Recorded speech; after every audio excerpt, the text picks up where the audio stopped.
Hey yo, welcome back. Welcome back to another stream.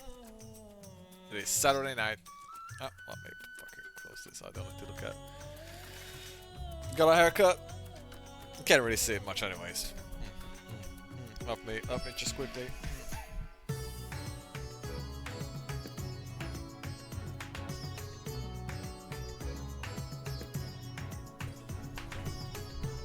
Right, I'm gonna put the headphones back on, and then it's like it was. Well, it is less messy, especially on the sides. Yeah, that's where it was really starting to get out of hand. The sides of the back, so it's nice that we got that haircut finally. Went to my good old barber, who's a Brazilian mute, who I'm also pretty sure is gay. He's a pretty cool guy. I like him. Pretty cool guy. Okay. Let's do this. Boop.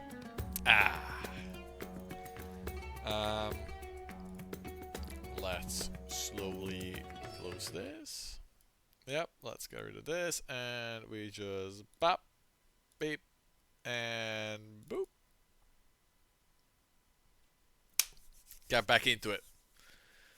I am excited to continue. We left off at a pretty exciting point last time. Well, nothing like, I mean, just like generally. Being in Elpis, seeing the ASEAN boys in their natural habitat. It's all very exciting, and I'm curious to see where it goes. Very curious. I also feel like we're getting pretty close.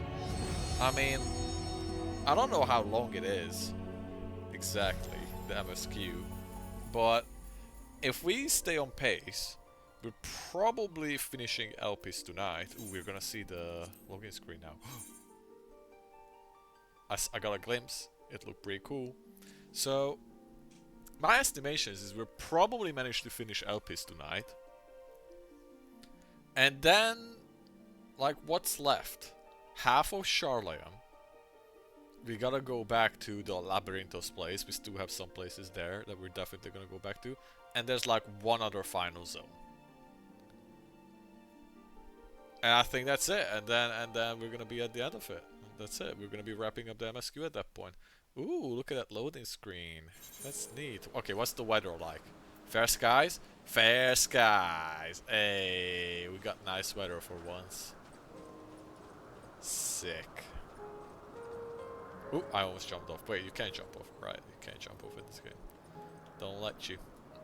Don't let you do that. So, yeah.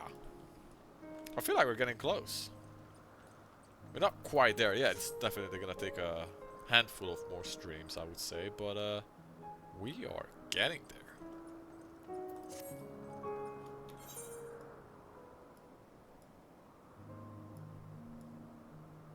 How much of this zone is there? Well, we're here. There's quite a lot of this too, and I don't even know how we get up there. Probably some kind of teleportation or some shit. Or maybe we just like ride the dog or something that takes us up there. Yeah. There's not much else to say. I'm really excited. Okay, let's get back into the machinist. Wait, ah shit, I don't have the things equipped now. Ah shit, I put it into my armor. God damn it. Ah fuck now. Oh, fuck. The way these systems work. Okay. Yeah, this. Equip. What else was there? There was pants. Okay, yeah, equip. And boots? Yeah. Okay. Okay, we got it, we got it.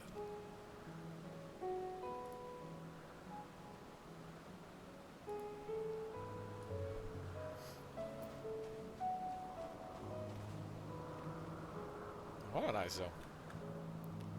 What a nice zone. Can't believe for it all. Can't wait for it all to get cloudy in about 5 minutes. Anyways, let's get going. So, right, we're dealing with MSLK and Hythlodeus, and we got Hermes. He seems like a very nice guy currently. He's definitely not the Fendaniel we met. Very different guy, obviously.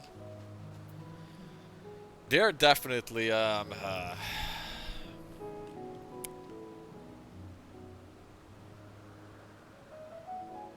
Yeah, they fuck him.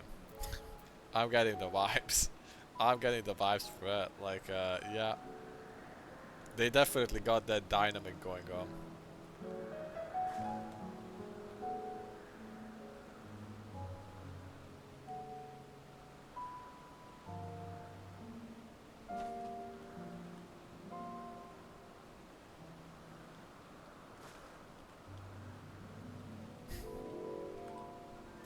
Alright. Let's just keep going. Their greatest contribution. Emetsuck appears to be deep in thought. Oh, we get another flex off of this. Not that I or anyone else would be able to make use of it even if I knew. But it irks me to discover that there is an entirely different form of energy, and no one told me. The personal annoyance aside, Hermes' knowledge is undeniably impressive. Even that there are none among the 14 who specialize in the Celestial, he would be a welcome addition. Assuming he can persuade to join, that is, I still can't understand his hesitation.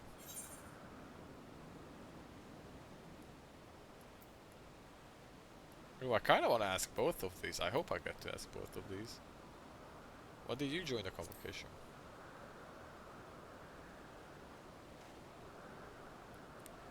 Oh, you wish to know why Emetsuck was chosen for the convocation? I shall be glad to share the tale. It began when... Not another word. Lest you've forgotten, we are to learn about Hermes, not me. My misspent youth is not your concern. I knew that it was going to. I assumed that this is what was going to happen anyways. That we ask and then Half-This tries to explain and Emetsuck is like, nah bitch. My apologies for the wait. I've inspected the Umpelos to my satisfaction. All is well with the creature. I dare say it won't be ere long ere it is released onto the world. Another creation, however, reportedly isn't faring so well. The Charybdis. That is what we shall tend to next. If you will follow me, my friends, we shall return to the main aisle and head north. Right, we're going around looking at the experiments. That's what we're doing. Right, to the west. That's far away.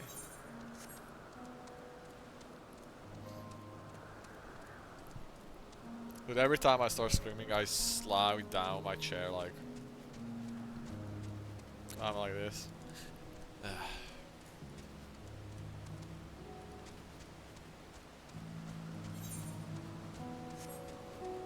Oh, look at that. Holy shit. These look neat. I don't remember seeing these in the game before.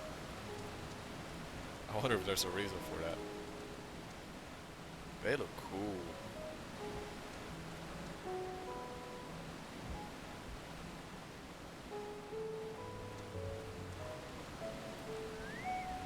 Gotta read all of them.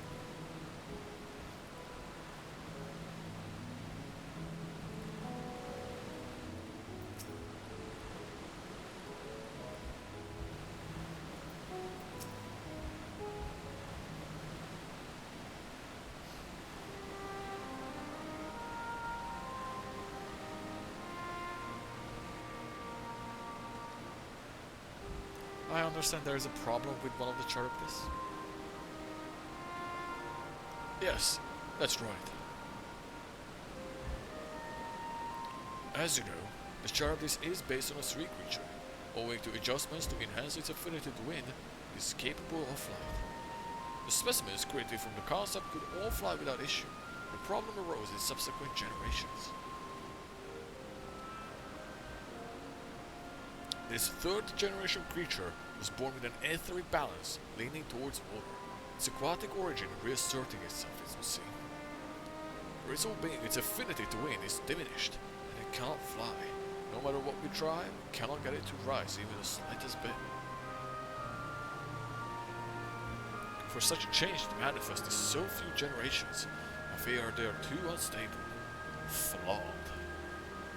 With your permission, I will reward the creatures and recommend to the Bureau that the concept be revised. His etheric balance leaning towards water, Archibald will indeed struggle to manipulate wind. Yet it is too early to conclude it cannot fly. Having failed at first, it may simply have developed a fear. I shall transform and fly with it, helping it to manipulate wind until it finds its wings. What? You need to go to such lengths.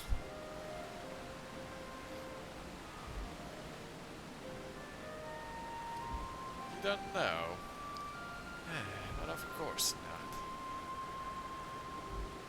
Transformations is an art in which one manipulates a vast quantity of ether to construct one another body around oneself.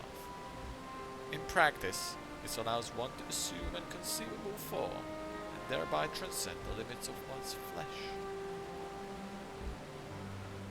Yet convenient though it may be, transforming in the presence of others is considered vainglorious in the extreme. As uncouth and unseemly as running about robeless. Shameful. I to understand you make a habit of this. Nothing of the sort. It's just that when transform, I can wield the wind and fly. It may seem excessive. What is our shame next to the lives of these creatures? They deserve a chance. We owe it to them to do all in our power. Be that as it may.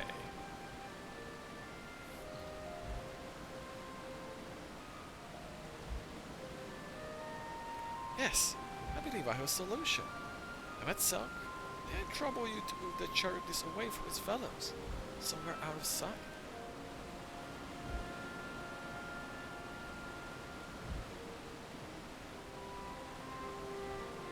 Meanwhile, I'd like the rest of you to help me prepare here. What mischief are you scheming now?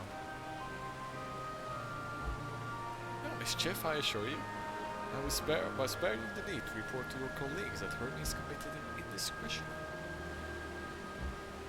So have a little faith and run along.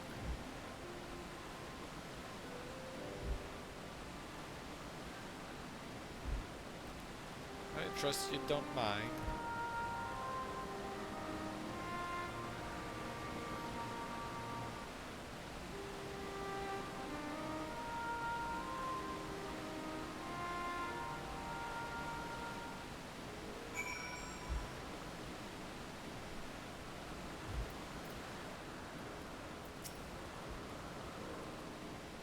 That suck is out of sight. Good. Let's speak with the plan. It's a stroke of genius, really. We have Emmett Self train the Charybdis.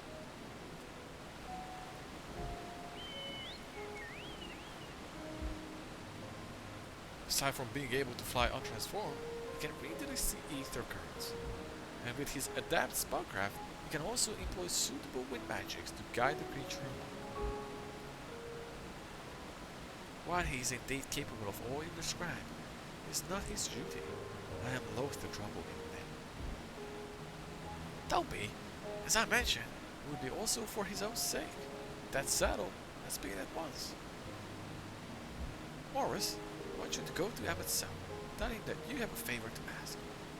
He will be disinclined to cooperate at first, but you mustn't be discouraged. And our friend, the trick is to be unflaggingly persistent. Off you go. Now, good luck.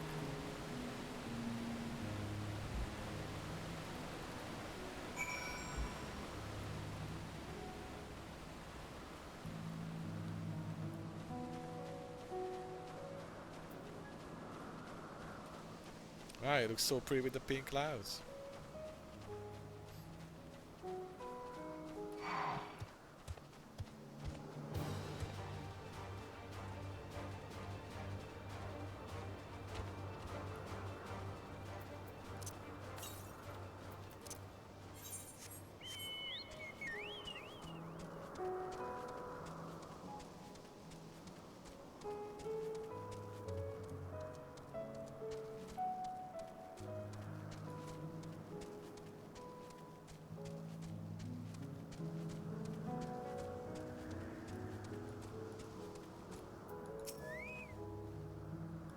Well, are your preparations for the scheme that is clearly not a scheme complete.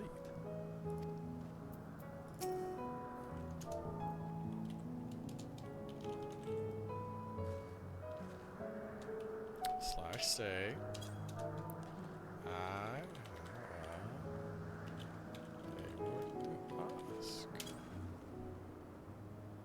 oh, no, you don't. I'm not lifting a finger. Ugh. I don't know what Hythlodaeus is up to, and I will not be made to know. I refuse.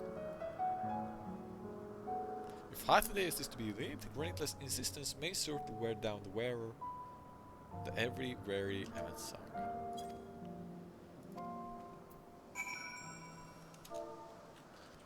Please. Dude, I gotta do that. Emmet. Oh my god. Dude, it's not doing the capital E. Emmet. Suck. We're saying Emmet Selk every time is so long. No, no, no. You are not foisting this nonsense on me.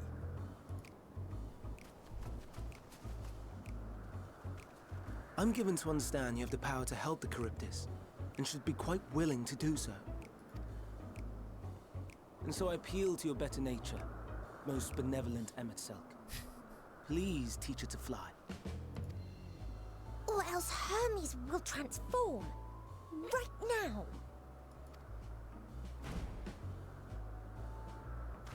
Now, there's no need to go quite that far.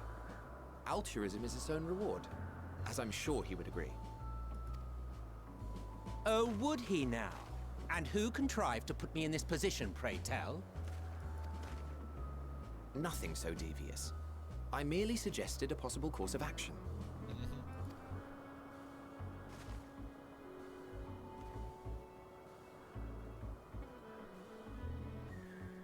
Please, Emmet Selk. Please.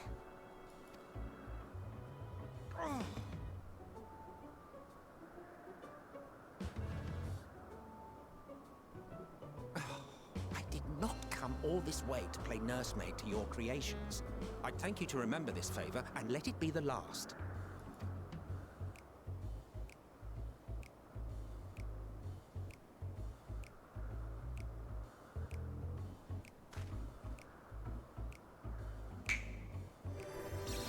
Snap. Oh my god, give me that mount.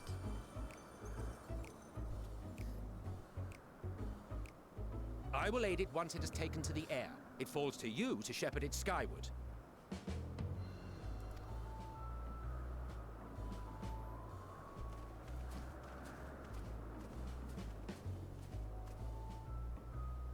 Well, let's relax and enjoy the spectacle, shall we?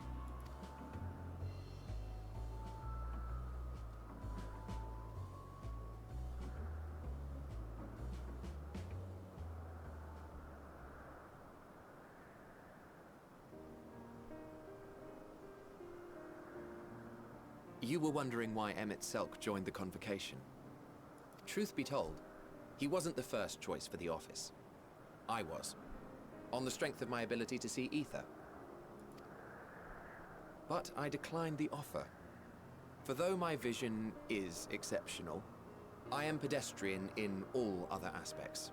Worse even, quite abysmal when it comes to manipulating ether, for example. Couldn't transform even if I had a mind to do so. What good is the ability to perceive a problem if one cannot act to address it? Emmet Selk has no such shortcomings. He excels in vision and manipulation both, the latter to an extraordinary degree. If there is a mage more powerful, I do not know of them.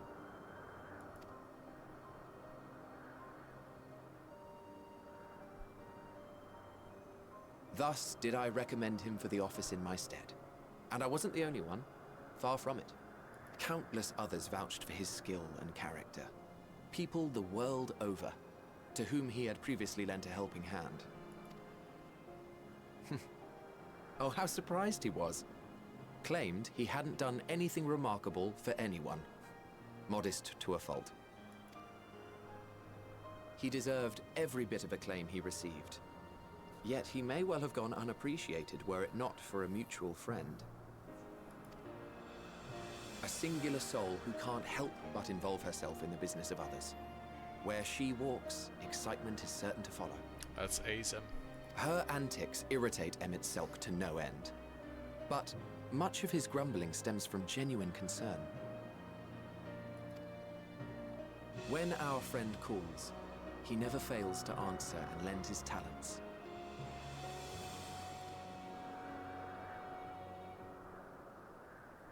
And in the course of doing so, he himself came to be recognized and respected by those around him.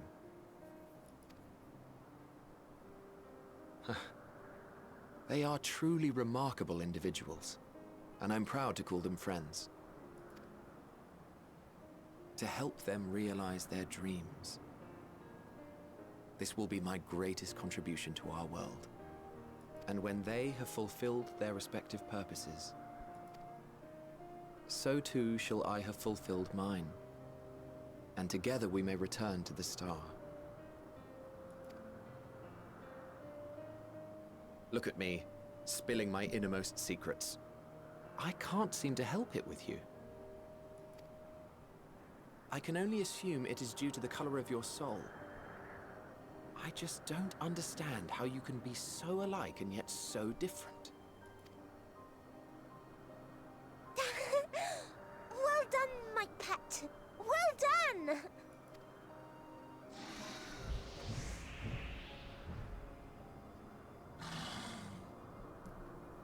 It flies! Ah, yes. I dare say the Charybdis will be fine here on. Why don't you go and signal to Emmett Selk? Let him know that his arduous task is at an end.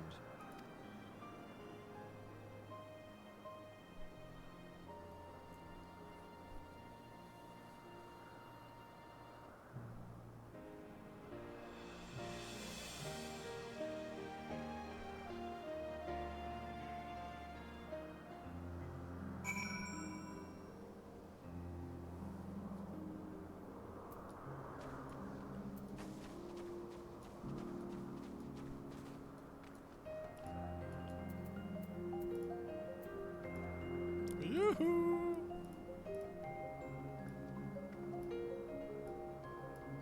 Emerging from his reverie, Emmett Selk notices you and begins to descend with the Charybdis. Easy.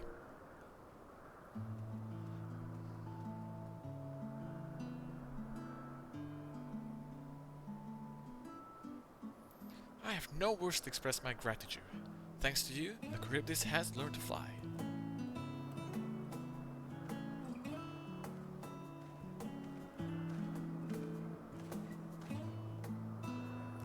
More so that I could relax and have a pleasant chat. I'm sure you did. The creature needed some small assistance at first, but it was flying more and less on its own, and that you will need to repeat the lesson. That was truly impressive. I witnessed it all from afar. The Charybdis flies. Indeed, with this, we've proven that even a creature with skewed etheric balance is capable of flight. Though we helped it to achieve this, the Charybdis is a herd animal. We may well aid their struggling kin in a like fashion, and if and when the need rises. Keeping this in mind, I bid you continue observing them. If that is what you want. If I may say so, rather than hoping an idealistic possibility come to pass, would it not be simpler to have the concept adjusted? That way, it could guarantee that anomalies such as this specimen are never born in the first place. No, fuck you. These creatures are already here. We will spare no effort in giving them a chance to survive. As you wish, Chief. As you wish.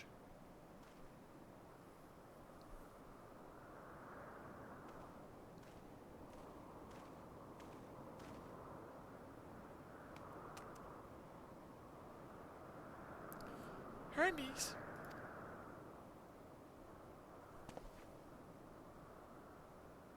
I'm fine. Don't worry. She feels her feelings. Well, that concludes all of my present tasks. Now let's return to Anagnorisis for now.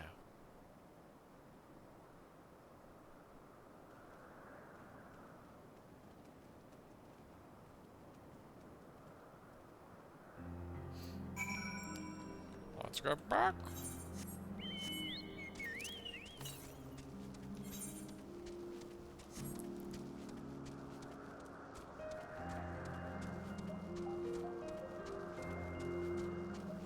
Oh wow, it's daytime and clear skies. Wow, we've never had this before. This is exceptional.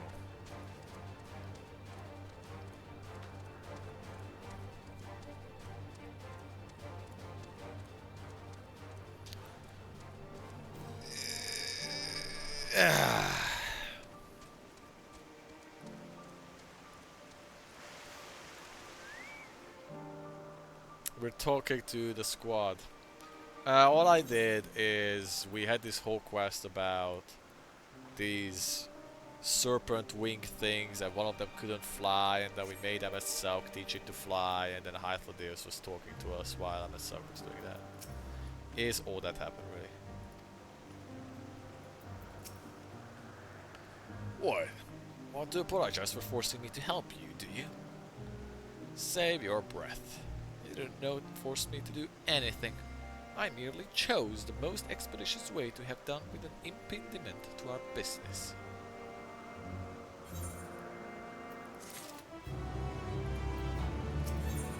E30 Macer. Something seems to be weighing on Hermes' mind.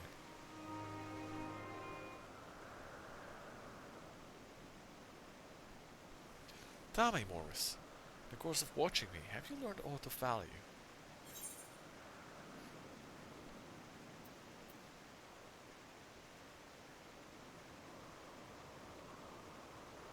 Not sure what I'm looking for, but I don't think I found it yet. We already know about Dynamis, right? That's the feelings magic. I knew about that. If only my work were more interesting. Nevertheless, I'm still indebted to you for keeping me in company. There is all time I do. You need but ask. Chief Hermes, what good fortune to find you here. Is something the matter? The Lycon. I'm afraid it's done it again. No sooner did we release one for observation than he set up on the nearby occupities, slaughtering them. Was the creature hungry, or somehow provoked? I had just fed them myself, and the occupities were keeping a wide berth. It is the nature of the Lycon that it is to blame, their innate viciousness. Temperament aside, it is an outstanding creation, perfect in form and function. Though it may not be suited for release, no doubt that the Bureau will accept its concept for preservation. In any case, there's no point in postponing the inevitable. Doros will reward them all once in the paperwork is in order. Where is the scene of this incident?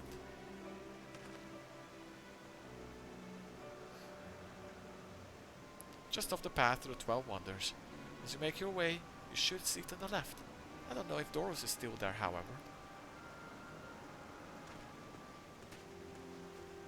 Hermes, wait!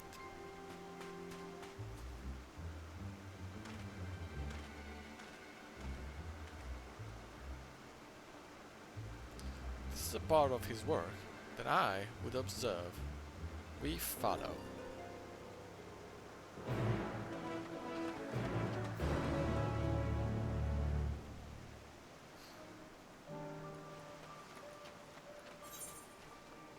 Also, it seems like I will be home tomorrow as well. The entire family is ill. Everybody got the illness. So I am not going anywhere.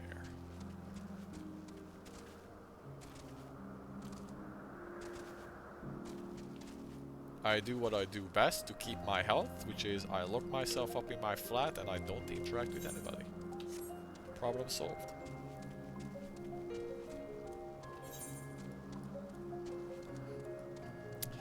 That's the first side quest we have appearing, so we probably have still quite a ways to go to finish up the zone.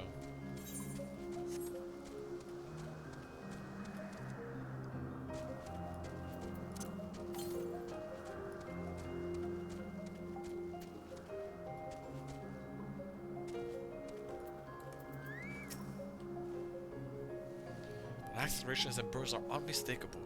Lycaon was indeed responsible. But the creature is nowhere to be seen. Thoros must have taken it away. The man makes his base at the 12 Wonders. I shall go and seek him out there. Selk and I will search for the area for good measure, just to make sure the Lycaon did not escape. My thanks. Let us meet at the 12 Wonders when you have finished. I will go on ahead. Please follow with Morris. Come, come! It's down the path! Damn, we're almost 87, Big Machine is. Getting there. There's a bridge, right? I trust there's a bridge.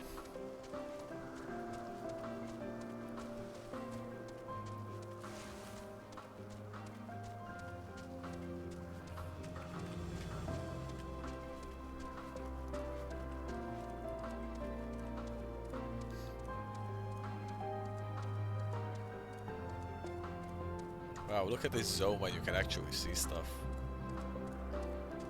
Very cool.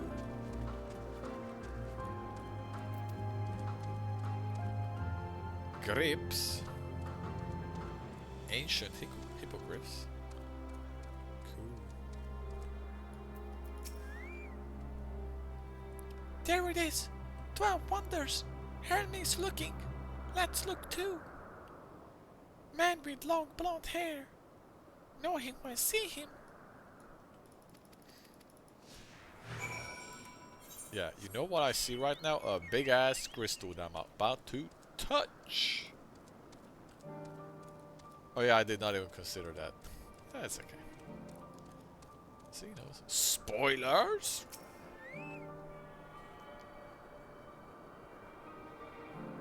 Wonder what Xenos is up to right now. Probably just sitting around on the moon like, can't believe she's not interested in me anymore. Am I washed up?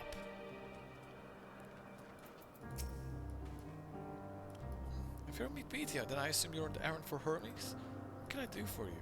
This is short hair. Sorry, wrong person. Ah, I see. We do have similar hair, so people mistake us. We're looking for long... This is dark hair. Nope.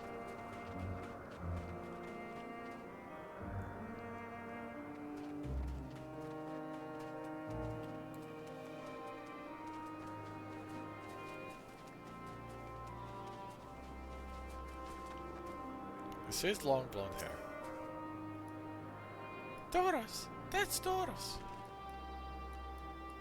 Well now, if it isn't Meteor, what brings you here?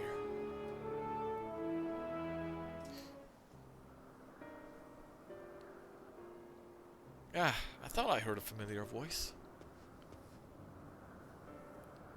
Didn't realize you two decided to help me search for Doros. Thank you. I like how he ran ahead and couldn't manage to find him before we got here. You're in charge of the Lycaonas, I believe. Where are they now? Out in the fields in restraints. Friendly as they were, I couldn't well return them to this. Once I've submitted my report, I'll see them reverted without delay.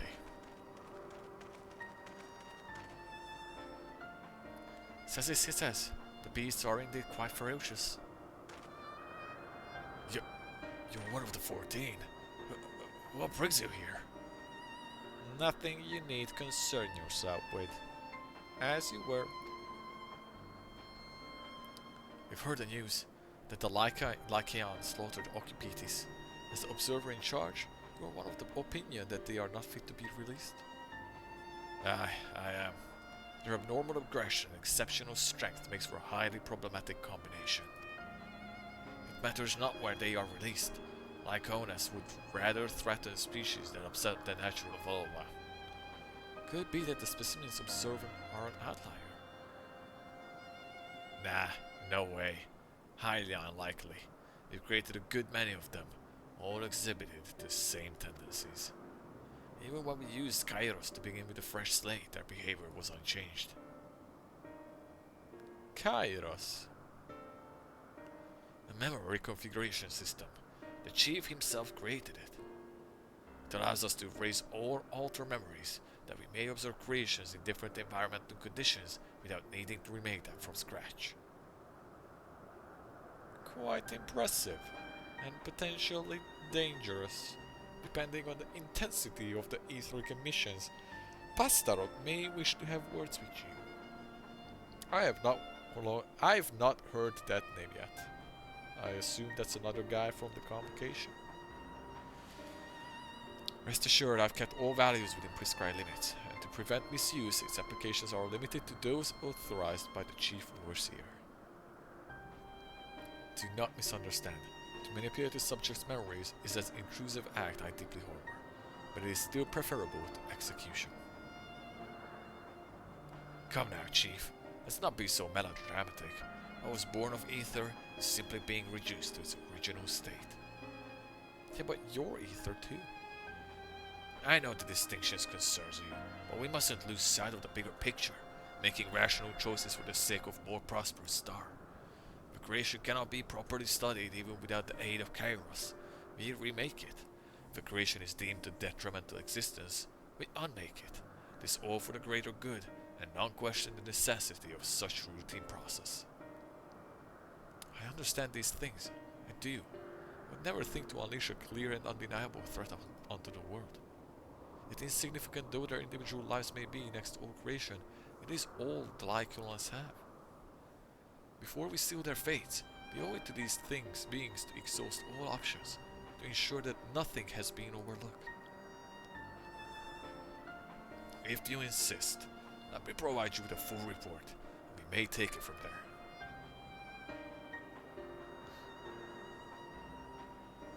Would it be possible for us to attend a discussion that Emmet Sauk may better carry out his duties? By all means. Something about the way Hythlodeus looks is just funny to me. I don't know how to say it.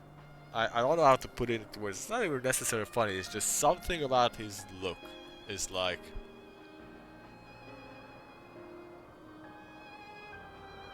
You know? I don't know how to say it. Not even in Hungarian. No, it's not that I have the hots for him. It's actually the opposite. I don't have anything against him. I don't think he's a bad guy. I don't think they're going to pull the fucking like twist on him. I think it's just gonna be like a straight nice guy. But something I don't know. Something I don't know. I don't know if it's the hair or if it's the face or if it's everything. Because Emmet Sauk looks. I mean, you know, it matches his behavior. Emmet Sauk looks and behaves like he looks. And I guess he also, Hythlodeus also behaves like he looks. Pray show them to the meeting room.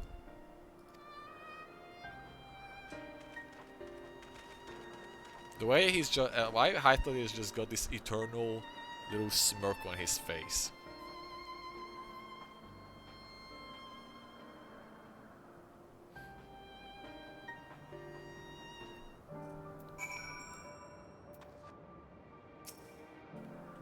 To man, other beings are just things to be used, controlled, like magic. Hermes once told me. Hey, 87! We're getting up there. Ah, fuck, I unequipped the fucking clothes again. Ah, I can't be fucked. Put it back on. I feel this discussion may take a while, during which time... Metian, are you feeling unwell? It's not me. It's you. Yeah, she feels his feelings. I won't go to meeting. I'll stay, Morris.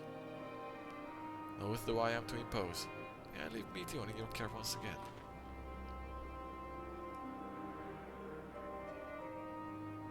I'm in your debt. If you'll excuse me.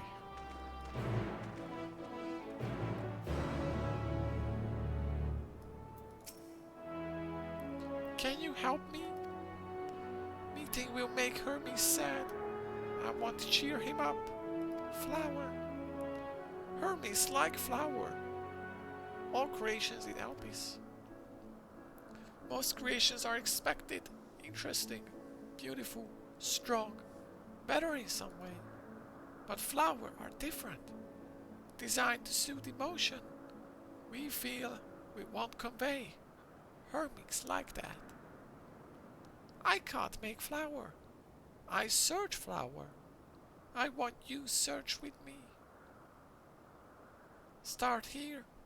12 wonders.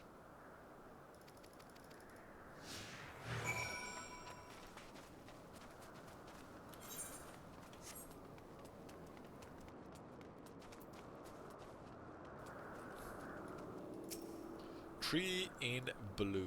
Are we not going to get the fucking Elpis flower that, like, you know, emotional stuff? Vibrant purple flowers bigger than your hands adorn the tree. Ooh, big and bright. Love them. Too bright.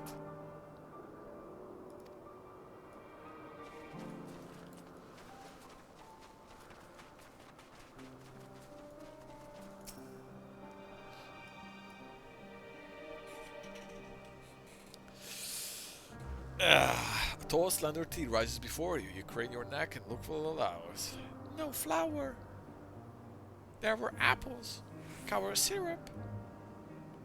Outside.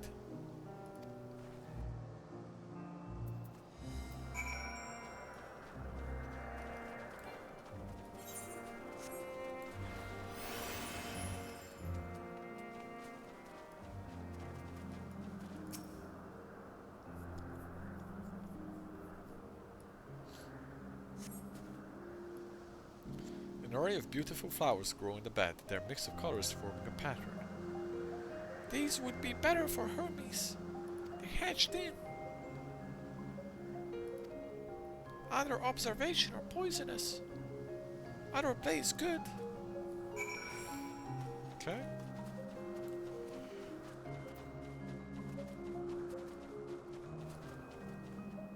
Really? Are we choosing this of all fucking plants? Set on a tall, thin stalk, the oddly shaped flower is mesmerizing in its undulations. Oh, now. Flower can move. Hermes wasn't looking. He shot seeds. Not good gift.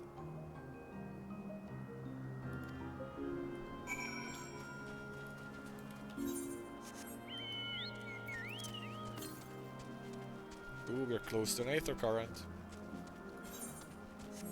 I'm getting it. Where is it? Where is it? It's down there. Let's go. Pop.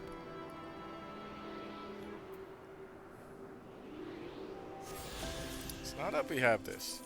So yeah, we have 5 out of zones now. And Mare Lamontorum, I'm pretty sure we could finish. In fact, both Mare Lamontorum and Thafnir we could max out now if I just go back and take the time.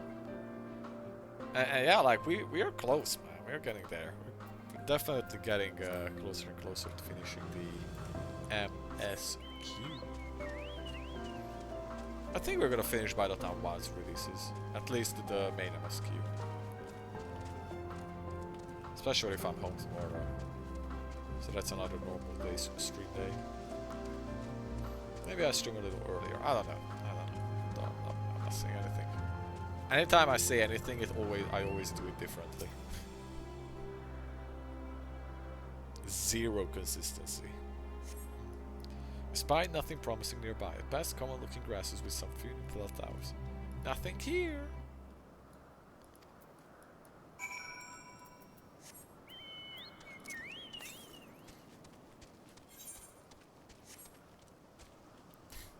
Is this what you spotted, bro? Terrible stench reminiscent of southern old boots pervades the air. Without a doubt, the culprit is the Morbo-like creature before you. It's Adonis! Things around Louth look like petals. Hermes inspected it, swallowed him up. Would he like? No. Let's not go near that thing.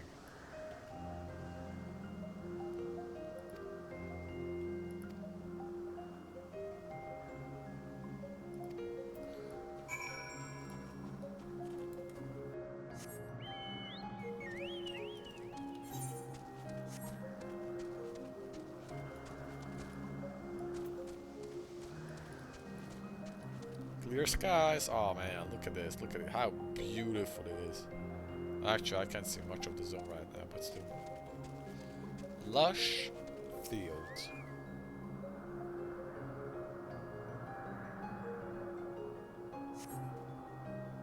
Lush green fields stretch out before you, ending where the sky begins. Ah, nothing.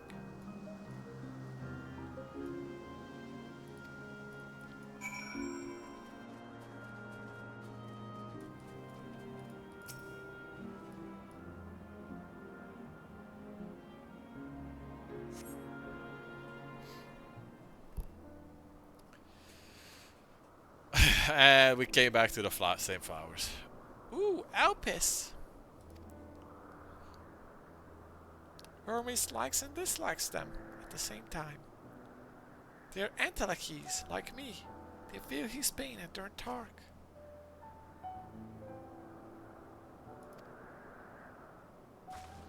They only change colors for Hermes. Interesting.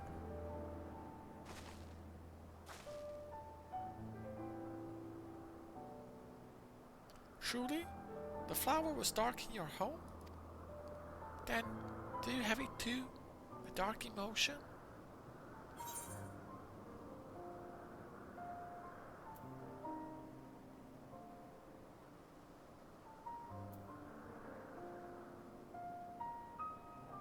I dare say I have a few. You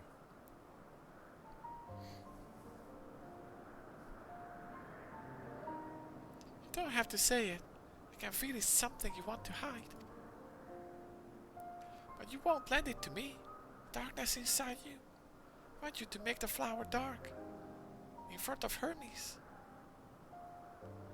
He has been in a dark place since before he created me. He needs to know that he isn't alone. That others are sad too. Interesting. Truly? You do it?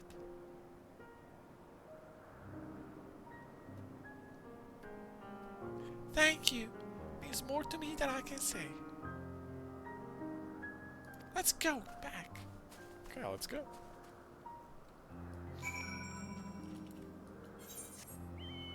Ooh, that's a second side quest. Okay.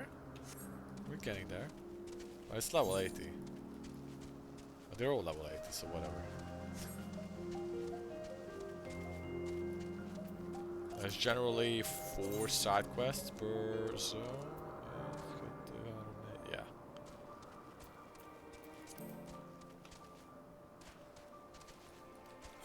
Where is it? I want to just check a look if it gives an Aether current. It does. I'll come back for you.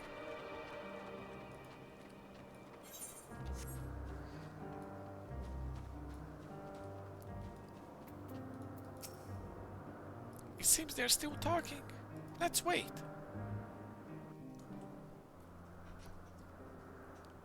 Oh, they've been talking for a while.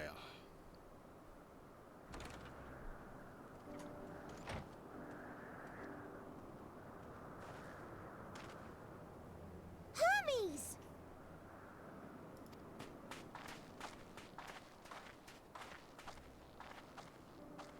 Oh, you were waiting for me. You've finished talking? Yes, we've come to a decision. My thanks for keeping Meteon company. Emet-Selch and Hythlodaeus have already retired to their rooms. There is room for you too, if you would follow me. Wait! I want to show you something first.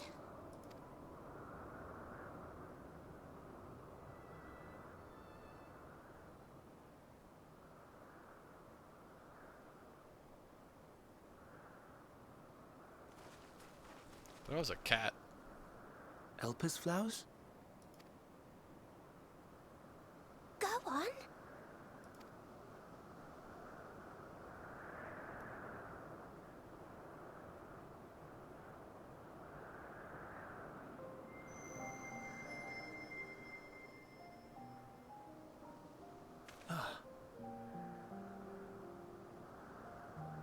You're not the only one, Hermes. Others feel sad too. You're not alone.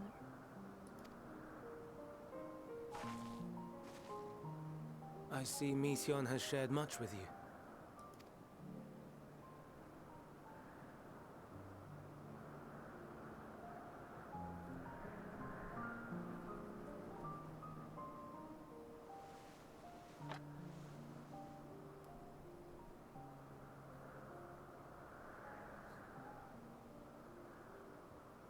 May we talk a moment?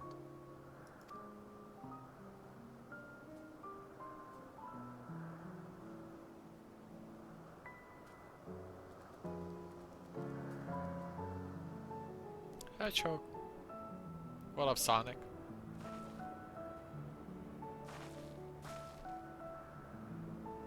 I do not think it wrong that we live for the star, that we strive to make it a better place. And yet, in carrying out my duties here, there are times when I am plagued by doubt. Do you recall what Hythlodaeus said when we first spoke of my nomination? Death is the privilege of those who have fulfilled their purpose, a choice they embrace of their own free will, and when they depart, it is always beautiful. Perhaps it is, but only for man. Creations that he deems useless are discarded with nary a second thought. Some scarcely born into the world, afforded a handful of breaths before life and potential are abruptly extinguished. We make an effort to spare them the pain. They sense what awaits. Rage and anguish and cower and fear. And it is not beautiful. Yet no one cares. No one. So fixated are we upon the duty that we do not pause to question the method. Pain and suffering, confusion and despair, writ plain in the eyes of those poor creatures. Yet no one sees. We turn a blind eye and carry on in blissful ignorance. Not amiss. And always, always the blossoms shine pure and white. A contradiction so blatant I could scream, want to scream. How can you all accept this aberration? Then I wonder, am I the aberration for thinking thus? And I am filled with dread. But now I know I'm not alone. Not the only one for whom the flowers weep. I won't ask what you thought as you kneeled beside the Elpis, or if you only did it at Meteon's insistence. Nevertheless, I thank you. To know that you too have experienced suffering is a comfort.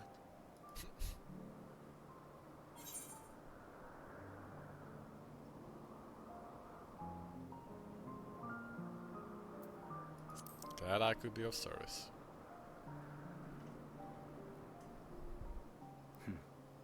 To so willingly lend an ear to ease my burden.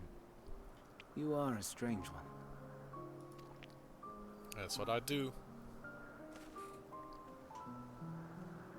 The stars in the heavens. Know you what they are?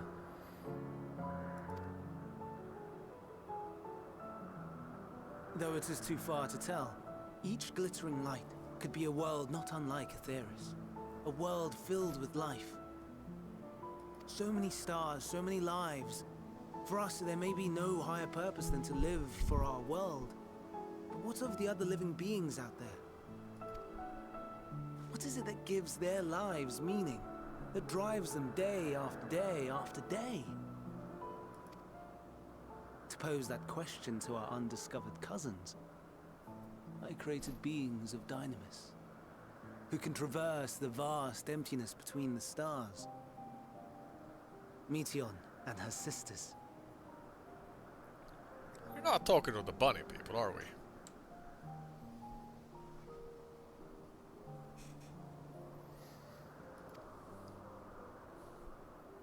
Aye, sisters. She has a great many of them, and they have already departed on their journey, traveling to one star and then the next in search of life. As one might expect, exploration on such a grand scale is rife with difficulties, and thus far I've naught to show for it.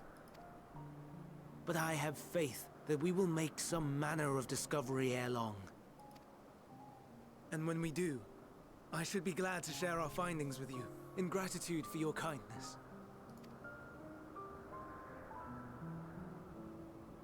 It's getting rather late. We had best find our beds. It would not do for both of us to be sleep-deprived on the morrow. Come, Meteon. Let us head back. All right.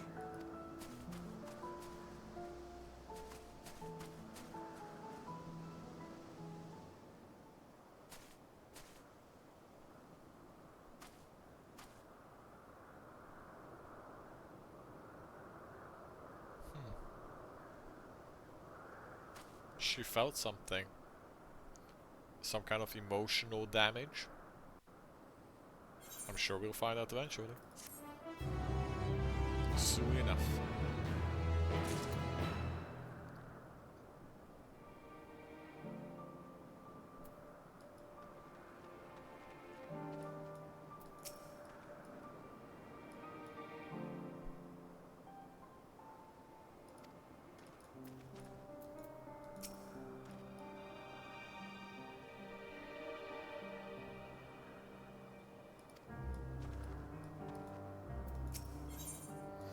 Hermes appears solemn and sorrowful.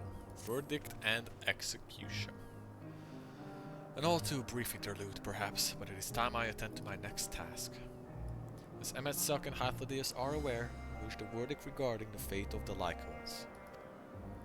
7 were created for observation, and all 7 must be unmade. Duros has followed the correct protocols, and as Chief Overseer, I can find no fault in his judgment. Lycons will disrupt the natural order, ravaging and consuming other species until they themselves starve and perish. They cannot be released into the wild, they cannot be allowed to remain here in Elpis. I intend to petition the Bureau of the Architect to have the concept preserved as a restricted purpose hazardous life form. Hythlodeus has pledged to support me in this endeavor. Now, every life form that they talk about is something that like has a different name than what we know them as. So we don't really know what Lycons are. And I wonder if we're gonna go to the execution and then find out that it's like, you know, I don't know, something that we see all the time. Yeah, whatever the Bureau decides, the existing Lycons have served their purpose, something that we recognize. Rose has already isolated the creatures and is preparing to carry out the necessary measures. Maybe it's those fucking devilish demon creatures that we're dealing with right now. I will join him forthwith. It is my duty to witness the conclusion to this duty. If you are resolved, then we have to but accompany you.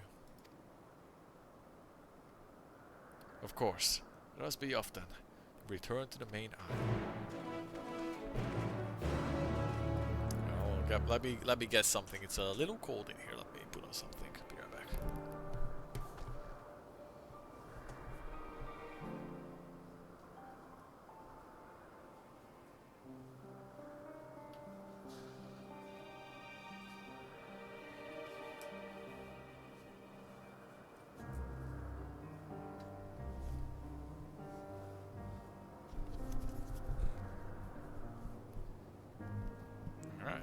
much better.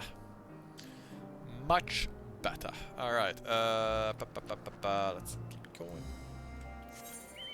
Back to the mainland. Any compass things close nearby? To the north, so that's gonna be above us, isn't it? Yeah, that's up there.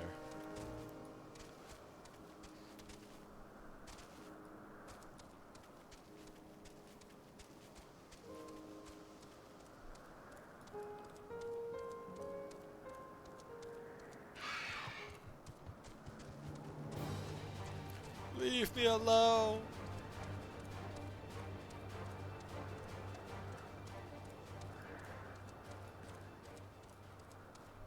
Oh my god.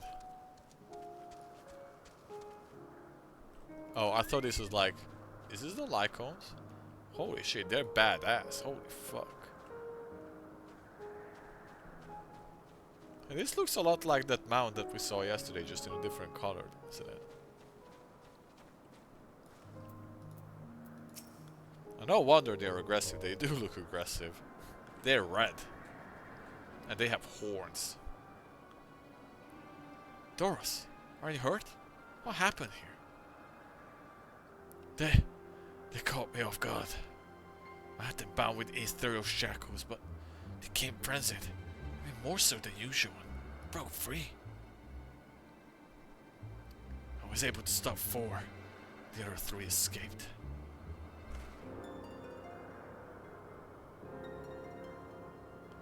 I see them. Do you have taken to their above the 2 wonders? To the air above the 2 wonders. 1200. Fuck it. What the fuck? The last is up ahead, lurking in the fields. You and Morgos handled that one. The pair in the sky, you can leave it to me. If this is how it must end, so be it.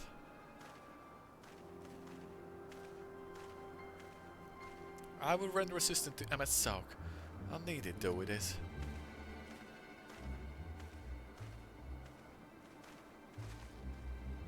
Meteon, you are to stay here to Doros. But Hermes! The Lycons must be reverted. I will spare you the pain, and mine.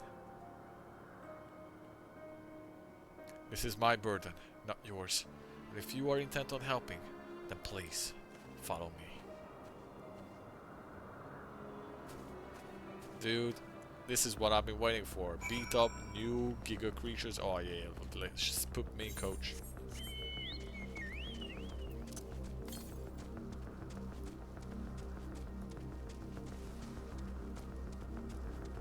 Leave me alone, weird tree thing.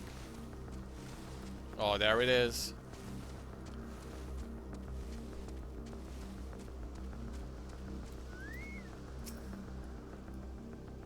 I appreciate your help and lament that it is necessary. There it is, our quarry. Within striking distance at present, but if feels threatened, it may well flee beyond our reach. Here is my plan. You will approach slowly in full view and draw the Lycon's attention. Now I warn you, its abilities are as fiery as its temperament. Once it spots you, it will unleash orbs of flame. But fear not, by my measure, you are more than equal to the task. We sense the onslaught for a few brief moments, and that will give me time to catch it unawares. Ready? Let us begin. Can I not just kill it?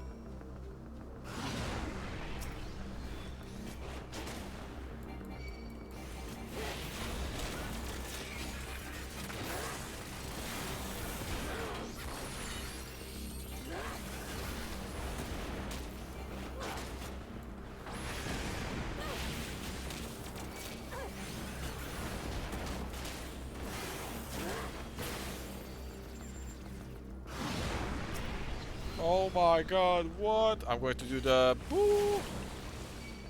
Yeah.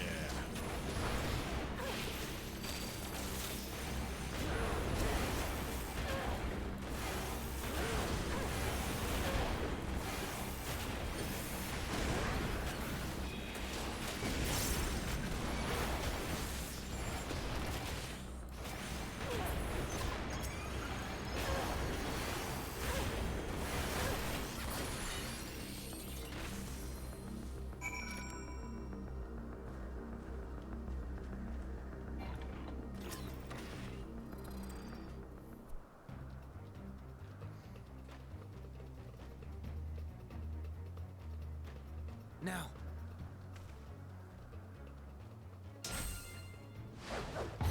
Eat stuff.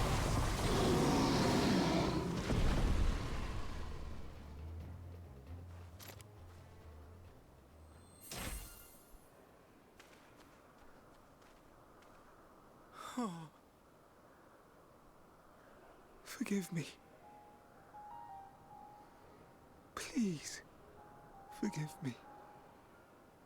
May you and your kin find peace. Wherever Sage. your souls may drift in the underworld, may you find tranquil seas. Meanwhile, the other two have been blown to atoms by MS Sauk. Be not forgotten. In concept endure. To reclaim form and one day live again. Serve not the star, or any purpose save your own. Live again, if that be your desire.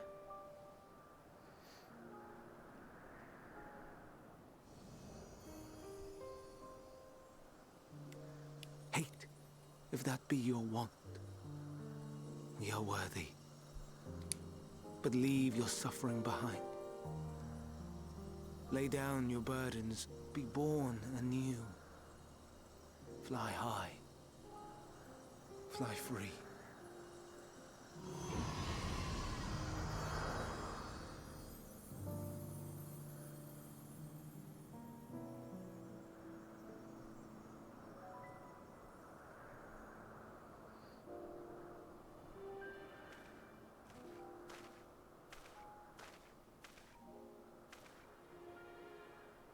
Join the convocation, Hermes.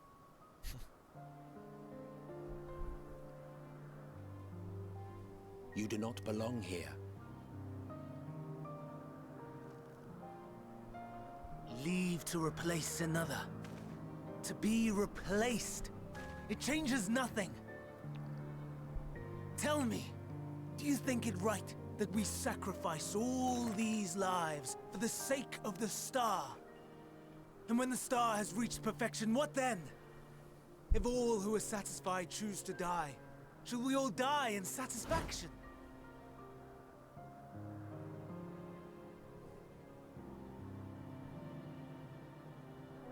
I do not know. Were I to take up the seat of Van Daniel, it would be tantamount to approving my predecessor's death. I do not know if it is right. And to be torn by such thoughts. I do not know if I am fit to represent mankind. Hermes! Please don't be angry. It hurts so.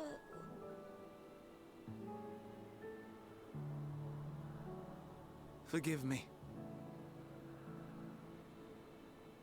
If you would still consider me in spite of everything, I beg some time to gather my thoughts.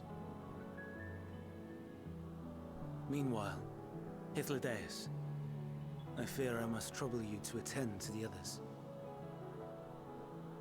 'Tis no trouble at all. Take as long as you require.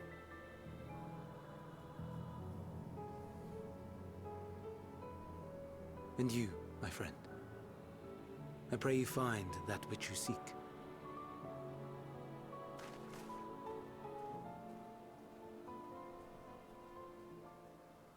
I expect we have some few matters to discuss.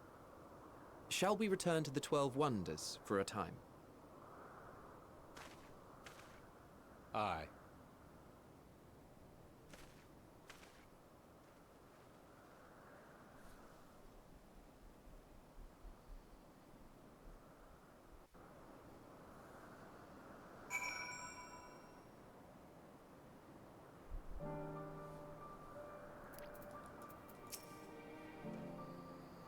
The other Lycons have been taken care of. The incident is resolved, and life in Elpis continues as normal.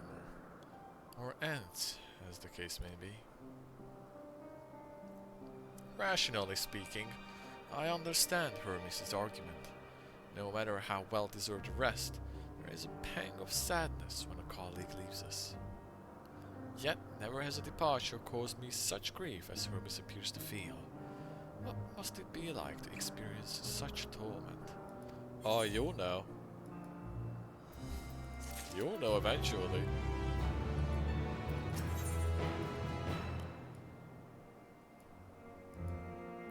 When a certain someone in your life will sacrifice himself to summon in Z-Boy. Oh damn, we're at level quest 87 now. We're getting up there. You know MSLK, and you'll be feeling it for many years. After the wishes to discuss plans for the remainder of your visit. Where to now? If there is anywhere you would like to visit before we leave, I should be glad to show you the way. Where's the dungeon? Hermes has not yet outright refused his position with the convocation, merely postponed the decision. As such, I may as well resume my assessment. If you cannot accompany him, then I will content myself with questioning his colleagues. Ever the pragmatist, then allow me to remain your humble guide. One of you, Morris, will you continue along with us? Wonderful. Our fellowship travels on unbroken. I say we'll explore another part of Elpis and see what new encounters that are to be had. If you'll follow me, we will first head back towards Underglosses.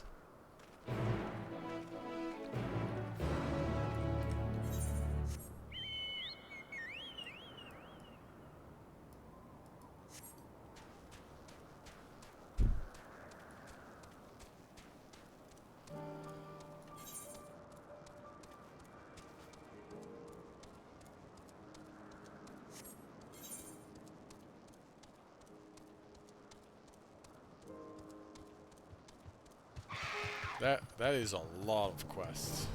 Holy shit. Yaddle quests.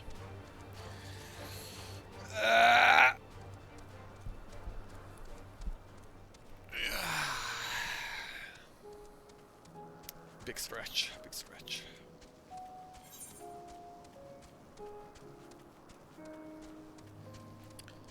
The goal for tonight is I would like to hit the end of Elpis.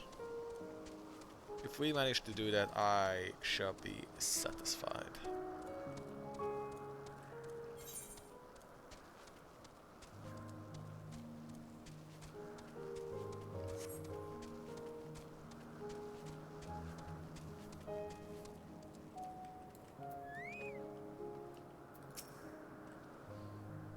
From here, we follow the path northwards to Notaneus. There will we find one of each nearest facilities traveled between the islands of Elpis. First-time travelers must be accompanied by someone with the requisite permission, which I have previously been granted. We only need use the device together once, and henceforth you will have to lay use it free as leather. Shall we? Let's go.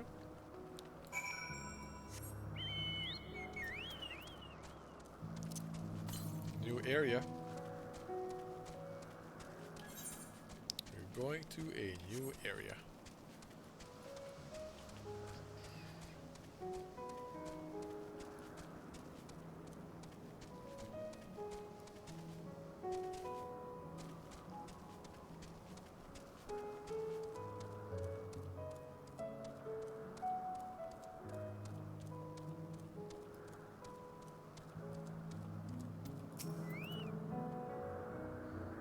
Here we are. Notaneus. This news will take us to Kalimileos Zephyros, the western island. That's it right there, looming large over us. Step this way, and we can soon admire the view from above.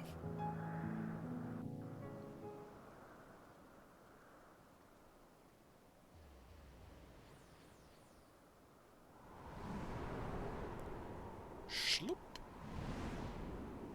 Wow. Ooh, look at that building. Damn, that looks cool.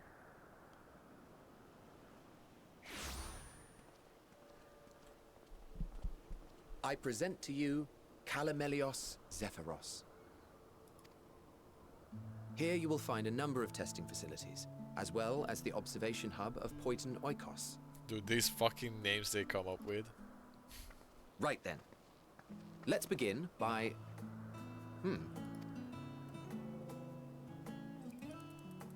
Well, well. An Arrayus. How delightful.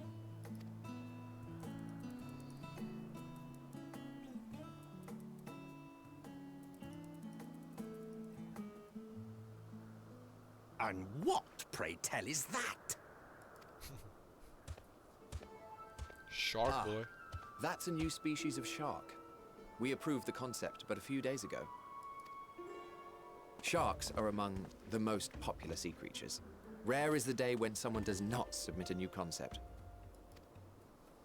At first, they were largely orthodox, consideration given to such things as size and environmental impact. And then a whimsical someone thought to bestow it with flight. Another, superior intelligence. And then the floodgates burst. Concepts with multiple heads, or arms and legs, and so on and so forth. It was getting absurd. A part of me wanted to tell them to go away and find something else to create, but in the end I couldn't deny their passion. And here we are. I like how the game didn't even give subtitles for that. We just rambled on. Oh? Who are you?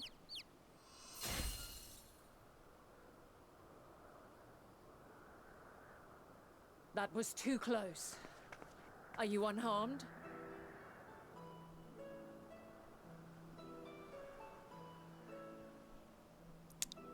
What the fuck? Well now, if it isn't a pair of familiar faces. Unless she is the part of the... Unless she turns out to be the Asian who sacrifices herself to be the vessel of Hydaelyn. Is my guess right now.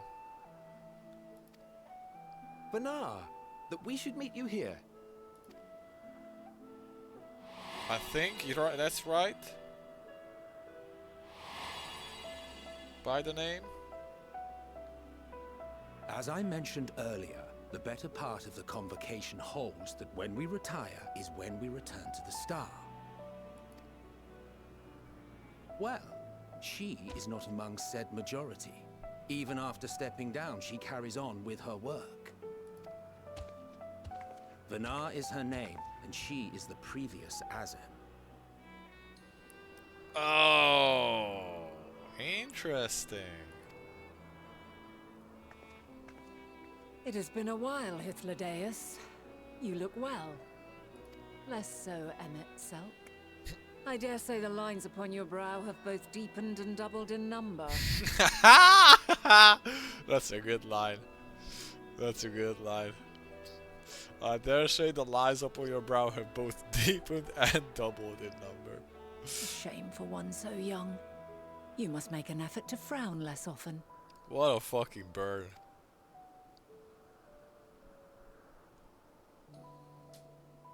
Easier said than done, thanks to your unruly successor. How is she, if I may ask? Incorrigible as ever.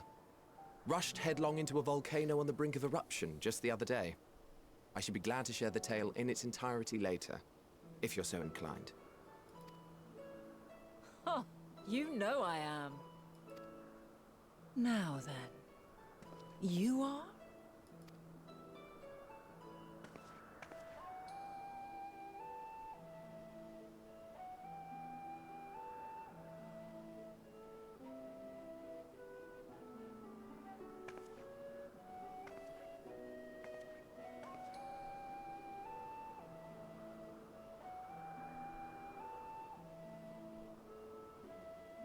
I say, have you perchance come from the future?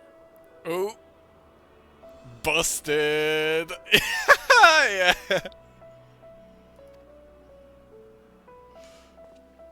They're like, what? I do not believe we have ever met, yet I sense my magic upon you. Oop. Oops, I held that. Hold up. Therefore, if I wove the enchantment, I could only have done so at a later point in time. Hold up. Oh.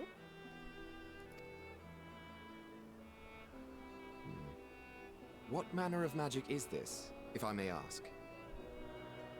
A blessing of some kind? A traveler's ward, of course. It prevents the corruption of one's ether. Yeah.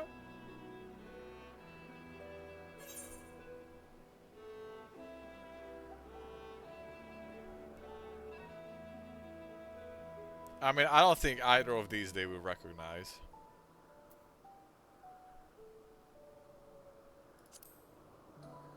Yeah, the fuck is a primal? Ah, you'll know soon enough. Primals, you say? But I'm not familiar with such beings. But if they enthrall by warping the balance of ether, then yes, the magic would afford you a measure of protection. I gather from your question that you are not ignorant to its presence. Hold on. From the future? That's absurd.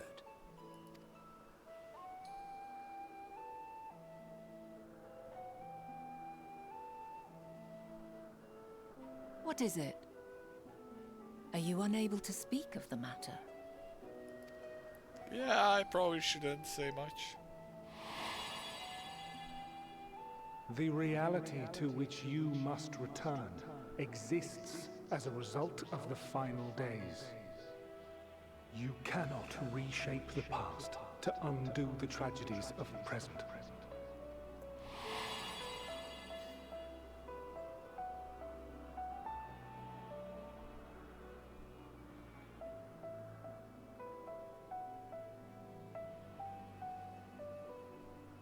So, your actions here will not change your history, but they may yet affect the course of ours.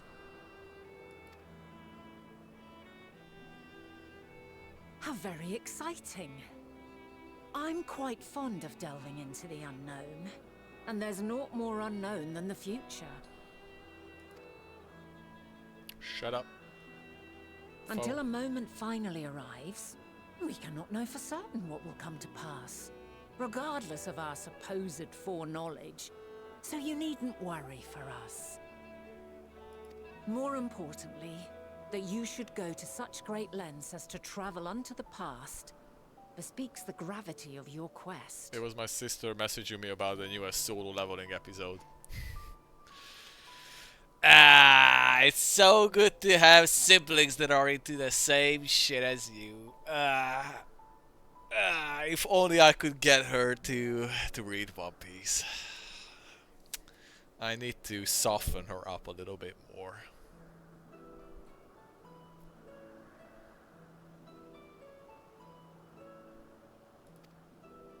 Will you not reveal it to us? Mayhap we can be of aid to your cause.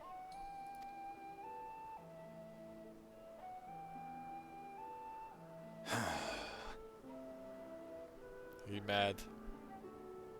If this is true, then you've been keeping quite the secret to yourself. As a representative of the Convocation, I will hear it all. Your identity, purpose, everything. I don't know if it's a good idea that you hear these things, but like... that worry on my character's face.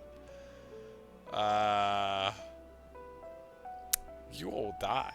Why don't we move to a place more conducive to calm conversation? Wow. Okay. You, pretty boy, are gonna be sacrificed to summon a dark primal. You will be the vessel for summoning the light primal.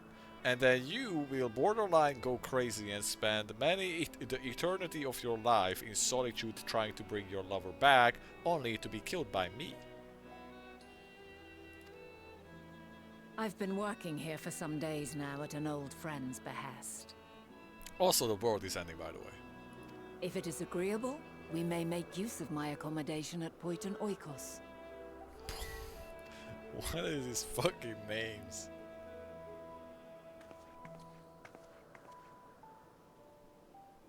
We were meant to meet. I am certain of it. Else I wouldn't have marked you so clearly, and sent you unto myself in the past. It's precisely the sort of mischief I would get up to. And quite inspired, if I do say so myself.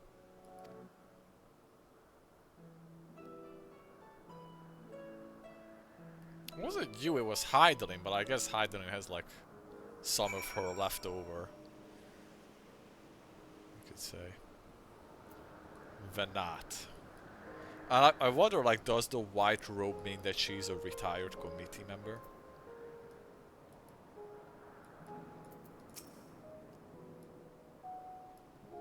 Yeah. Here I thought you were a harmless stray familiar. Yeah. As far as I'm concerned, this nebulous talk of future, days and changing history, that can wait. First, I'd like to find out exactly who you are and what you hope to achieve here. The future.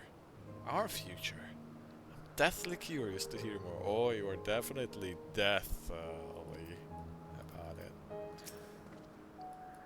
My apologies, but before we move along, a colleague has tasked me with a matter which I'd rather not leave unresolved. Oh, I see a centaur and a fucking Mituo. Dude, I forgot how to Greek things. Taurus? Minotaurus? Minotaur. That's what I was trying to think of. Minotaur. I see a Minotaur in the back. Oh, that's a wide walk. Oh, that's a wide stance. Oh. It involves finding a certain concept in great crystal and the quick-fingered Aureus which made off with it. An Aureus, you say? I think we might have seen the culprit before, distracted by the business with the shark. Would you like to follow us with the ethereal trail? That would, of course, lead us to only the Aureus. No, that's a Minotaur. Tauren are different game. There is no guarantee that it hasn't dropped or stashed away the crystal you seek. You just have withdrawals from this certain other game that you haven't played in a while. I heard it has a new patch soon. Perfect timing. It's not like there's anything important coming up soon. In fact, yeah, like the new WoW patch. I don't know if you heard this. The new WoW patch is coming this week. Literally this Tuesday and Wednesday. Like 3 days before Monster Hunter Wilds releases. Yeah. I don't know if that's smart. Also, typical Blizzard fashion, they announced it 2 weeks ago. Blizzard always does this thing where they wait like literally until the very last moment to announce that, hey guys, there's a new patch coming. Like, okay, that's cool, but like, I already decided what the fuck to do a month ago, so too fucking late. Even I'm not going back for this patch, I just can't. I'm gonna play this, and I'm gonna play Wilds. I can't be fucked. I mean, okay, that's not true. Probably I'm going to watch other people play, and then I will resub. Actually, I need to resub just to sell all my crafting stuff that I built up over the past patch, and then I unsub. With like, I quickly gain 200k gold, and then I quickly quit. Just to hold on to my gold. Yeah, sounds good to me. Please, even that much would be enormously helpful. While you are hunting down the thief, I can follow behind and scour the forest for just in case. When I ask you to join the search, I'd appreciate another pair of eyes to cover the land to the west of here. Well, I need to go that way for a aether current anyways. Many thanks. It's a small bridge leading to the Poet and Oikos. Let us meet up there once we've exhausted our efforts.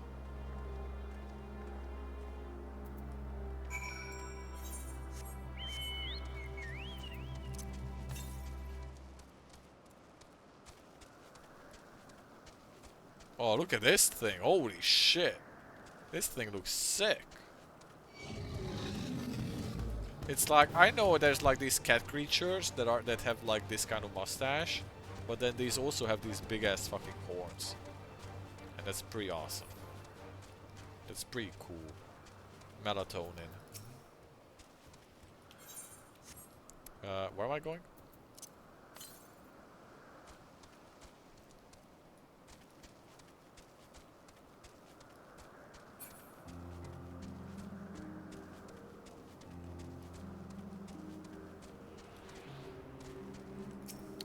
That's 3, number 3.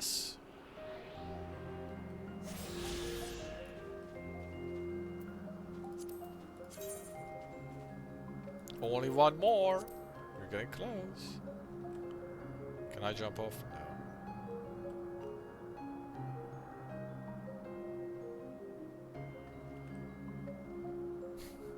The way how you don't see any of the vegetation because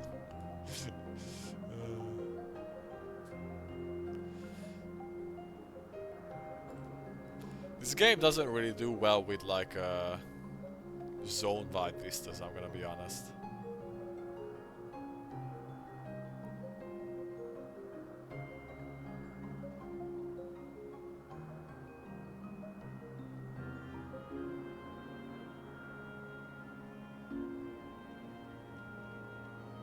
But this looks really nice.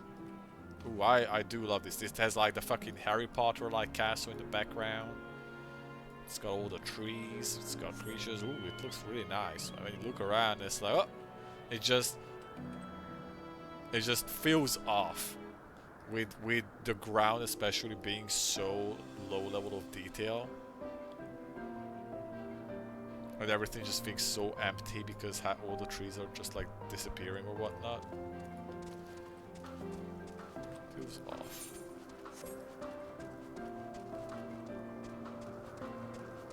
Still easily the prettiest zone of the expansion. Easily. The moon was kinda cool too, but this is easily the best, prettiest zone. What am I doing? I'm supposed to be up there, I think. Oh fuck, I need to get around. Shit. Yeah, eh.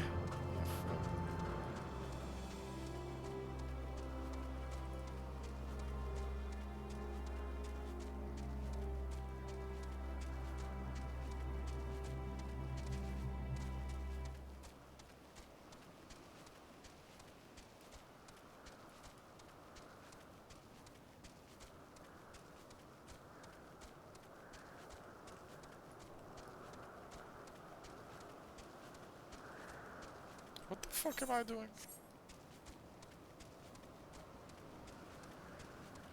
Oh, it's down there. God damn it.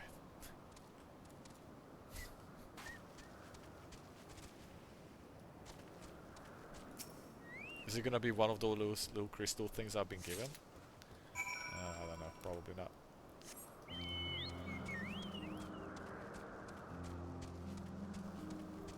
Ooh, there's the other big crystal to touch. Ooh, touchy touch. I love touching. I love getting my disgusting little hands on it.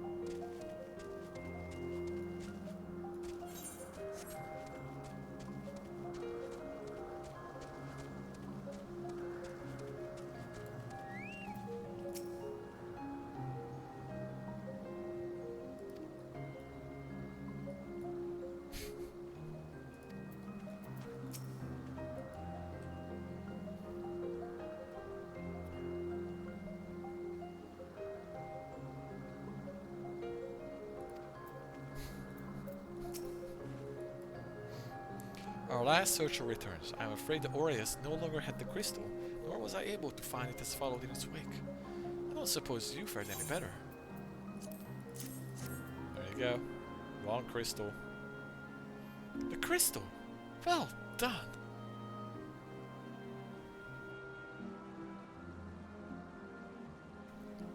Wonderful! Now I can focus on your tale without the missing concept nagging at my mind. Have you always had a knack for finding things? Traveling and searching go hand in hand. You travel often then. It seems we had something in common. Long ago, when I held the seat of Azam, I was forever trekking back and forth across the star in search of answers to people's problems. Naturally, the need of such journeys has lessened considerably since I entrusted the positions to my whimsical successor. Yet I am still eager to come running should an old acquaintance or new interest require my personal attention. That is what brings me to Elpis, in fact. Many times has my presence been requested, my opinions sought concerning the habitat of of this or that creation. Agreeing to help locate that missing crystal was a minor distraction, which now promises to become a major revelation. How strange and wonderful it is the way one thing leads to another. Wouldn't you agree? Sure. The past not yet come to pass. Renat is in a cheerful mood. Thank you again for your timely help. Now then, it's time I return this stolen property. If you would go on ahead to my accommodation, I will join you as soon as I have the attendant to ask. Follow the path straight ahead to the building at the top of the slope. I have the entire place to myself, so we can't speak without fear of being disturbed or overheard.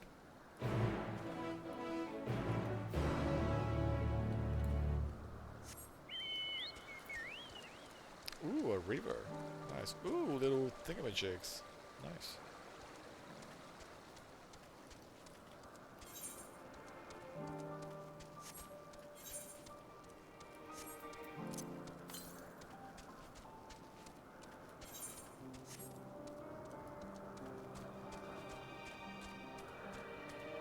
Where crystal? Oh, I went past it, didn't I?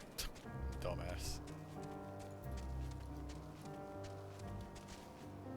I like this forest area a lot. This is so far. This is my favorite area within this zone.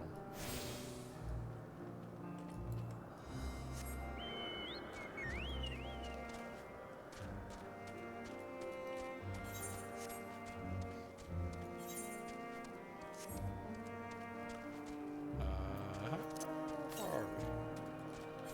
It's quite far. I'll probably have to go up there, don't I? We'll do it later.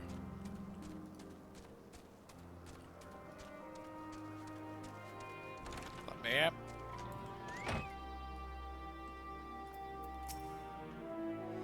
Welcome to my temporary abode. Please make yourself at home while I put on some tea.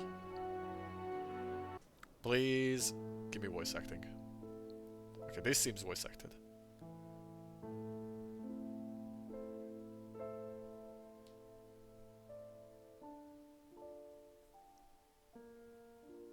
Oh, the music. A wonderful aroma. I feel more relaxed already. Chai tea?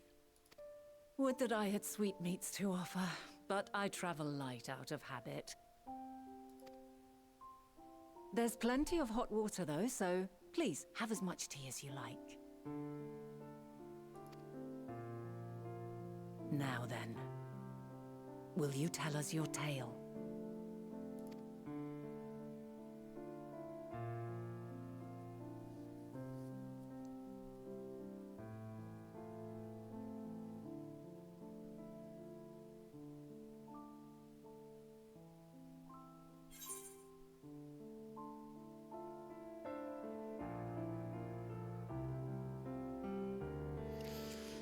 Oh my god. I'm not saying the last part. I don't care about that.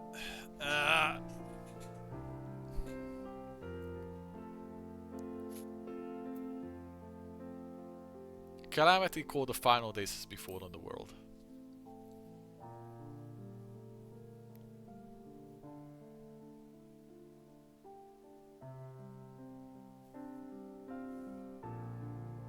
Why don't you start from the beginning? I mean, that is the beginning. That's where you guys started.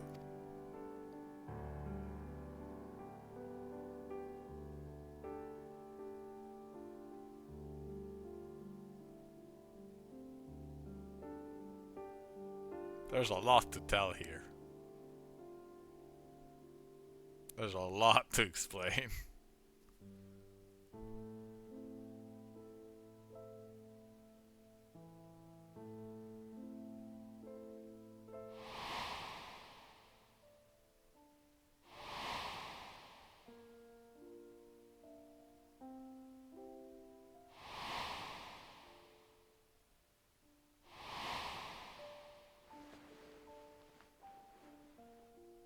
Oof.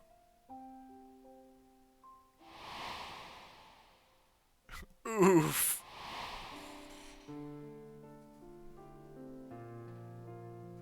Seems like Hythlodaeus is taking it the best. Oof. Yikes.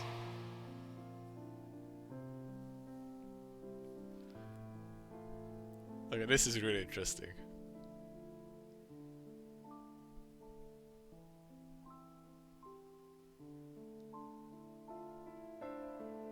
Preposterous. Utterly preposterous. Okay, yeah, he's not accepting it. While not the words I would have chosen, I too have my doubts. Much of it borders on the incredulous. What of you, Vanar?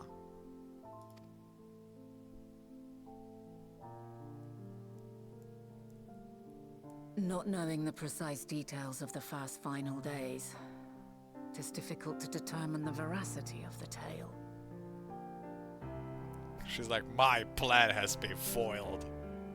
Supposing it is all true, I must ask myself why I would do what I did. Good question.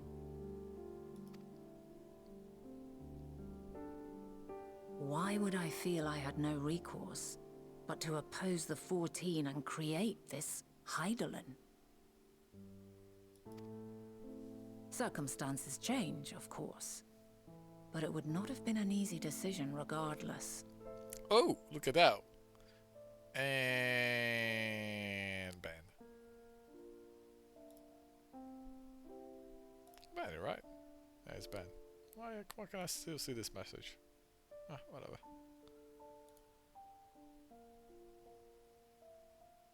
No. There must have been a reason. One compelling enough to force me to take such drastic measures. I see it. Usually when I ban somebody, their message disappears, but this one I can still see. But I banned the... yeah. You can't see it because when it pops up to me, it is literally in a window. If you were a mod, you could maybe see it, but like it is literally in a window that says likely ban evader restricted, and then his message appears. It's in a box. And it's a very, really fucking weird message. I don't...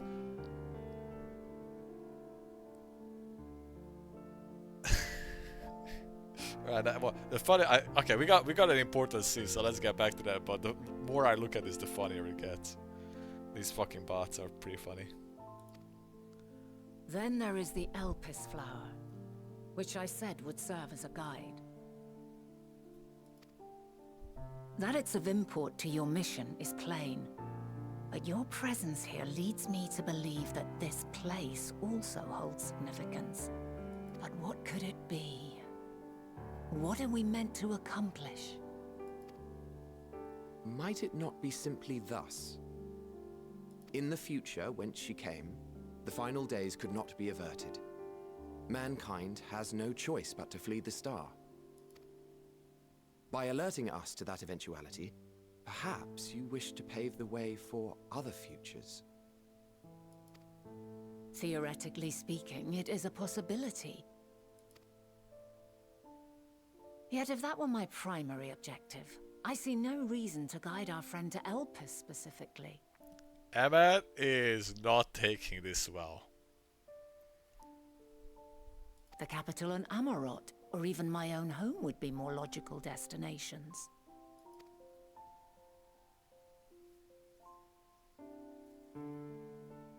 True, true. I note also that Hydaelyn did not specify a point in time to which she must return. It wasn't Hyder, it was actually Elidibus who sent me back here. By this, it may be inferred that it was not critical that we should meet. Alternately, she had reason to believe that our paths would converge, coincidental though it may seem. This is quite a puzzle, and we do not have all the pieces. Hardly any, but we do have one immutable fact. If the final days are indeed as described, they will bring death to all that I hold dear. Yet despite being afforded long years of preparation, the only provisions I could make were for flight.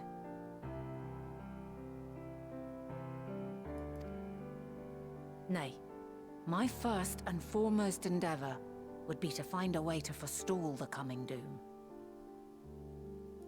It's probably where Given Hyder that even came the from. 14 failed, Mayhap you deemed it impossible. And that's why Hydaelyn was summoned in? What? But no, but Hydaelyn wasn't. No, wait. Hydaelyn didn't stop the final days. It was Zodiark, and then Hydaelyn just combated Zodiark and kept him at bay while also having him. I don't fucking know. Nothing is impossible. This I have always believed. And if Hydaelyn is indeed me, she would believe the same. Listen to yourself. Are you seriously entertaining the notion that you are a messianic figure in some far-fetched tale? He's really mad because he was the bad guy in the story. I mean, to be fair, right?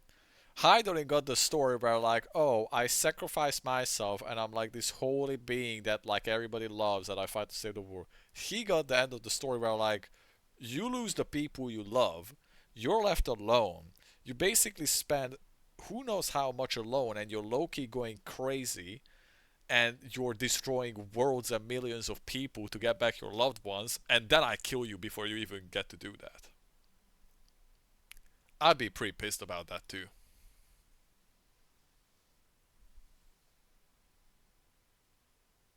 Well, I will not. I refuse to accept that our world could be undone by some unforeseen calamity. I also take offense to my portrayal as a megalomaniacal madman. What did I say? Yeah. I mean, but you do kind of go crazy, man. Listen, that's To sacrifice oneself for the star is a noble act, and I would hold those who gave themselves to this Zodiark in the highest esteem. I mean, yeah, but how long can you go for long like that? Yet, you claim I recreated Amarot and populated it with phantoms of our people? A bizarre indulgence that would be insulting to their memory. Worse still, I even invited you there. Literally invited my own downfall. Why would I do something so idiotic and inexplicable? I think you wanted me to beat you, low-key. he's so not thinking this well. Yikes.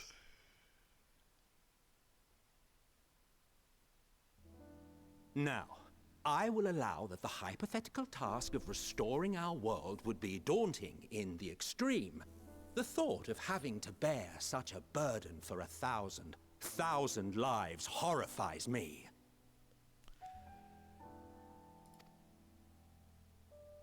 But I would never forsake my duty. I would never forsake my brethren. Well, you didn't do that. You didn't forsake them. You kept going on as long as you could, but like, listen, man, it wears you down. You had that hunch. You had that hella hunch.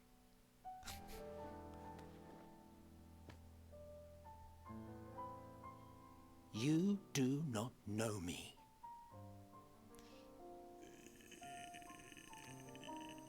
I've had my fill of your fiction. I will return to my duty, and you will not bother me again. This is where it begins. Emmett Selk, wait! I wish that at some point he just called him Emmet. Or like Hades. You've seen much of Elpis already. If you have any observations to share, I should like to hear them.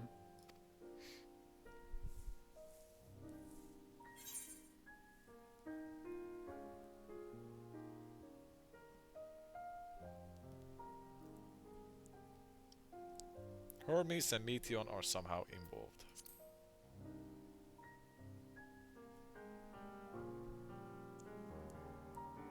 Hermes and his creation Meteon, you say? I should have said Dynamis, but like it doesn't. If Dynamis is the self-same energy as Akasha, as it likely seems, then those two may well be at the center of the calamity to come. This warrants further investigation. With that settled, it is time for action. The missing pieces of the puzzle are here, I'm certain of it.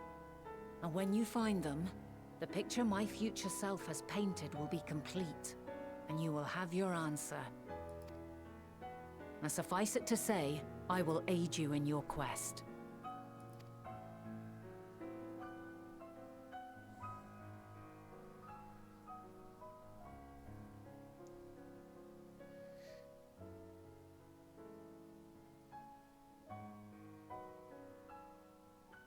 Have faith. If Emmett Selk is the man Azum described to me, we've not seen the last of him.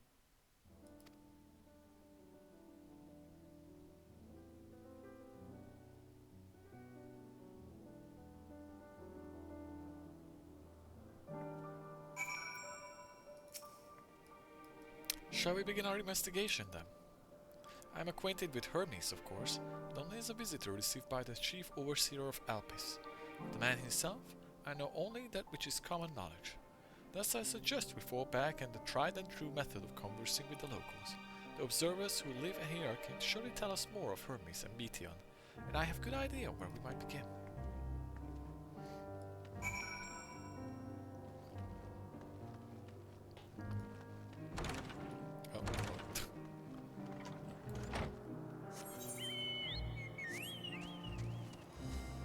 Check for that Aether card. Just a quick check a look. Pegasus.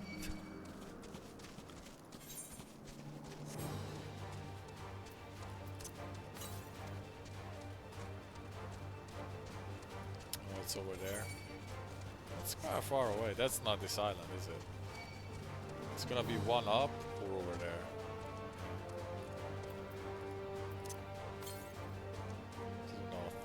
It's up there. Alright, back we go.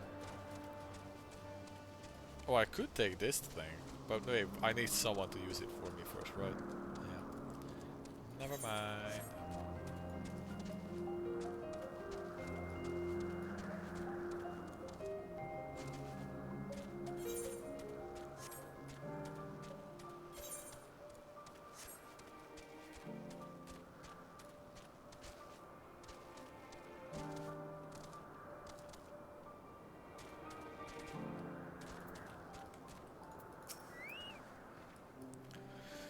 See you, the woman standing in front of yonder building? Her name is Ismene. She's the one who made arrangement for my stay in Alpis. From what I recall, she has held her position here for quite some time. Chances are she can provide us with some insight. Go and ask her questions. I will help with drawing out answers if need be. But I leave the choice of topic up to you. Can I now get rid of this somehow? Can I delete this message?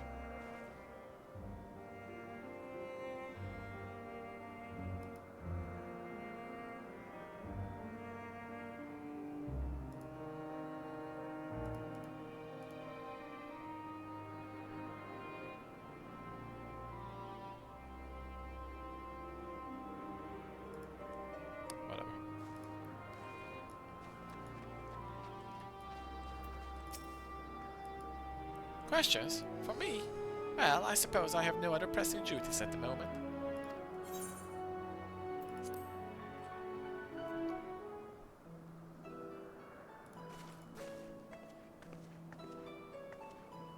Greetings, Ismene. My friend here is desperately curious about Chief Hermes, and I was wondering if you might indulge her. Certainly, Miss Freswanat. Anything to be of service? What do you wish to know? What are Hermes' interests? His interests? Well, he's an authority on flying life forms, and his extensive knowledge of living creatures in general. Is that what you wish to know? How would you describe him as a person, as a colleague? He's a quiet man. I like how this is the clear hint that I didn't choose what the game wanted me to choose, so she asked it for me. He's a quiet man, reserved, you might say, and occasionally somewhat poor with his choice of words. His reticent nature, however, does not prevent him from carrying out his duties as chief overseer. I hope that answers your question. Was there anything else? Listen, I'll have you know, 1 out of 3 fish, a 33% success chance, is really not that bad. You know, I ask 100 people to buy my fish, 33 at least will buy my fish, maybe even more. And that's good money. That's good money. As long as the fish goes out, it doesn't matter how many times you fail, because every time I succeed, the fish goes out and money comes in. And why am I talking about fish when we're talking about questioning somebody else? Don't worry about that. That doesn't matter. But what does matter is my fish are selling. How long has Methium been here? I cannot rightly say. As a chief personal creation, Methium has not been subjected to observation and study like other concepts. So one day she was simply there. What do you think made her abilities? Okay, I cannot tell if she would ask the other question anyways, or if I'm really just fucking bad at this. I understand that she's a highly unusual familiar, able to read emotions and communicate directly with one's mind. Exactly how she was created with that talent, however, is a mystery to me. No, I would probably say that this question was not as important as what I asked, because all this shit we already knew. My apologies. I wish I could explain her nature in more depth, but I have not had occasion to discuss it with Chief Hermes. Do you trust him? Nah, you trust him. Do you wish to know him better? The Chief may not be the most gregarious individual, but he engages with us as is necessary for everyone to perform their duties. I wouldn't want to intrude upon his privacy for the sake of curiosity. Though, if I wish to learn more about Meteon, you could try speaking with Tiamayas, another expert in the creation of flying concepts. He should be conducting his observations on the banks of the stream, somewhere to the east. Oh, and unless you're taking a particular joy in rambling discourse, I suggest you keep your questions concise. Well, we shall keep that in mind. Thank you for your patience and your insight. Okay, she didn't ask the other question. I'm sweating. Think of nothing of it. If there is aught else you need during your stay, please do. Do not hesitate to ask. Come, Morris. I think we've taken enough of Ismail's time.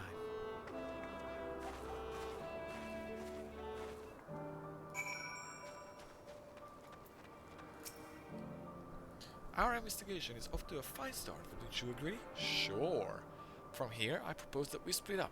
I shall continue making inquiries with the residents observers. If you could track down the colleague Ismail mentioned.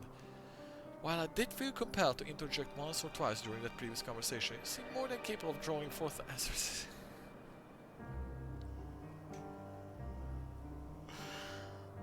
She's mean. She's one of those people that just says it. All I asked is that you watch your footing in around the stream. We can meet back here once you finish preparing with Tiamas.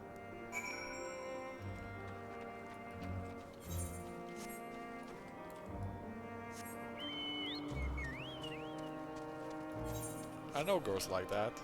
They're honestly pretty pleasant to be around. They just say what they think. No games. So that's pretty good quality, I would say.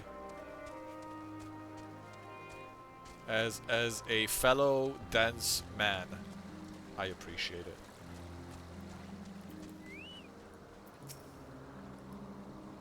Yes, I'm TMS. But please keep your voice down.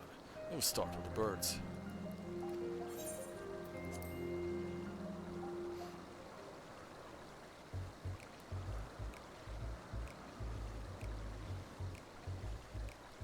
So what is it you wish to speak about? What do you think of Chief Hermes' flying creations? Chief Hermes' work? A worthy subject indeed. Those beings which soar through the clouds, majestic and graceful, are ever a favor of creators. Even now, with so many varieties in existence, the flood of newly imagined concepts continue unabated. What sets the Chief's creations apart, however, is how they benefit from his boundless knowledge of the celestial realm. Birds that climb so high that they disappear from view, others which traverse the boundless sky in moments, and all without riding the car carts. I know of none save he who can conceive of such marvels. Even we who prize elegance of form above all else are dumbfounded by his genius. Why not mimic his process? What? You mean plagiarize? Now, see here. When I take up the threads of creation and begin to weave, I must do so in the belief that I am giving birth to something beautiful. If, in my heart, I knew I was appropriating another's inspiration, it would be shit. Oh shit.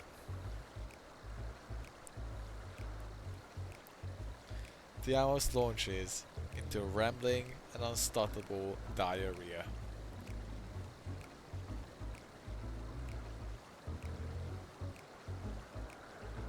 And as such an unconscionable disgrace, act would be deserving of utmost scorn.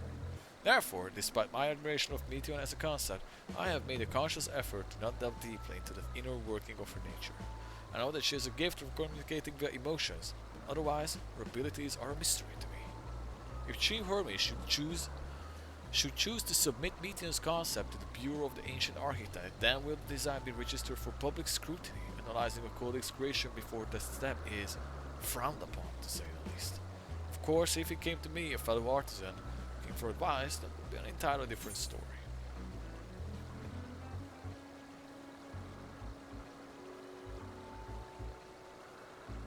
I don't think the second one is a good choice at all.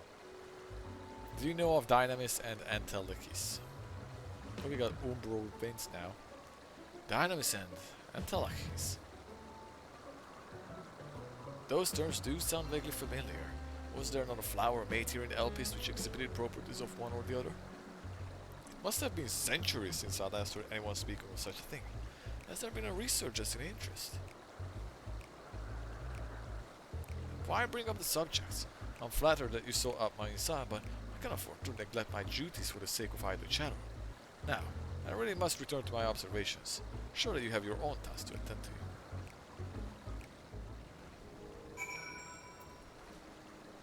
I don't think I got anything useful out of this guy.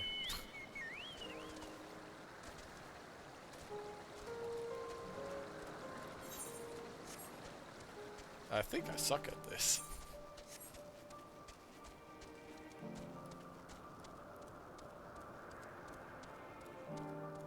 I already clicked this, right? Yeah, I did.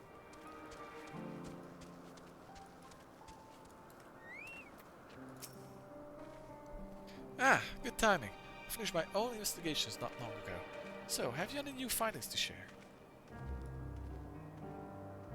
I see, even an expert in the field had little understanding of Meteon's capabilities, let alone an awareness of Dynamis. My question resulted in much the same answers. Hermes' colleagues viewed Meteon as his personal project and could provide no details beyond those which you just told me. Which leads me to believe that the only person with significant knowledge of Dynamis is Hermes himself. Yes, we've made some progress here. More information is needed if we are to reach any definitive conclusion.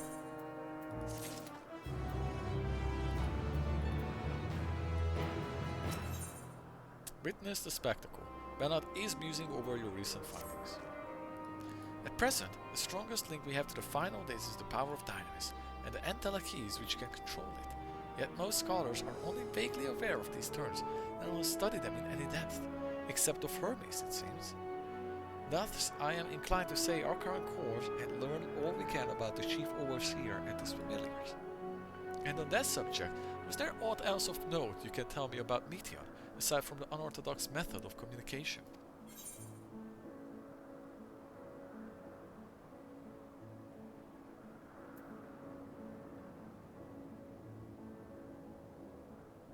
Do I tell her? I shouldn't keep secrets.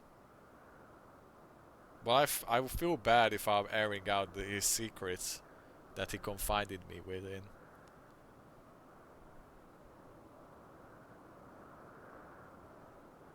It doesn't fucking matter. It never fucking matters in this game. Rather wish you had mentioned that earlier. In any event, would you care to elaborate?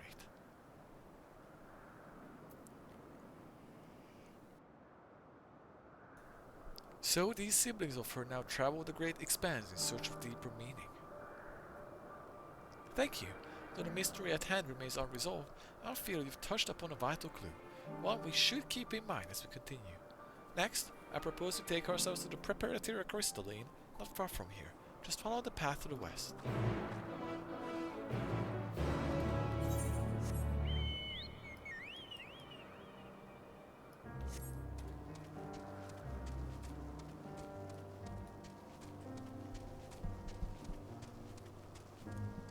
How the fuck is it already 10:45? Holy shit. It was 10 o'clock 5 minutes ago.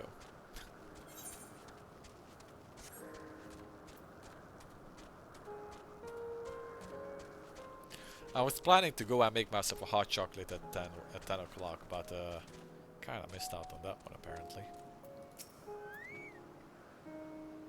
This tower and the one further along are both prepped for the crystalline, a facility where they all archive all of observation and testing records. Despite how they appear from the outside, the interior is actually a vast area of magically interconnected spaces, which, while fascinating, is not the reason we are here, is it? I shall cut my architectural lessons short and see what those two archivists have to share. If you could find someone to speak with over to the other tower, I shall join you there, Ada.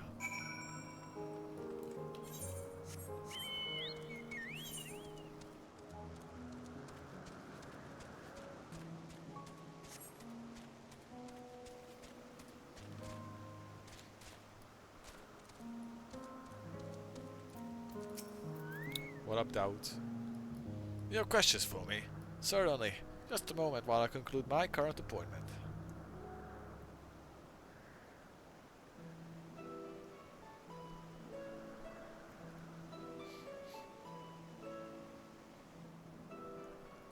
Indeed. If you could provide a comprehensive log for those behaviors, you should then have sufficient data for our official records.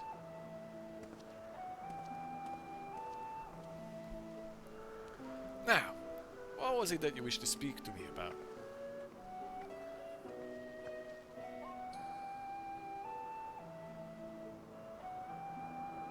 The Chief Overseer's personal research project, and by that I assume you mean Meteor. Such undocumented studies are difficult to track. After all, hardly a day goes past without seeing a researcher trailed by one creature or another. I'm afraid I cannot tell you exactly when Meteor appeared, only that she now spends much of her time at the Chief Hermes' side. Although, I do recall an interesting tale my dearest Galeen shared with me.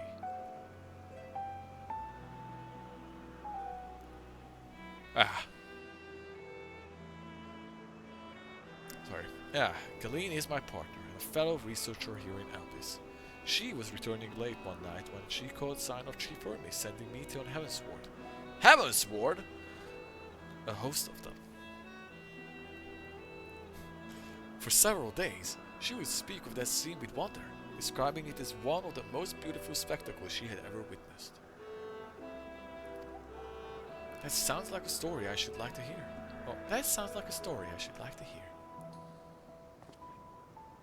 Mistress Vanat, I thought you had already returned to the surface. Permit me to thank you again for your invaluable contribution to our concept placement proposal. Pray do not mention it. As you say, my original plan was to leave after that task, but I have since become engrossed with Chief Hermes' research. Will you favor me with a retelling of this sight which is so delighting your Galeen? Of course. Could you hear it from the lips of her directly, if you prefer? At present, she should be observing the subjects in Metabasos Thalassae. She does enjoy her time there, watching the sea creatures hunt and play, gazing upon the salty waters of the world's oceans, recreated in such sublime detail. Hey, it's not cloudy. Dude, if it was cloudy, I wouldn't have seen any of that. I imagine you must find similar joy in indulging your boundless curiosity, Mistress Vanat. Even though such pursuits might continually and regretfully delay your return to the star. Indeed they do. This a rest well deserved and long overdue, I should think. How greatly have we prospered for the wisdom you accumulated during your travels to Azan, or as Azan. And what would Elpis be without your earlier academic work, the theories you developed served as the basis of many techniques still in use today. Man is a creature of contemplation, but not embodied at nature with as much enduring passion as you. Aye, I dare say there is not a soul alive more worthy of return. I shall rejoice the day you depart on your final journey. That's fucked up. I will be honored. I shall be happy, and I'm gladly waiting the day you decide to fucking kill yourself. Fucked up culture. Well, shall we take this opportunity to meet with Galeen in person? Then allow me to reconfigure the door to the archives here. It will take you up to the Skyway and spare you the need to avoid hostile concepts on the ground. That would be most helpful. Thank you.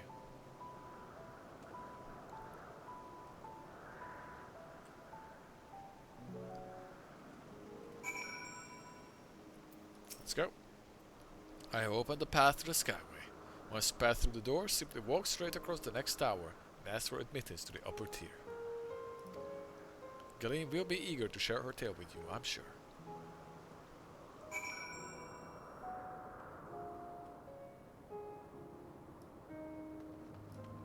Hey, look how nice. Hey. They got lamps and everything, they got trees up here. Oh.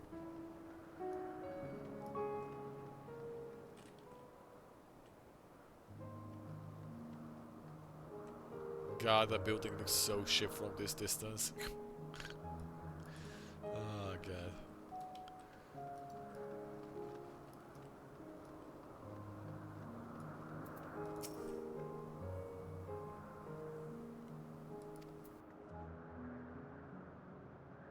Alright. I wanna get to the end of this quest and then I'll take a short break. Mr. Svenat, just passing through? Then allow me to prepare the path. If you need further assistance, there is always an observer or two out in the upper Skyway.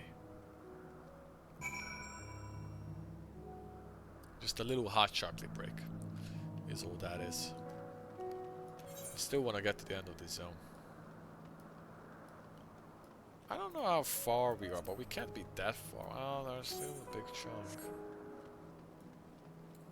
But it's not necessarily all part of it in one go.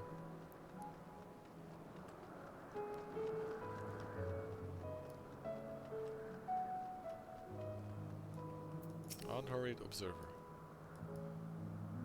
Mr. Svenat, I was not told what to expect. You would have prepared an official welcome. Please, there is no need for fanfare. I only wish to speak with Galeen, if that might be arranged. Yes, Galeen, of course. I will inform her immediately. But she may be engaged in a testing phase. Could be in for something of a wait. Shall I let her know your business is urgent? That won't be necessary. This lovely view will keep us occupied until she is ready to receive us.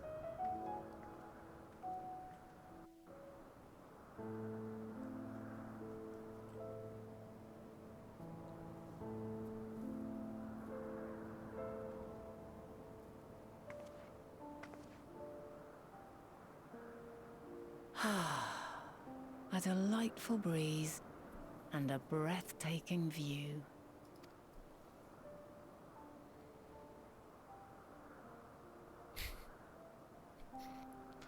They altered the weather for this one. What is it like in the future? Is the world still a beautiful place?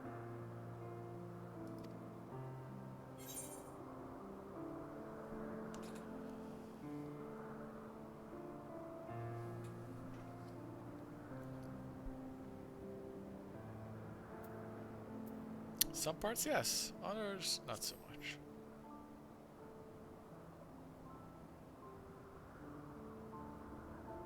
Dark, hidden places, rife with danger. Those have an altogether different, but no less powerful sort of appeal. While we wait, will you not tell me about your adventures? Well, not the portentous events which led you here, but the simple delights all your own. By learning about the future world, I may gain insight into future me's plans. But more than that, I have an interest simply as a fellow traveler. Short of going somewhere oneself, there's naught more stirring than hearing another's account.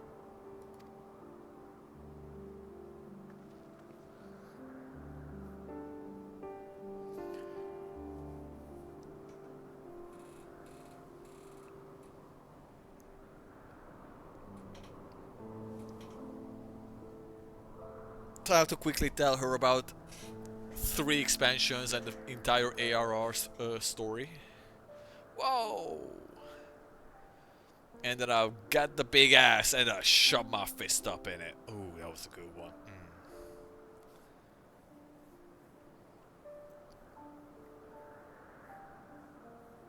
Incredible. Would that I could have been there to see it.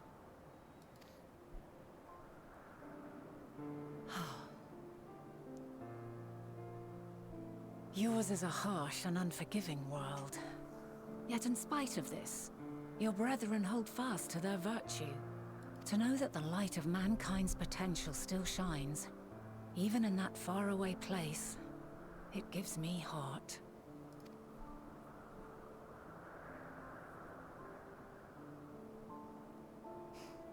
Thank you for regaling me with your tales. I will treasure every word. As you know, I was once a scholar. And among other things, I sought to understand the workings of the world. What exactly is ether? How formed the laws of nature? Whence sprung mankind? Riddles and mysteries beyond counting. Over the years, I have managed to find answers to some few of them. Yet rather than attain a sense of mastery, the more I understood, the more I came to hold the world and its miracles in awe. We too are miracles, each and every one of us, born of the warm breath of life that traverses the heavens, swirling through eternity. When I fully grasped the improbability of our existence, nothing felt impossible anymore. If it could be imagined, it could be done.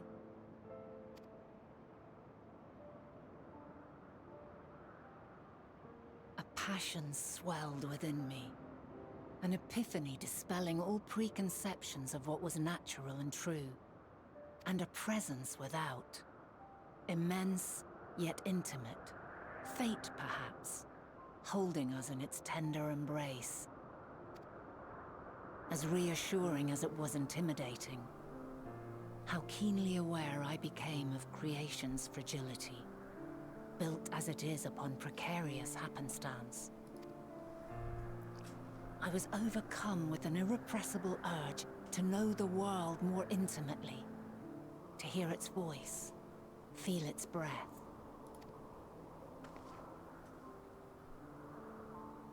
I ventured forth on a journey that very day, so very long ago now.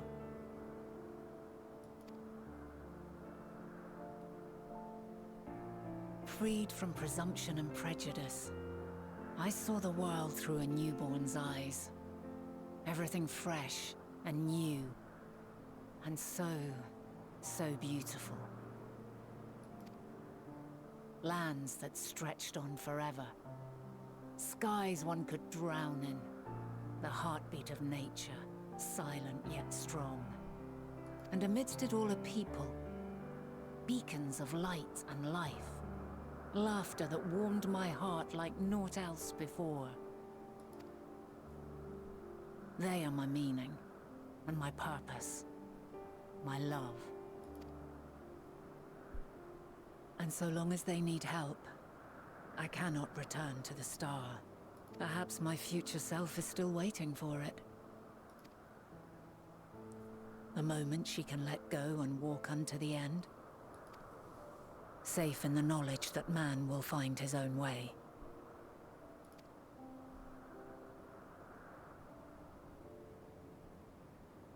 You, who are our future, tell me this, and tell me true. Has your journey been good? Has it been worthwhile?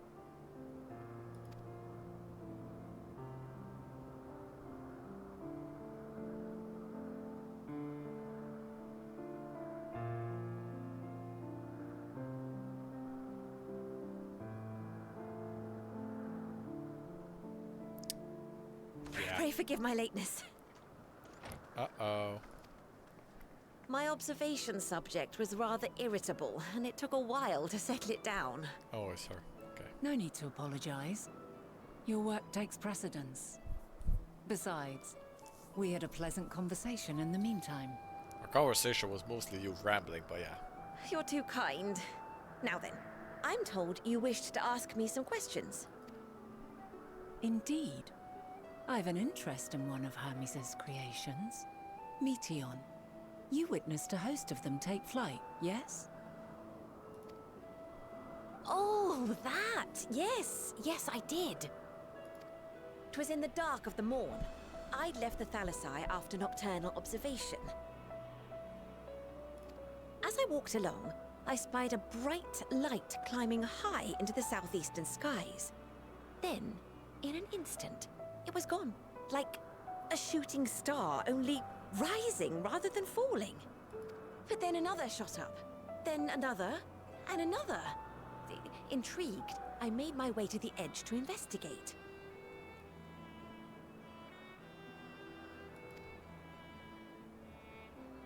And who should I spy on an isle to the south but Hermes and Meteon, the Metea, rather. There were lots of them, and I realized they must be the shooting stars that I'd seen.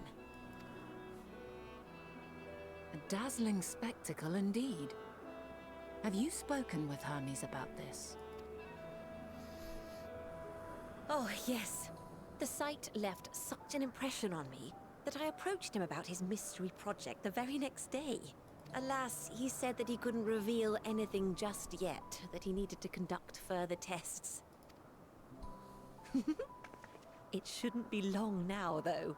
He often returns to that isle, and I have a feeling he's nearing a breakthrough.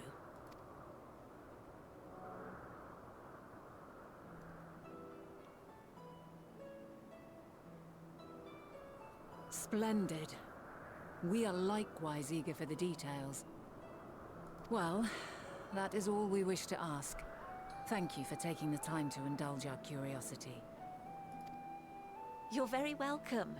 It's always a pleasure to speak with other inquisitive souls. Oh, and will you be descending now? If so, I shall link the doors for you. Please.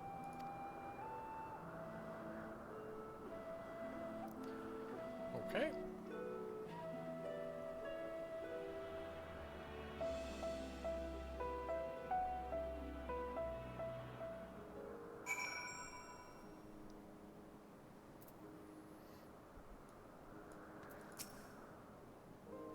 So, another piece of the puzzle falls into place. From what I've learned thus far, I think we can safely conclude that Hermes hasn't been revealing the details of his research to others. It suggests that either someone will appropriate his discoveries and make use of them, or that Hermes himself will have a hand in causing the final days. Since we have no reason yet to suspect the former, we should consider the latter the more likely possibility. Proceeding under this assumption, our next step should be to divine why, or even if, he might desire such a terrible fate for our star. Alright. 5-minute break. I'm getting myself a hot chocolate and walk around a little bit, and then we continue.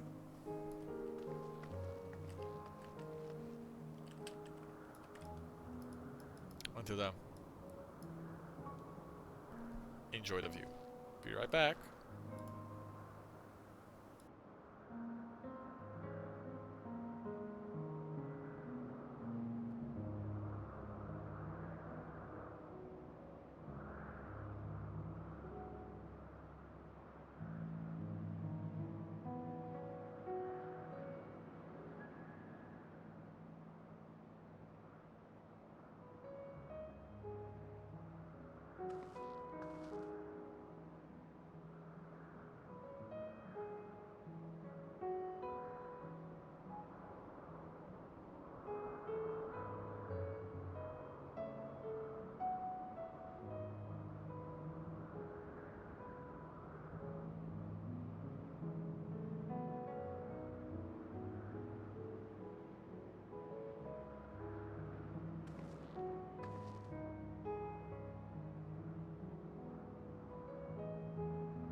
Got myself a hot chocolate right here.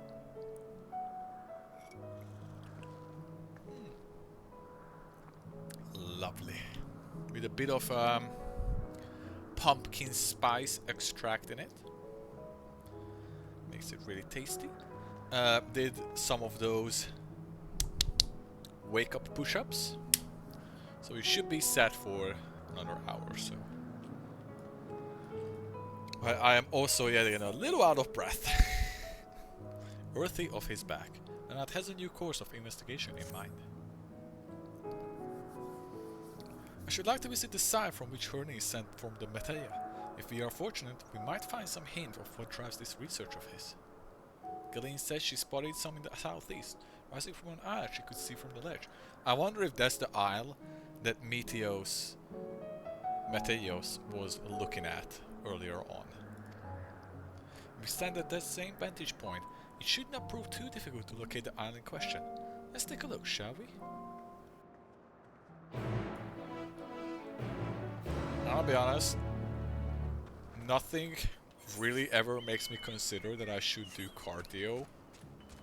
I hate doing cardio, generally. But the fact that I do like 20-30 push-ups and then I feel out of breath trying to read these lines is a bit of a oof. Is a bit of a, maybe you should be doing some cardio.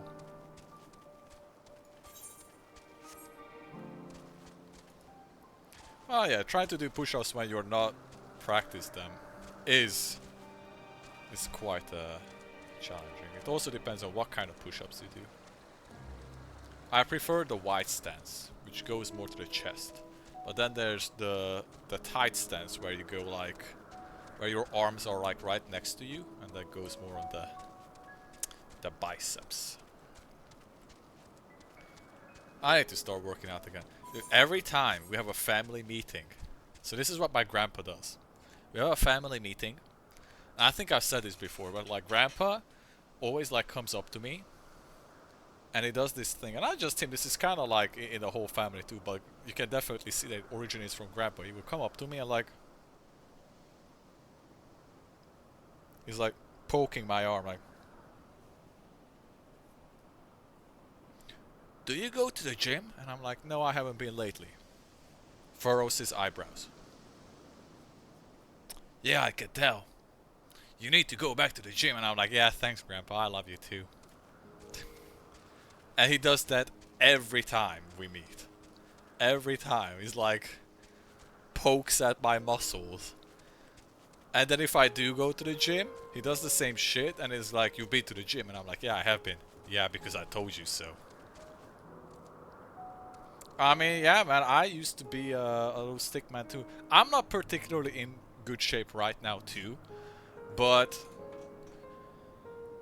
fuck, it's almost been 2 years since I stopped smoking, right? We are kind of slowly coming up on the 2-year anniversary that I officially quit smoking regularly. And back then, I was like 66 kilograms, which is really not a lot, especially for my height. I'm 192 centimeters, and I was 66 kilograms. Literally stick bug. And nowadays, since after I quit smoking, I started like working out, and now I don't regularly work out, so I definitely lost some of that muscle mass. But even not really working out and being particularly active, I'm still hovering about 73-ish kilograms, which is really nice for considering that I'm barely doing anything. And that's still like a solid 7 kilograms up from where I was beforehand. And 7 kilograms of muscle is quite a lot. That's not really fat that I put on, that's like, that's good old muscle, baby. Oh yeah. And I'm not even in good shape right now, so I need to go back. I've been feeling it. Now that I got my haircut, I got my bracers. My bracers are gonna be done by around next Christmas, a little before that. I need to start hitting the gym again. And within a year, for my next birthday, I'm gonna be looking so good. That's like my one goal. I got a fucking bug over here.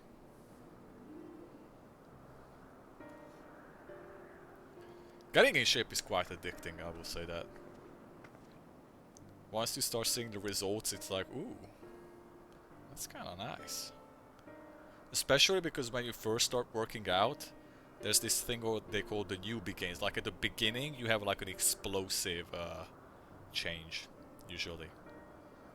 And then getting to the point where you're like proper ripped is taking a lot of hurt and discipline and like consistency. But even just like 1 month of going to the gym or regular like exercise, 2 months of doing it, and there's gonna be like visible difference, which is always very nice. Now, if I were conducting some mystery research, where would I go? Yeah. Ah, what about that one? Have you the means to fly? It's quite a distance away.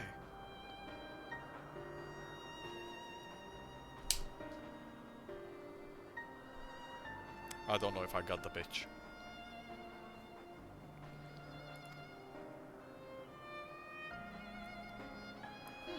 Inconvenient, but hardly an insurmountable problem. To me, Argos. There it is. I was wondering where she would, because we saw Argos when we first came here, and she was talking to the dog. Oh, my friend, would you mind creating a double to carry Mortis here over that island?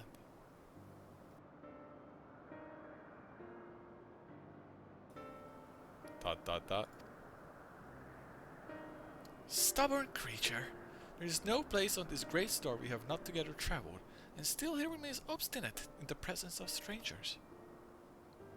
Argos has rather exacting standards, I'm afraid. Yeah, it's because I'm a cat. I've ridden Argos before, by the way. What? You've ridden him before? Ah, your before, meaning my after. Not at all confusing, right? Interesting. It is certainly not unthinkable.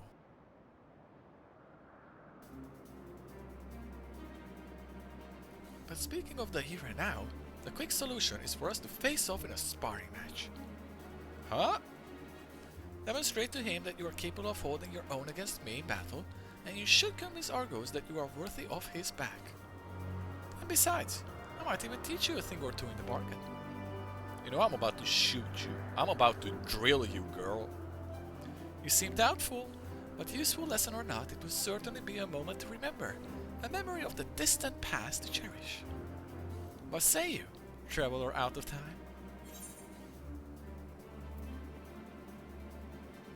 Choose your battlefield.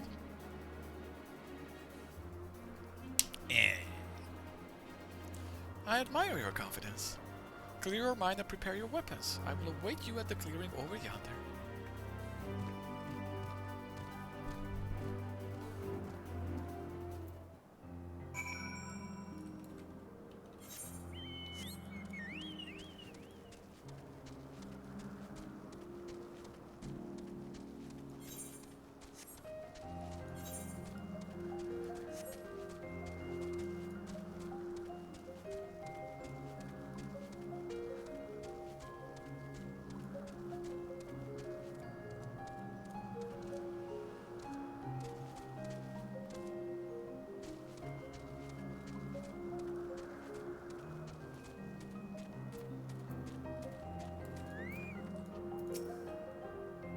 Shall we begin? Be warned, I'm not going easy on you. Level 88? Holy fuck.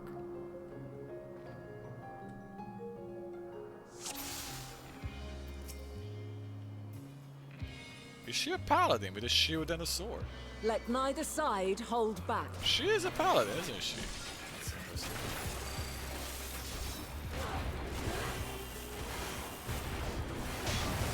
Oh my god, that's fucking mean. What the fuck do you mean? Was I supposed to dodge that somehow? My blade sings! Oh my god, that's mean!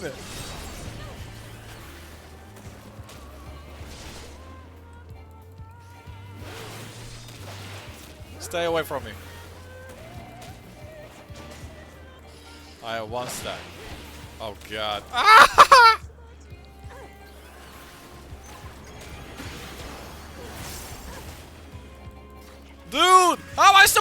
she's doing that?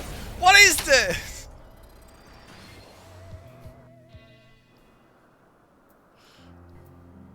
Yeah? You wanna fucking go? You wanna fucking go? We'll fucking go. Oh, it doesn't let me because I'm not 87. Fuck you. Fuck off. This might take a couple tries. Let neither side hold back.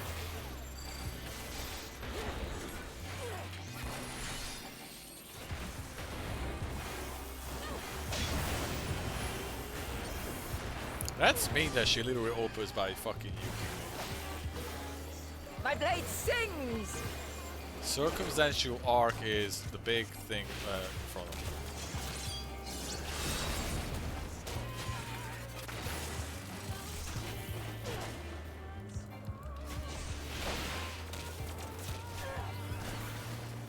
This is the clone thing.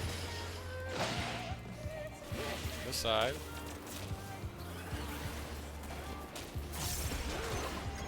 Then she does the thing again.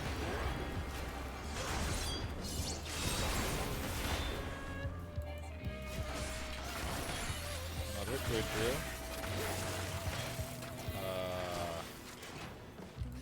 I think I'm safe here.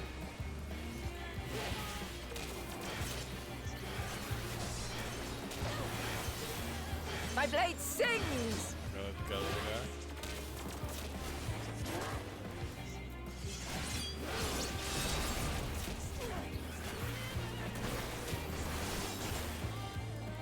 Before getting used to my Impressive. I shall have to try something different. Uh-oh, she's changing weapons, isn't she? She's a dancer.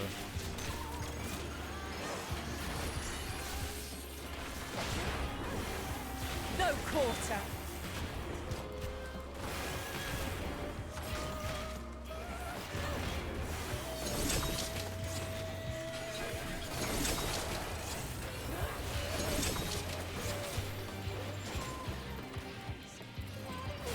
Have a taste.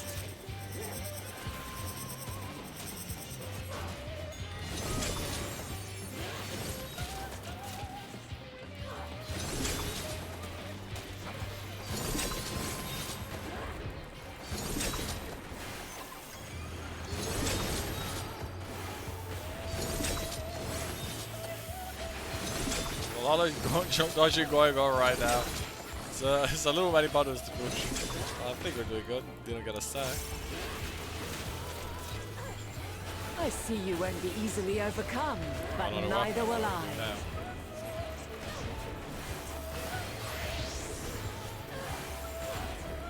A mage. Oops, I used my thing for that crit. That's fucking mean.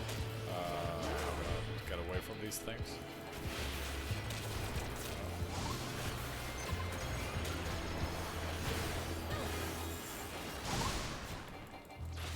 Prepare yourself.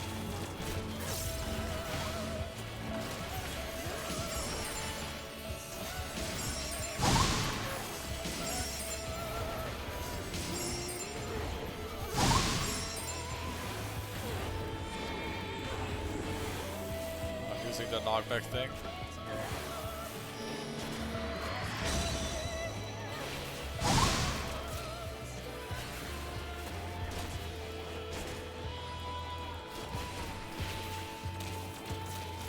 Please. I was about to say, can you die, please? But I just want you to lose. Turn to stone. Turn to stone. Oh god. Ah, shit. Oh, that's fast. Glad I moved.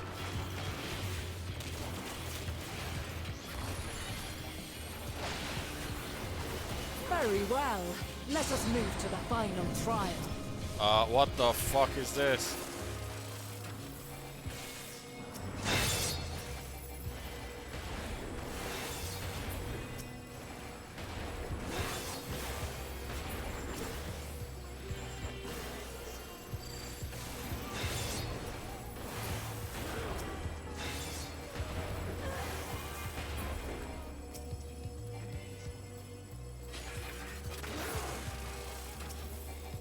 More?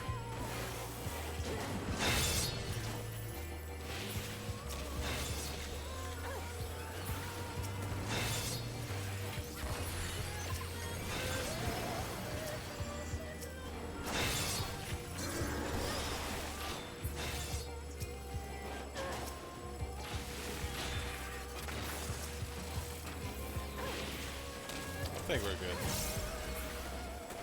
Oh my god, more? I think probably the red ones are the ones I want to take care of first, right?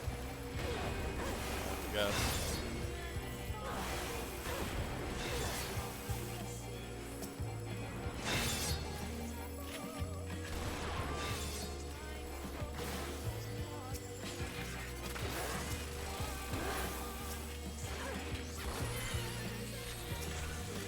Oops, I should not have pressed mine.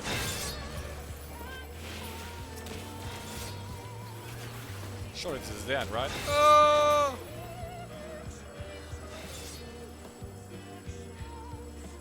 There's nothing else.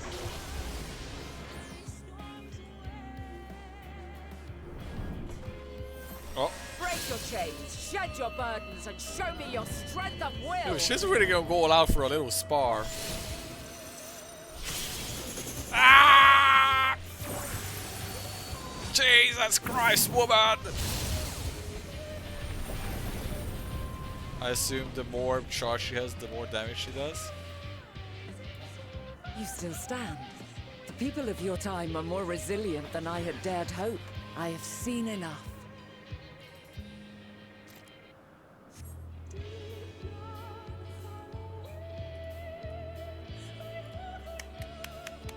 We beat her. She went a little cray-cray at the end.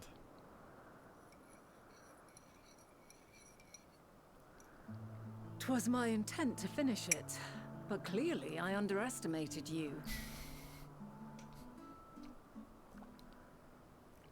She's like, I fully intended to kill you, but I guess I did really underestimate you.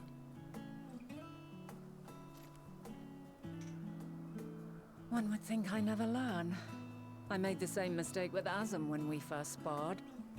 Despite being less than half my age, her strength was astounding. As is yours. 'Tis plain you have weathered considerable hardship. Far more even than your tales would suggest. It seems we have both learned much on our journeys.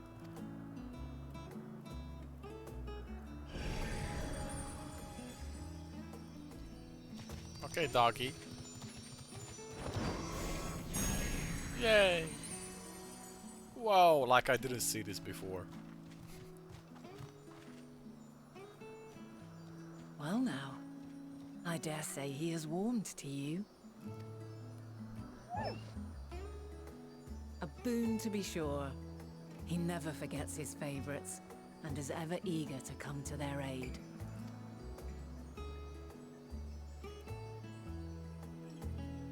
He's a good boy.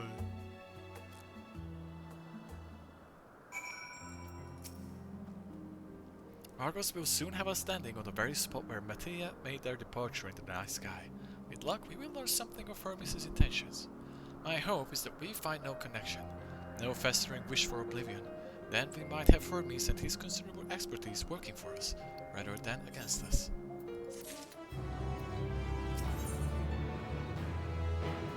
A flower upon your return. Renat has Argos and his double at heel.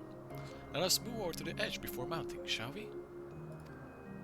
And we'll allow Argos to catch the currents rising up from below and give us a smooth ride over to the eye.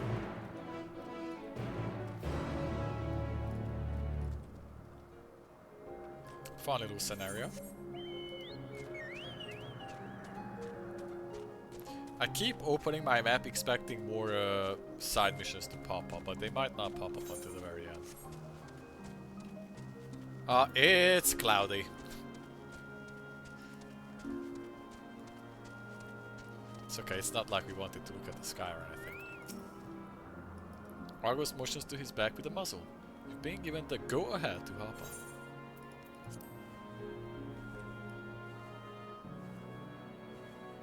I bet this looks really nice normally.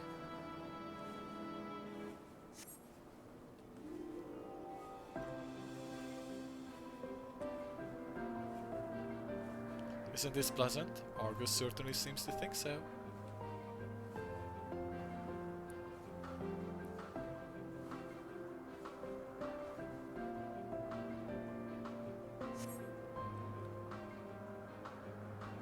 Now, what was the name of that tree? No, something. Ah, no, FF14. Quite a striking specimen, is it not? It's a cherry blossom tree.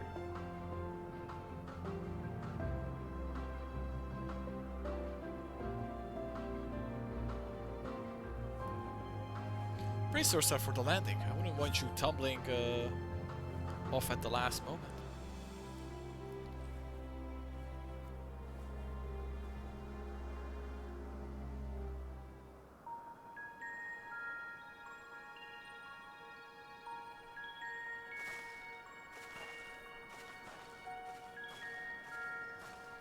Quite a small place, lacking even the most basic equipment.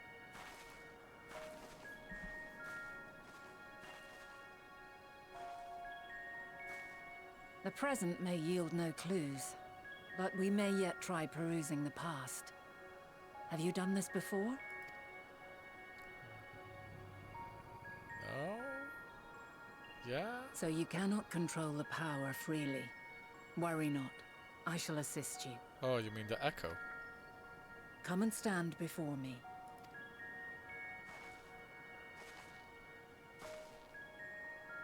There are two ways to see the past. The first entails peering through the walls of the soul in the moment a subject is recalling a memory. The second requires no subject, and is instead a process of piecing together an event from ripples left in the ambient ether. Now that I think about it, I feel like we haven't really had an echo flashback in a very long time. I can't even remember, like, we definitely didn't have one in Endwalker yet. I feel like the last echo flashback we had was like some point through Shadowbringer's leveling, I wanna say. I could be wrong with that. As memories are etched upon the ether of the soul, so too are they etched upon the ether of the world. In this way can history be preserved. Such memories are given to fading, however, and can prove challenging to visit. But come, let us try. Close your eyes.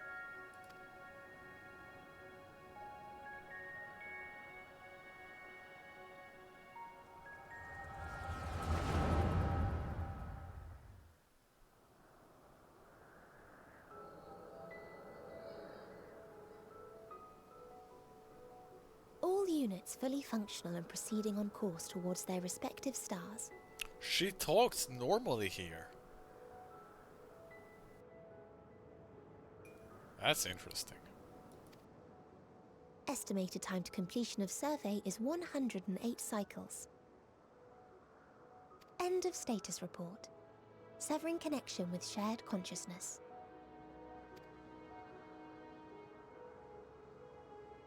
Did you hear that, Hermes? All is well.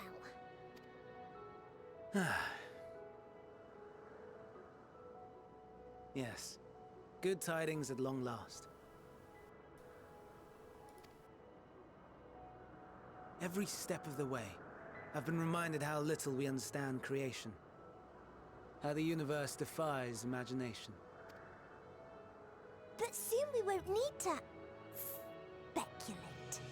We'll know the answers. What others live for. Indeed. And we'll owe it all to you and your sisters.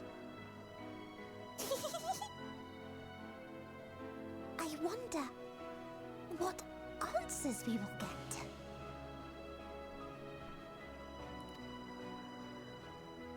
Whatever intelligent beings that exist out there are bound to be vastly different from us. Diverse in form and culture, possessed of unique ways of thinking. Their conception of life and its purpose will be no exception. Completely and utterly unlike ours. Oops. Fuck. Utterly unlike. How? I have no idea. Yet whatever answers we receive, I will not dismiss them out of hand. No. I will think earnestly on them all, and I will share them with our people, that together we may contemplate our own existence. Perhaps then our star will become a better place. Not only for man, but for all life. Meteon, though I gave you wings to soar the heavens, I did not teach you how to walk the earth. So loath was I to bind another living being. In the course of your long journey, you will learn from those you meet. Learn to walk and run and so much more. And when you return, older and wiser, we will have a celebration to mark your homecoming and coming of age both. Or will there be apples covered in syrup? And how are you supposed to eat them? Rather than food, perhaps...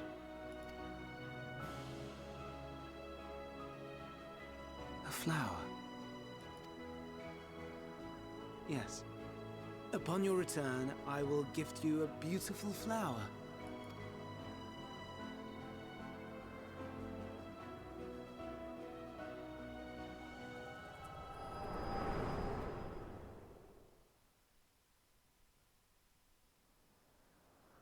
Oh, the weather is good now.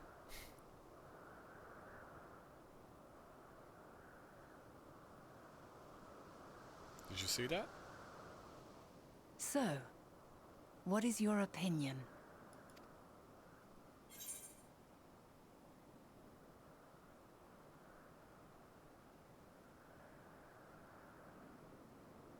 Hermes is a gentle soul.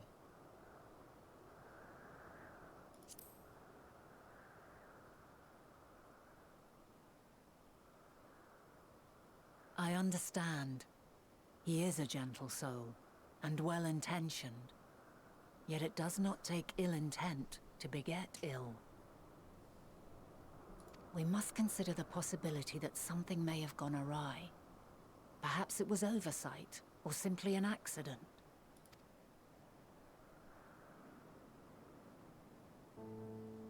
In light of this, I propose that we reveal your tale to Hermes himself. If he does not wish for the final days, as we believe, he may well join us in pursuing a solution.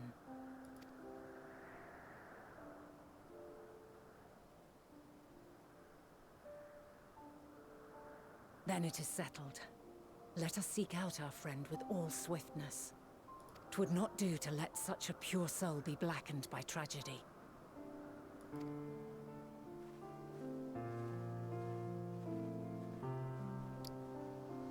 And what if us telling him is just not gonna take it well, the same way Emmet did it, and then he's going to send him down a different, like send him down the path that will actually lead to the catastrophe. There are any number of places where Hermes might be in Elpis. But we could do worse than to look in Ctesis Abaloa, the largest facility. It stands in Isachlama Boreas, the northern isle.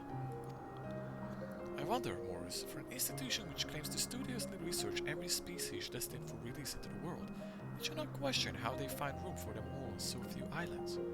The answer lies within Ctis itself. I touched upon a practice before back at the archives, where a vast area is stitched together out of multiple conceptual spaces. The same holds true for the interior of this facility and its magically constructed environs. Tis there, within those sprawling habitats, that the Chief Overseer and most of Elpis observers conduct the bulk of their work. Come, the simplest route is via the news north of Bataillon Oikos.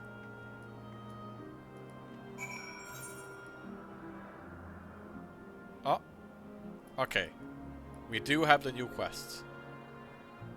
I think we're getting close to the end. Also, I'm traveling up with the crystal. Fuck this. I think we're getting close to the end of the zone. I am going to push further than midnight. I wanna reach the end of the zone. It's a Saturday night. We're going wild, boys. We're really kicking out tonight. I'm going real wild. I'm gonna keep sipping my hot chocolate and playing my video game. This appears to be a teleporter Vanna told you about. Motes of light yet hang around in the air, suggesting the device was but recently activated. Boop. Take me.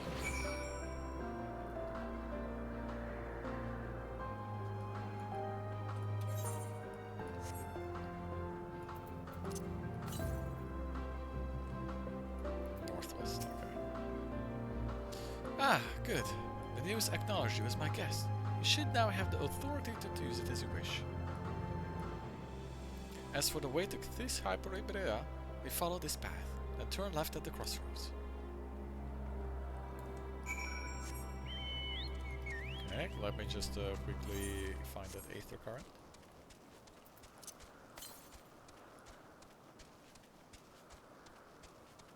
To the north. Ophito Tauros. Interesting. Oh, there it is. Oh, lookout point. I have. This is the first lookout point I've seen in the entire zone. Lamau. Touch it. Touch with my grubby little hands. Okay, we got all Aether points, I believe. Yeah, we do. Nice, nice.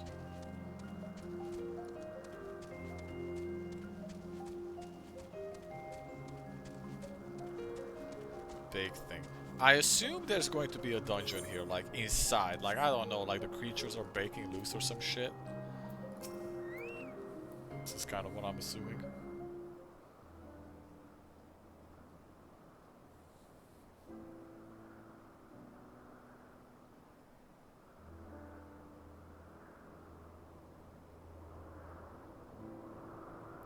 Here we are, the grandest research facility in Alpes. We should head inside and ask after Hermes' whereabouts. Hermes is at another facility, as we have just discovered. Is it them? Them too? Yeah. He's still mad. He's so mad. Furthermore, we've confirmed that his studies into Dynamis, as well as his creations of Meteon, were entirely private pursuits.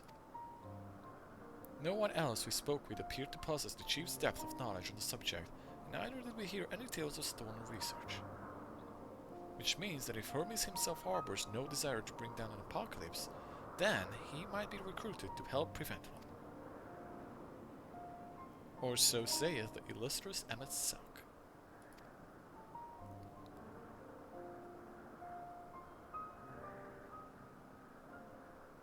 According to your story, the 14 divined the connections between the celestial currents and the final days, but were never able to pinpoint the root cause of the calamity. Divined the connections.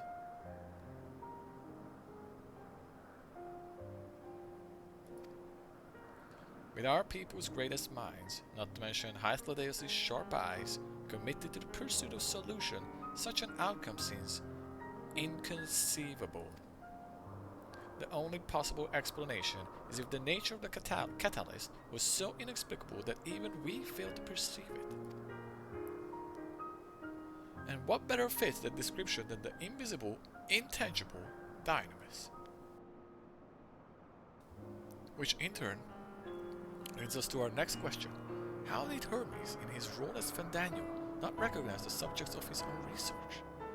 We must assume that he either knew and was unable to help, or that he was otherwise prevented from identifying the cause in the first place. At this juncture, all we can do is speculate. To be clear, the Convocation does not tolerate acts of deception or malice. We are practiced at perceiving truth, and would have known had Fandaniel lied to us. Hermes has no conscious wish for the world to end. Of that, I am certain.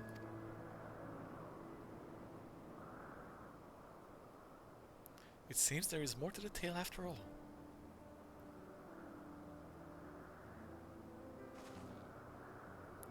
We conducted an investigation of our own, you see.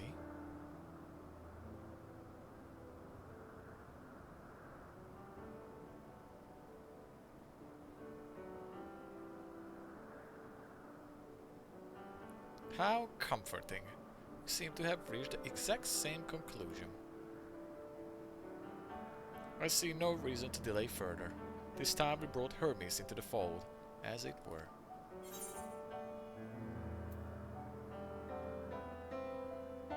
I'm just not gonna say anything.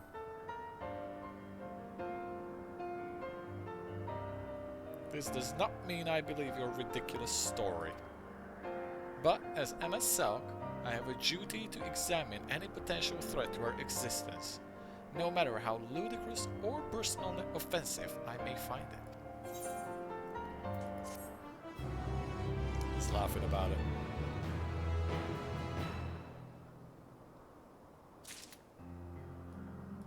Hunger in the garden. Hythlodaeus is eager to find Hermes. I think the time for leisurely exploration is past. If I might have the moment, adjust my vision. There he is. On the next isle over, Meteon is with him.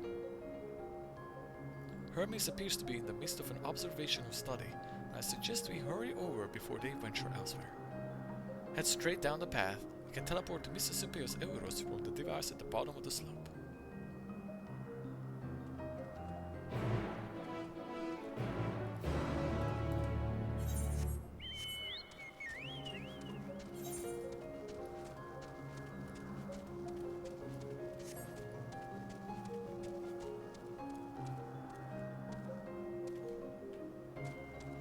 Can I jump up there? Is this doable? Or is this just, hey, you wanna have flying for this? It seems like I wanna have flying for this.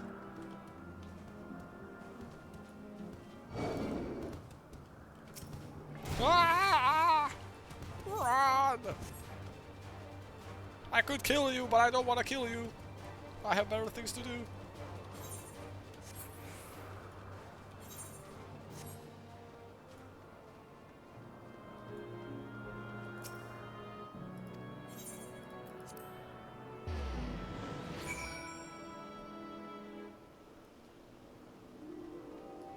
I know I've said this before and this comes out of nowhere, but just jumping reminded me that it makes me so mad that WoW still doesn't have jumping puzzles. Like, they've had so many years to copy it from Final Fantasy and Guild Wars and they just refuse to do it, and it makes me so mad. Because WoW would be awesome with jumping puzzles. WoW has the best jump. This game, I said this before, I think the jump and the movement in Final Fantasy is not particularly great. It just doesn't feel good. But the jumping puzzles still work. And then WoW jumping is really good. That game could do so good with jumping puzzles. I would definitely like fucking...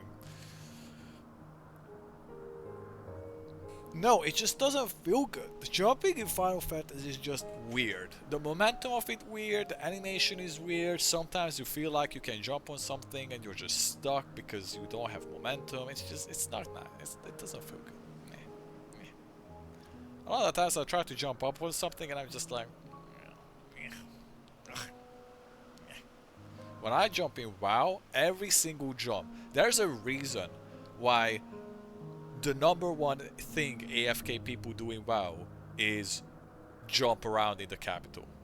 There's a reason why anytime I'm looking for a group in WoW, I'm like doing the jump thing and I'm just running around the capital in my mount and I'm just jumping and doing 360s because it feels good, because the jump in WoW is like, it's crisp. And the jump in Final Fantasy is just like, eh.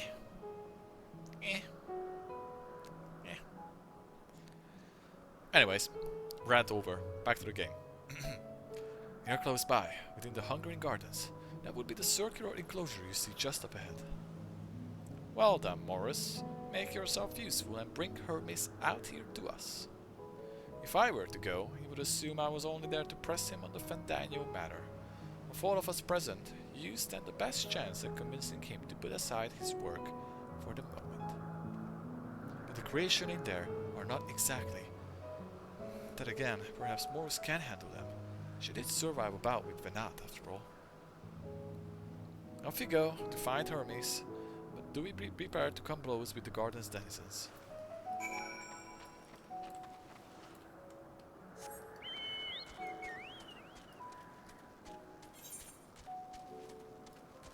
Misop says Eurus. The Hungarian garden. Oh my god, it's what the fuck? It's a desert area. Oh, you want me? We're doing this? Okay.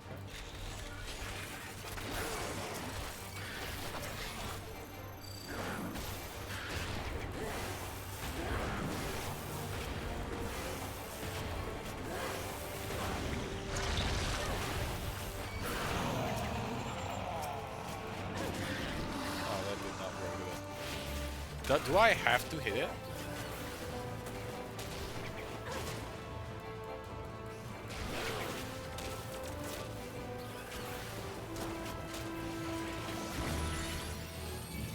I think I might be misunderstanding how wildfire works. The bomb. Because like I'm thinking, if I put this on one, if there's two enemies and I put my bomb on one enemy, but then I spam effects, weapons on the other guy, then the bomb still gets stronger. But now I think that I actually have to attack the enemy that has the bomb on them, otherwise it doesn't do the stacking effect. It's not super clear about that. Oh well. Social Hermes, right. Easy.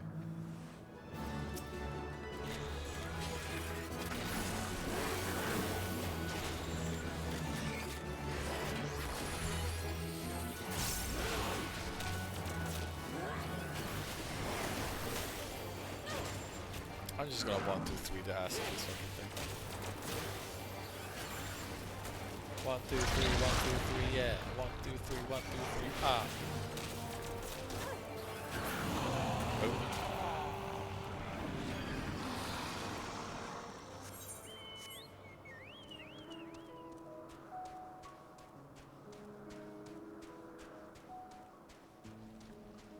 Supposed to be somewhere in here, I think.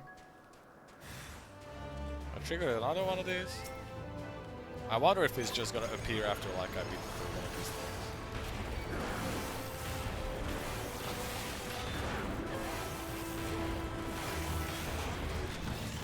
Real crit. Oh yeah. Explode this bombers. Woo!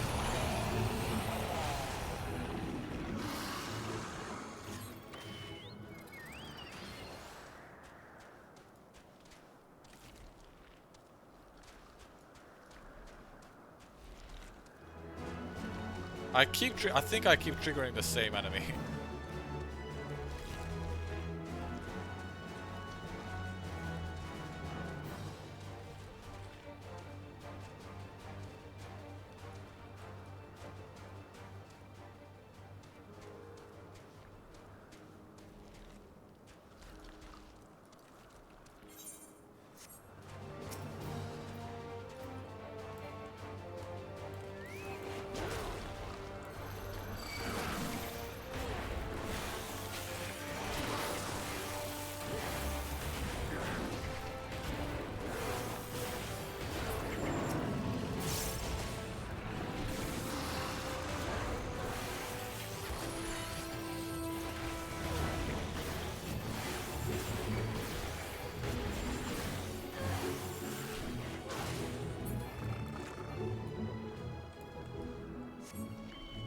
Can we find him now, please? Where the fuck is he?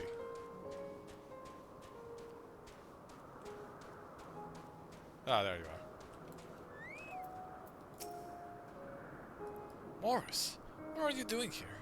I thought you were keeping Atladeus and them in some company. We would like to speak. An important matter. And unrelated to my decision on Fandango, you say? Then, Yes, I will come. As soon as my work here is finished. It will not be long, I promise. But you should really wait outside the garden with the others. This is no place for idle exploration. So I'm gonna assume that him getting this information from us is what will actually convince him to take up the role of Fandaniel. But then I don't know what happens that will actually trigger the final days.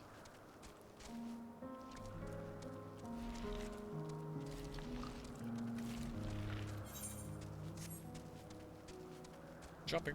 Whoop.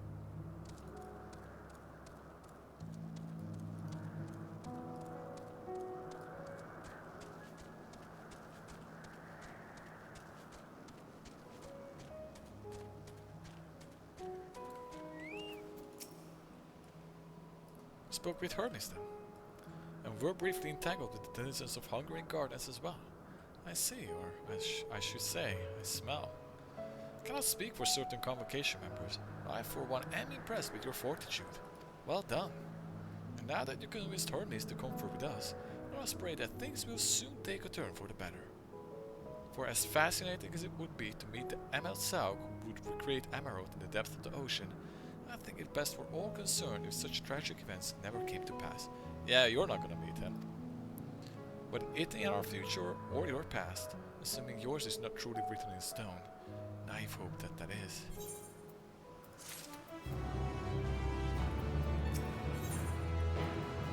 Words without sound. Emmet Sauk seems content to stay where he is. Hermes said he would not be long, eh? Then we shall wait here until he emerges.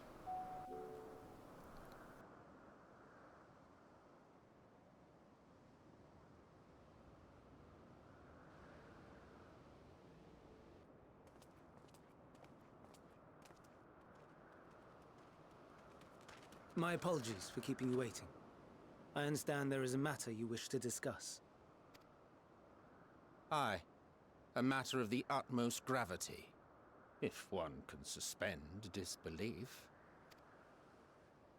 Go on then. Tell him what you told us.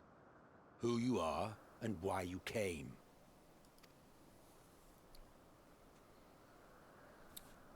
The world's fucked up. Everything's shit. This guy goes crazy. This guy dies. This guy this girl turns into a god of light, and you have something to do with it all. Also, you get shattered into pieces, and then we get like another shard of your soul, but this shard is actually an absolute fucking crazy theater kid asshole who just goes fucking off, and then he's like super hellbent on starting the final days. Just saying.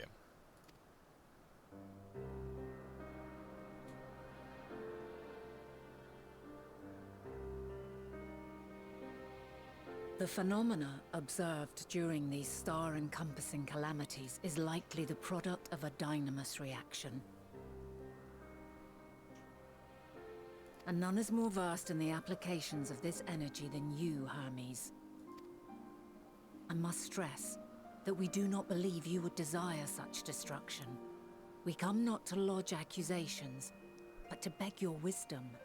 And so, distressing though the exercise may be, I ask that you share with us your opinion on the matter, on the assumption that our visitor's tale is true. Even you, Vana.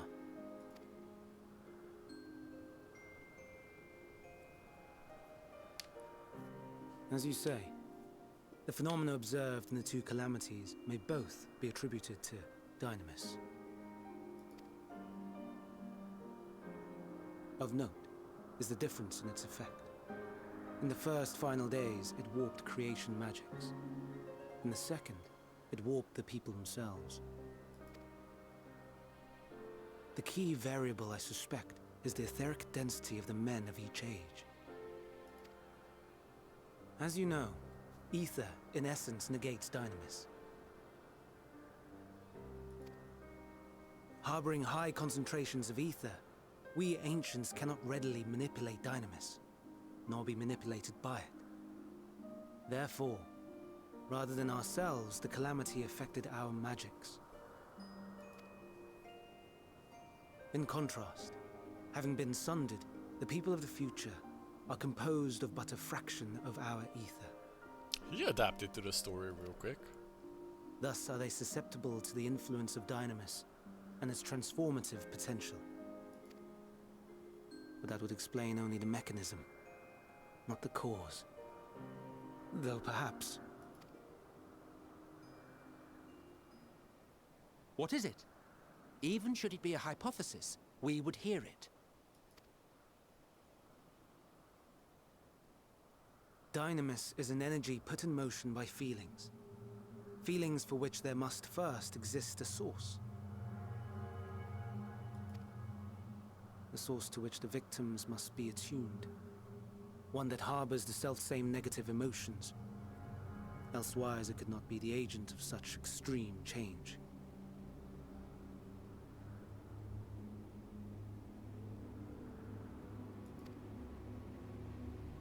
So it wasn't the stagnation of the celestial currents. Someone, or something, is instigating the star's demise.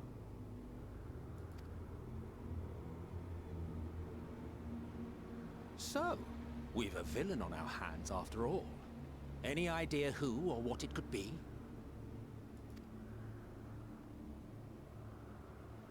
The celestial currents comprise the outermost layer of the star's ether, encasing it like a protective sphere. The plot thickens.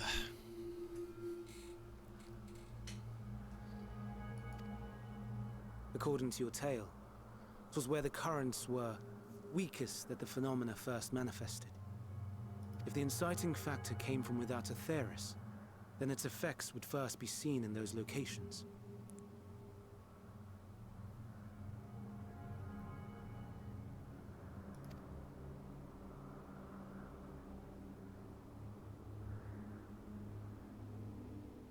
Greetings. Can you hear me? Uh-oh. Do not be alarmed. I mean you no harm. I don't even click anymore. I wish only to hear your words, share your feelings, know your thoughts. Here we fucking go. May we please be friends? Turns out it was Omega all along. Meteon. What is it? Executing scheduled task, suspending individual self and connecting to shared consciousness. Connection established. Commencing status report.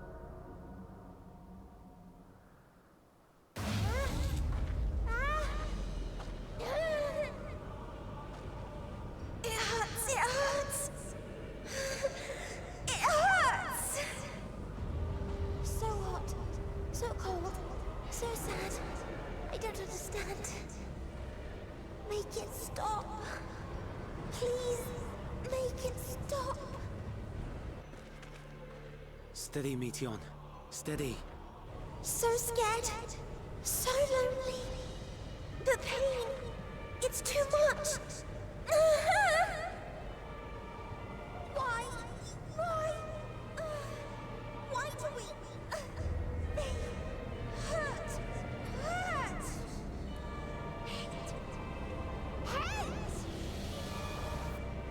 This is wrong. All wrong. She's gone? But how? What the fuck?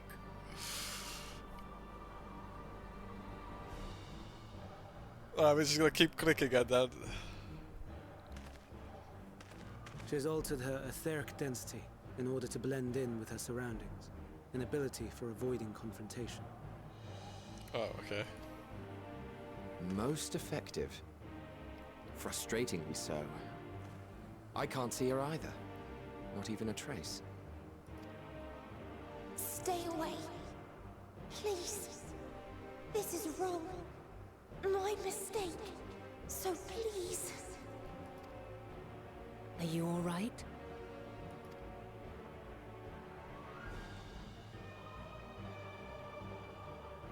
In your mind? No. We only heard her speak the instant before she vanished. Of course. When communicating without words, Meteon also employs Dynamis. That would explain why you were able to hear her when we could not. Then you are our best chance of finding her. Follow her voice and try to track her down. Hindered though we may be, let us split up and search as well.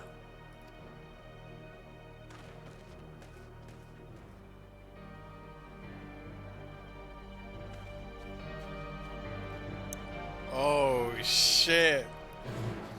So earlier in the zone, when he first mentioned that he sent out other sisters to look for other stars and shit, I did have this thought. I don't think I said it out loud, but I was like just jokingly thought to myself, oh, and like they ran into some other alien planet and then they're gonna come invade us.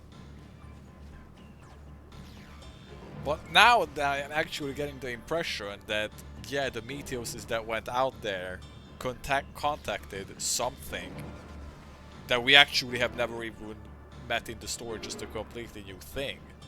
And that has taken interest in our planet. Like fucking Galactus is now coming to devour us or some shit. Is the impression I'm getting. Which is interesting, that after all this setup, in the end, the big villain turns out to be just a completely new thing that gets introduced very much towards the end. But it's not bad. It's interesting. Interesting way to go. Calm your mind. You sense questing for any hints of Meteon's presence. That was a good cutscene though. The way how I had to, like, you know, normally click, I have to click between dialogues, but you fail to hear her voice, she must be elsewhere. And then once Meteon started talking, it just suddenly took over that it was just going by itself. I was like, oh shit. I can't even pause to talk about what I'm thinking is happening. This is just fucking happening. Oh shit.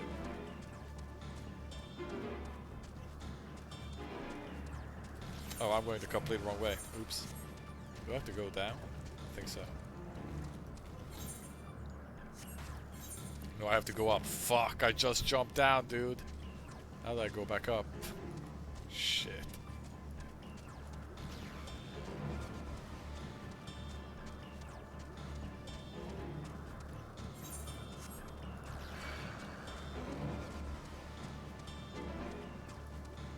Interesting, interesting.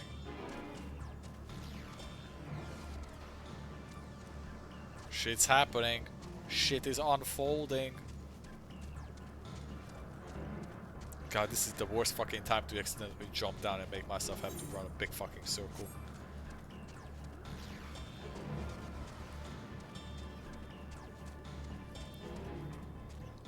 Imagine if I stopped at midnight. You would have been so pissed if I stopped right before reaching this point.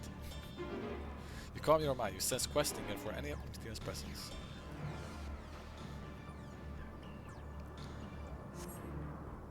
It seeps into mind, our voices reporting. No, no! Hermes mustn't hear them. I have to run. Meteon's anguished voice grows distant as the source seems to flee down the slope. Oh, dude, I just came from there. Son of a bitch. How did I know it was gonna send me right back here?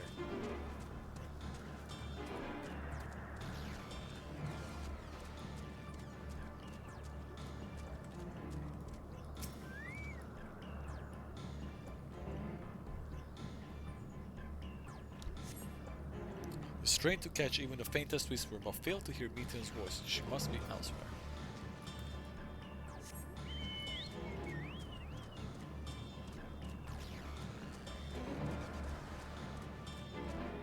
I'm looking for sparkles.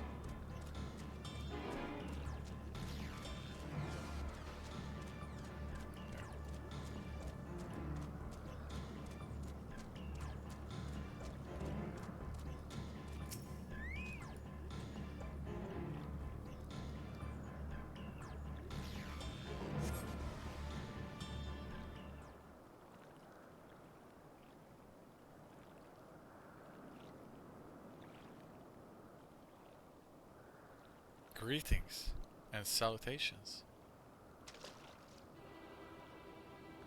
Shit. Commencing report. I'm gonna do a different voice for that. Oh no! You can't attempt that. We must run. Run far away. No! Don't you fucking go up this slope again. Please, don't follow me. Meteor's anguished voice fades as he sends her climbing to the top of the ridge.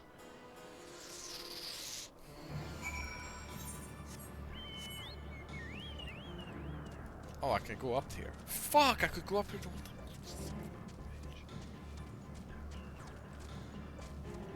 Why did I run a giant fucking circle? Oh, because I was over there. Right.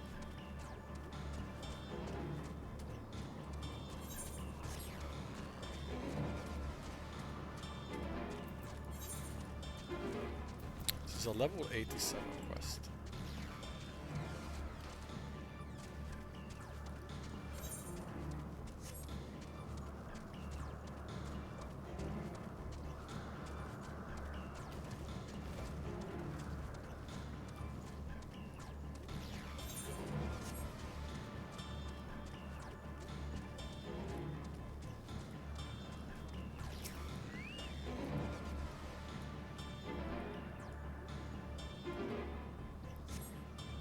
You strain to catch even the faintest whisper, but fail to hear Meteor's voice. She must be elsewhere. Okay. Okay, dude. I'll quickly check. No, there's nothing here. Okay. Keep going. You look at these big ass frog motherfuckers. Akama. Akama. I see a blue tree over there. Somehow I feel like we're gonna end up going there.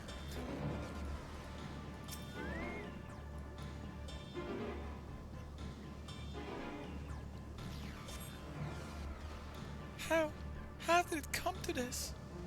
Is this the reason we traveled to the stars? Why we sought out the life forms? Is this it? Is this the answer? No, it cannot be. It cannot be. Mita's anguished voice drifted to the south.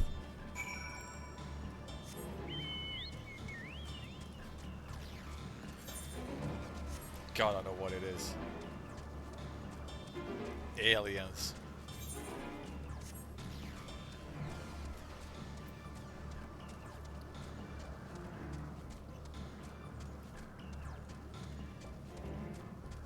Oh, I see sparkles over there. Probably not the one, but still. Sparkles.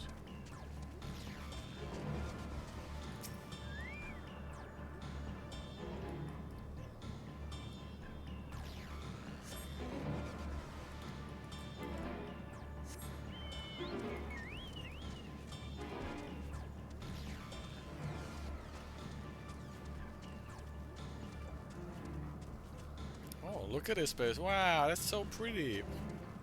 Is that not water or is it what the fuck? Is this a lake? We'll go there soon enough.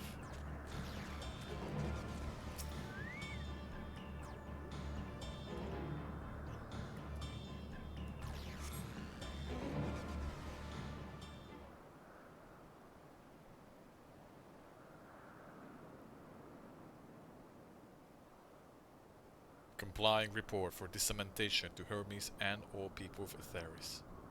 Compiling.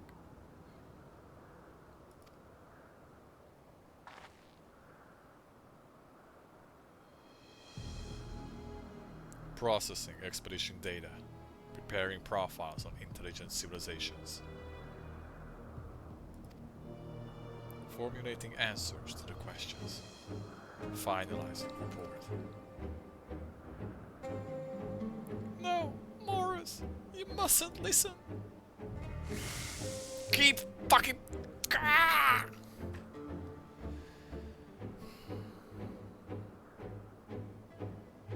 It's wrong. It's all wrong. Meteor's anguished voice flees towards the lake. Comp squad. Any signs of Meteor? Any signs of Meteor?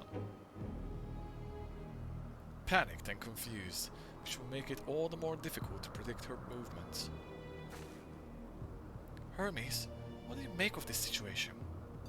The Metea are linked to a single mind, with shared consciousness which connects them across any distance. I suspect something has happened which disrupted its usual harmony. How might we access this shared consciousness of theirs? I don't know if we wanna... much as I would approach any sentient being. Directly. In the Metea's case, that means speaking to any incarnation within physical reach. So unless we can track down the Metea we just lost, we have no means to communicate with them. No way of knowing what befell her sisters. No way to provide directions or guidance. Then we had best set our musings aside and concentrate on how we might find her.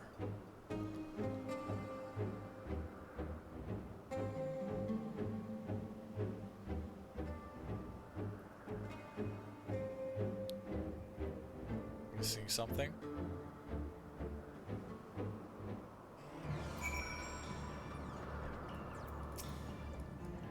Oh, my dear Metea, what did you witness out there that frightened you so? Why do you seek to keep it from us? How terrible could it possibly be? Probably pretty bad. Follow, wander, stumble, listen. Athledeus is a suggestion. Correct me if I'm wrong, but Metea renders herself invisible by matching her aether density to that of her surroundings, does she not? If so, could we not then disrupt her concealment with a surfeit of ether, much how Emmet Salk solidified her presence when first we met you? Don't be absurd! I can hardly channel ether to a recipient whose whereabouts are hidden from me. Which is why we must all work together. Morris will continue the search in the same manner as before, but this time with you in tow. Once she ascertains Metea's likely location, we proceed to reveal our way more familiar with the swift ethereal downpour. Very clever. Thankfully, she has made herself easier to capture by fleeing towards Leith. Assuming she is made visible, it should provide no great feat to herd her into a corner. Then we have our plan. Morris and Emmet Self will be our tracker and trapper respectively, while the others predict the obstruct Metea's avenues of escape. Emmet Salk and I will keep an eye on each other's aether to help coordinate our efforts. Let us be about it. Well, it seems we are partners for the time being. Let us return to where we last saw Metea and pick up the trail from there. I will keep myself in a state of preparedness, ready to rain down ether at a moment's notice, meaning it falls to you to keep the way clear. Hey, the boys back in town, the boys back in town.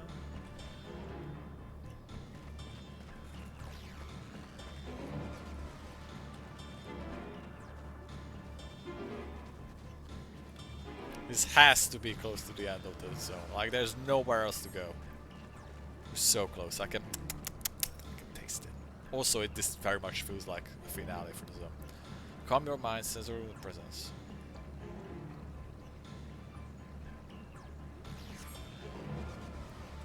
She must be elsewhere. Nothing this way. Try another route then. Don't worry, I can generally tell. Oh wait, we go this way. What the fuck?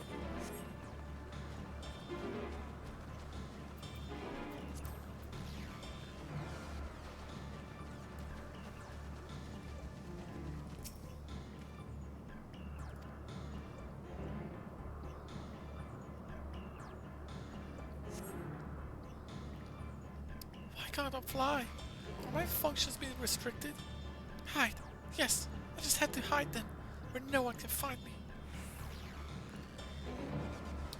She went into the lake, as if there wasn't tiresome enough.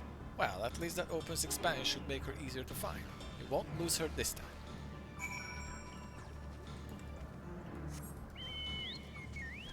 I do want to hear what you say about this place. Alright, I need to get on the map.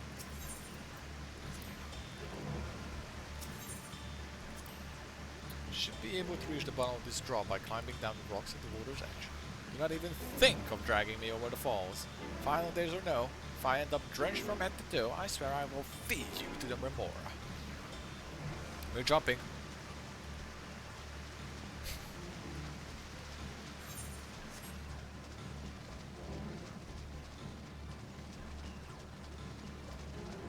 see sparkles. Palato.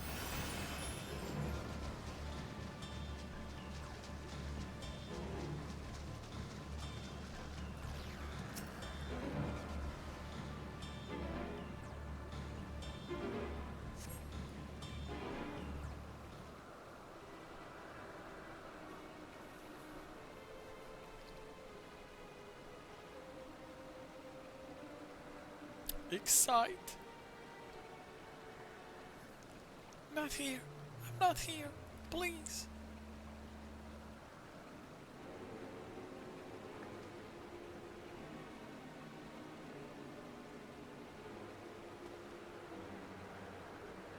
By that rock, is she? Very well. Ah, the snap. What?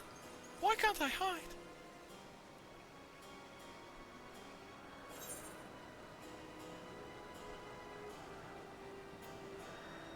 We will hear your report, good or bad.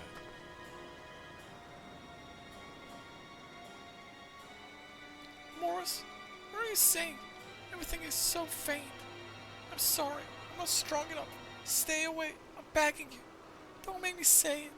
We're breaking his poor, fragile heart. Oh god, what is this gonna be?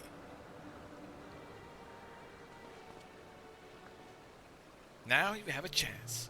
Once the others are in position, the two of us can hurt her into their nest.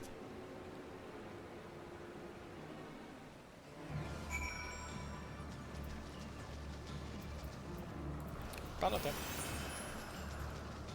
We're close. This has to be it. It has to be.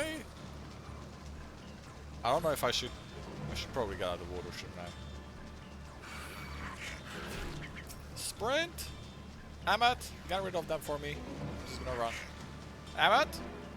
Amat. Salk? Emmy? Emmy, do it for me. Just this one time. One time for the one time.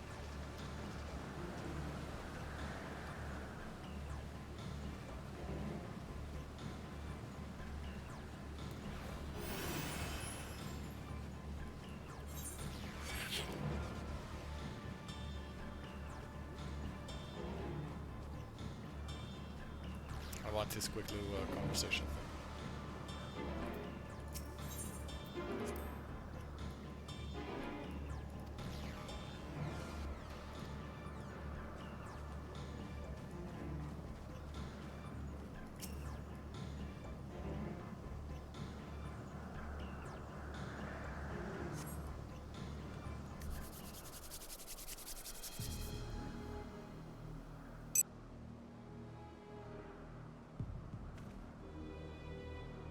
There, I see her.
Are we chasing her to the tower?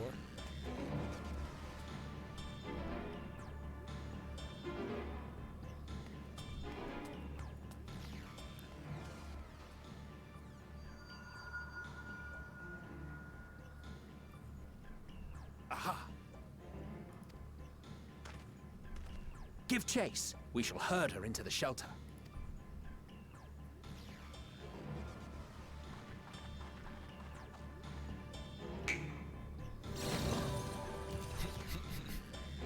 I was wondering why he never does that.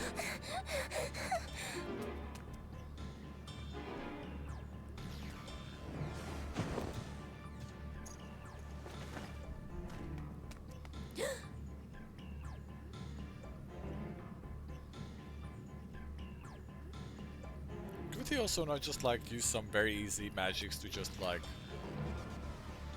trap her in a cell?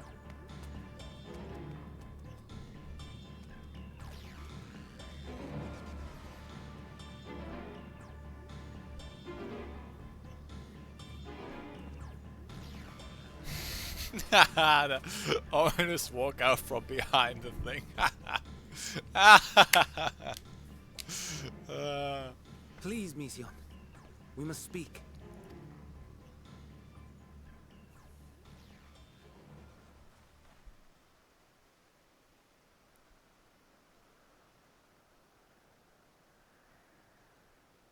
Take over.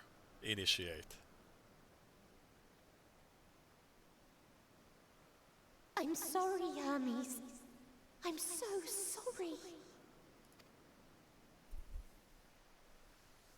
If someone can hear these words, then please.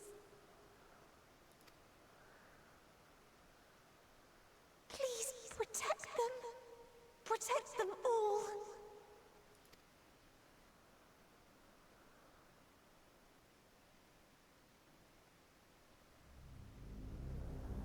It got dark. Individual self-suspended.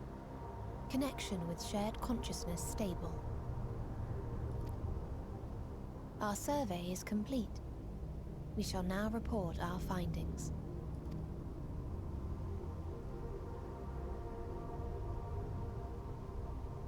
All units safely arrived at their respective destinations.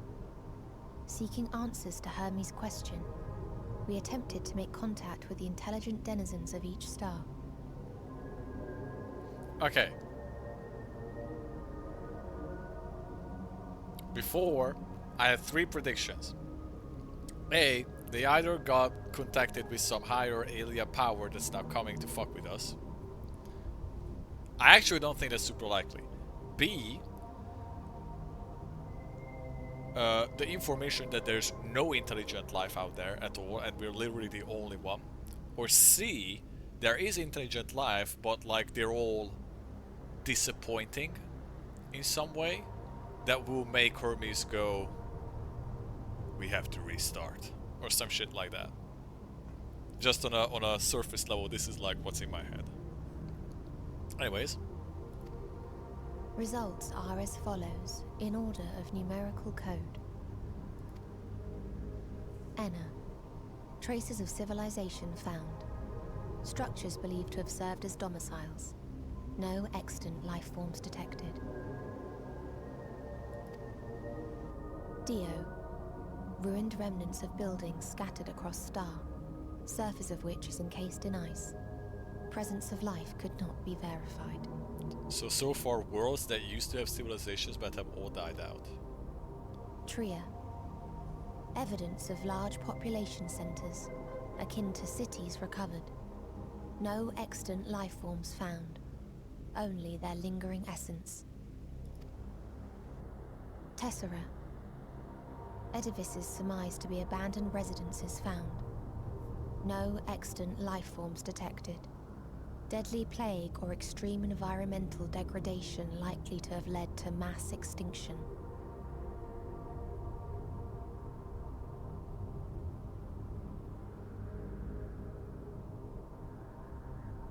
Alright, we got some weirdo ban invader. I'm just gonna ban you because you're suspicious.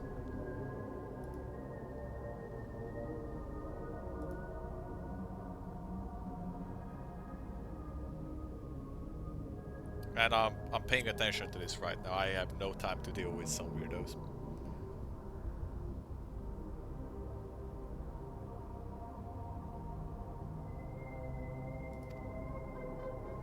They are all dead. Okay. Octo. Star found in state of violent conflict. Contact successfully made with inhabitants, but deployment of weapons of mass destruction resulted in total annihilation of local population shortly thereafter. They just killed each other. Inea. Star is a barren desert. No identifiable flora found. Bones of living beings resembling men discovered beneath sands. but determination regarding their intelligence inconclusive. Because you're still here, by the way, right? You're watching and everything's working fine. Just a quick, because I did get this weird message in chat that's pretty sure, like, okay, yeah. I'll send you this message after that, so I don't know if you see this, probably not. It's another one of these weird messages.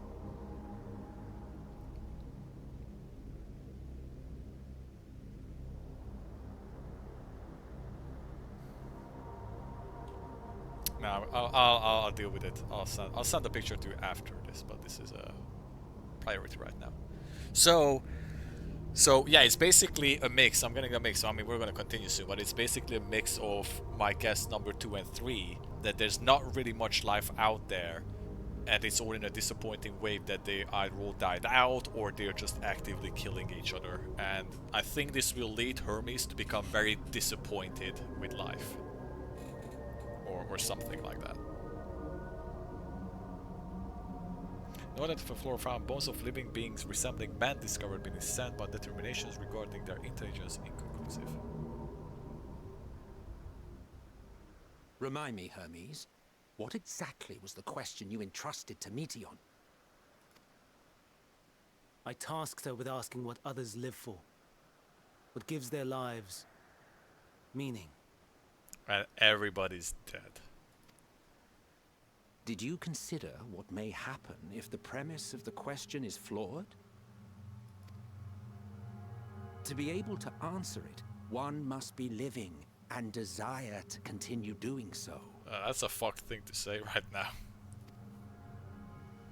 But if Meteion finds no living beings in the course of her journey, or none who desire to live, what then? What answers would she derive from their silence?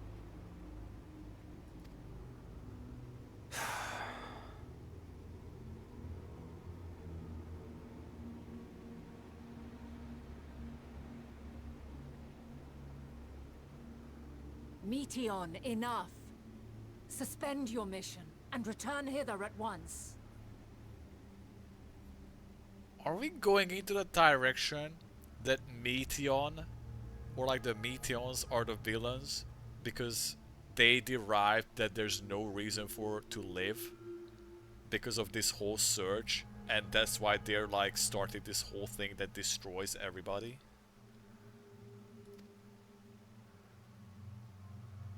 Decapente.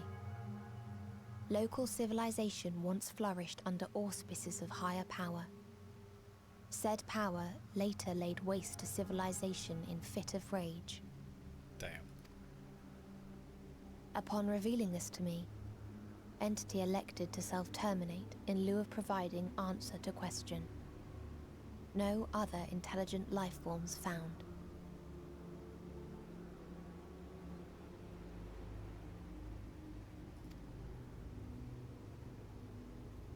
Turning a deaf ear, are we? We are taking Meteion back to Amarot. As I understand, we will need her if we are to bring back all of her sisters. Yes.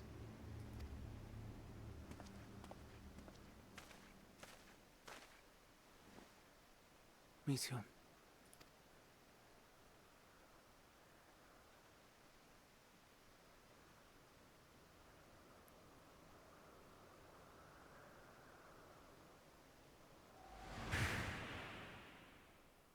It isn't right, is it? It isn't right to turn away from the answer. Even if the answer is pain.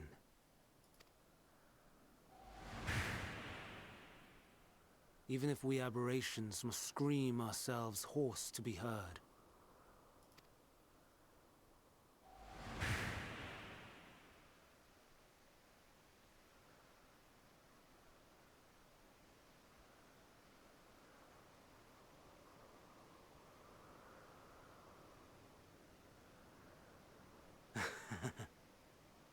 Aye.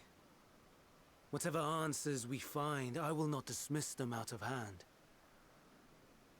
these words I said to you,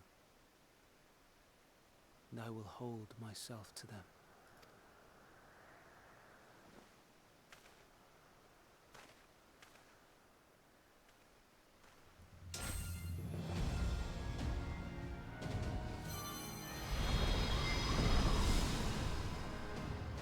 What the fuck?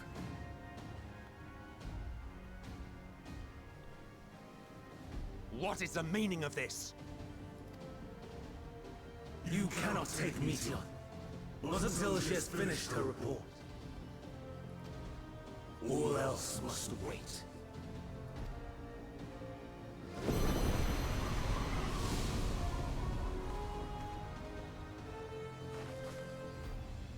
What is going on? Is this the dungeon?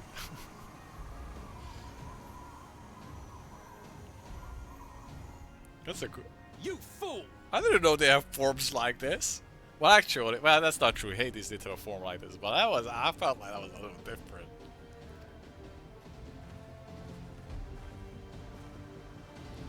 All of them have a form like that? Or maybe even if they're strong mages. I want to see Venus. Oh my god. Why, Hermes? Why could you not leave well enough alone? Are these answers assuage the pain you feel when creation is returned to ether? Had you never cast your accursed question to the distant stars, you may have one day learned to be at peace upon this world. Oh my god. Okay, now I got this message. I just read it out. I don't even need to. Lily Sweetie 199999 said, I guess you're not reading chats or my headset isn't working, but I'm just saying that I want to help you out with streaming and stuff because I think you got the potential for streaming and you're just missing some basic initial. And I'm like... And this is all in a little box that says likely ban evader, by the way. And I'm like, bro, this cutscene is way too fucking important. Get the fuck out of here. Banned. God. Okay. Oh, it's the end. Oh, it's the end. It's probably a dungeon, right? We have to fight our way through the fucking big building and he's gonna... Hythlodeus is pondering what to do next. Hermes has headed to Ctisis. Considering the expansive dimensions of the place, even we may have difficult time locating his ether. All I can say is that he entered from the rooftop and likely arrived at the uppermost point in the facility. So, do we pursue him? Of course we pursue him. No matter what Hermes might be thinking, Metaion is a potential threat that needs to be brought under control. The Convocation's duty to safeguard this star takes precedence over any personal stake in the matter. Bennett? Morris? I'm going.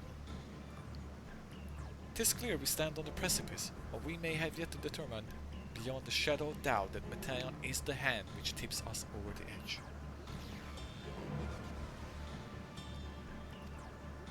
Nevertheless, if we are to learn the truth of the final days, we must give chase, and even if neither Hermes nor Metaion is ultimately responsible, we cannot leave them to suffer this torment alone.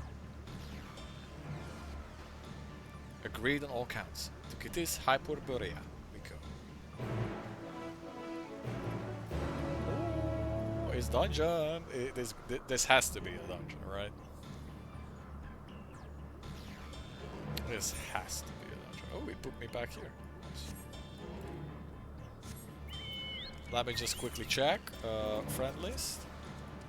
You're online. Suspicious.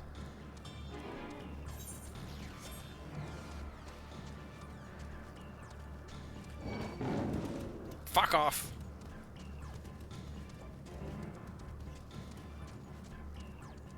Yeah, and you could do this with like Emmet Suck and Hythlodeus and Venat being your companions for the dungeon, I bet.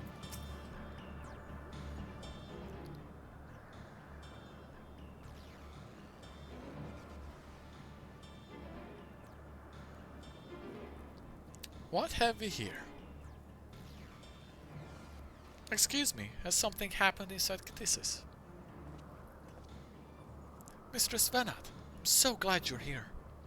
No one knows what prompted it, but the alarm was sounded and Catissus put into a state of alert. Procedure dictated that we evacuate immediately, and we have yet to investigate further. Mrs. Hermes is doing, obviously.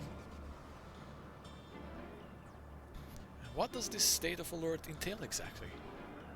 A field of dampening magic is draped over the entire facility, usually in response to escaped entities and the like. It is scholars and observers are unaffected, but everything and everyone else is weakened to a fraction of their usual capabilities.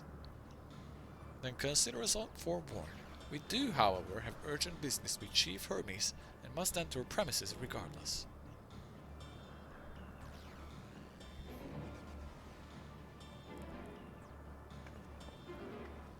That said, if Hermes is willing to enact such measures, I wonder what other obstacles he has seen fit to drop in our path. With that enfeebling spell in place, we're not like to be at our fighting best. And I was hardly an effective combatant to begin with. I have little to offer beyond my ethereal vision. Then you will put that talent of yours to good use. You are fairly skilled at spotting weaknesses, if I recall. Fairly skilled? You've gone and raised everyone's expectations. You all need to make the most of your strength, and I will fill in the gaps as required. I was once a Zam, after all. It was my job to rise to the occasion, be that as defender, aggressor, or healer. I feel better about lack of powers already. And as you and myself can impress us with your arcane majesty, you'll have potent spells as easily as breathing, but can also channel the power in protective manner if you choose so. Now they're just talking about what we'll also do. Well, yes, I should do the situation call for it. Excellent, that should cover us on all fronts. Did you just do this for the sake of doing this with MS Selk and stuff? Your tale led us here, Morris, so it is only right that you lead us now. No matter what lies ahead, we will win through to Hermes de Mateo. And then we will face the future together. I actually also slightly considered it, but I am still scarred about how insanely long it took to do that dungeon with the MP. The one time I did it with NPCs, so... no. It is Hyperborea. Alright. A little cloudy there, buddy.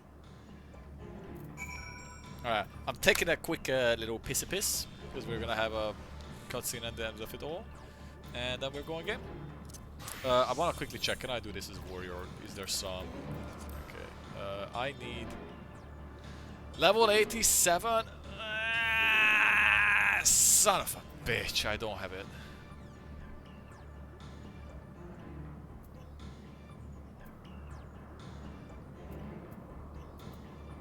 Ooh, I have a new spell on warrior, what's this?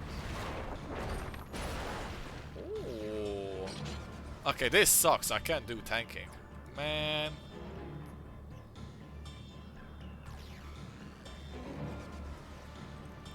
I mean, so far it was fine for the warrior to be a level behind, but I guess not today. Not today. Ah, shit. Oh well. Okay, be right back.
Thanks about that.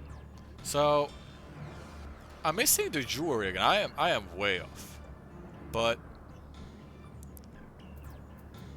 I can change the feet a little bit, but is that gonna... Oh, no, fuck it. Okay, we go to the fucking Crystarium again. I don't think I even have many tomes now, because I don't... Okay, we should be able to do a feet thing. This one. Use. What does this look like?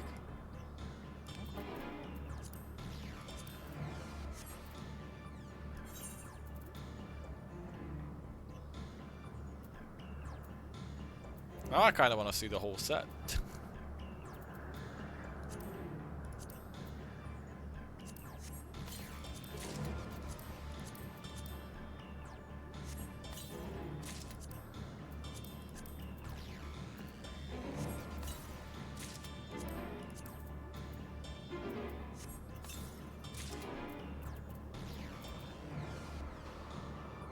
Is this what I just popped? I think so. Oh my god.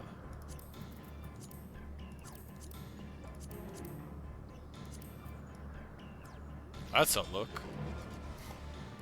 Oh my god, it gives me a unicorn thing and everything. Oh fuck. What the fuck is this? Okay, it should be fine now. Maybe? No, I'm not even close. Dude, my jewelry's fucking me over so bad every time.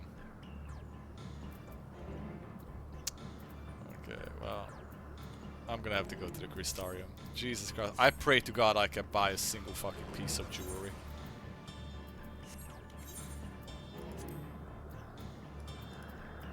Be right back, guys.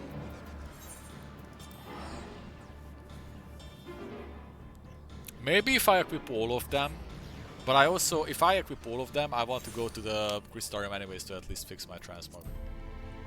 Okay, we can equip all here, and then I can fix my transmog. So equip, equip, equip, equip. And now, even this is not awful, but I prefer what I have. See, I'm still this took it up by like 3. Okay, save.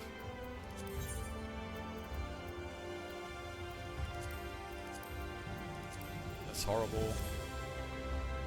Oh god. This is troublesome. I keep getting fucked on item level. Why do they not give you any jewelry items as rewards? I just keep getting gear. I don't need the gear. I need the other stuff. My bracelets is like level 2. It's like 2 expansions behind. I'm just checking if there's anything I could... This is a bracelet I could use. Wait a minute. Equip. Maybe I'm just dumb. How is this like? I'm still 3 short. Fuck. I wish I could just like search jewelry in here. It is, but I don't have the tome jewels. I have the tome jewels from like 2 expansions ago. Because I didn't bother buying those for all the different classes. I'm just checking if I have anything in my inventory before I buy something. I think this is it. What does this look like? Oh, it's not bad actually. How is this compared to my current weapon? It's the same item though, isn't it?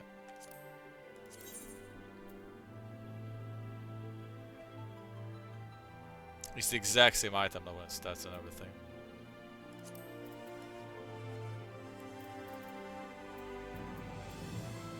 Okay, I think I'm just gonna have to buy something.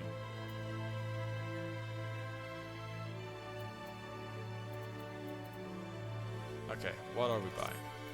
I hope I have the fucking things. That would be really awkward if I can't do this dungeon right now. Uh-oh. Ah, that's bad. That's bad. That's a problem. Okay, what about this? What about 500? I don't have the tomes for that either. It's the same amount of tomes. Why would it be the same amount of tomes for way worse gear? I am 15 tomes short.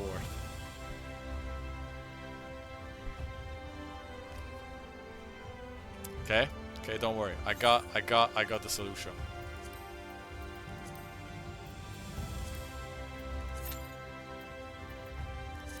We're doing a normal raid.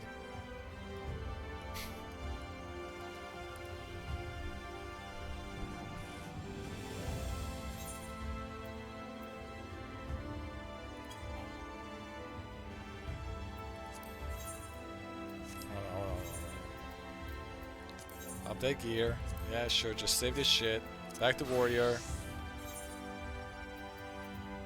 Normal raid.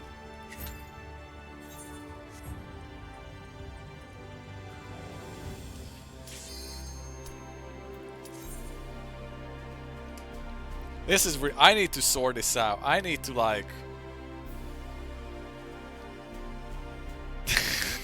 Dude, I don't have a choice. I actually think this is so weird that I have gotten like 3 full sets of gear in leveling and they have not given me a single like earring or bracelet or what the fuck ever. And that's why I'm so behind in item levels. Because I don't have any of those. I've gotten like 1 earring I can use from a dungeon. Uh-oh. Uh-oh.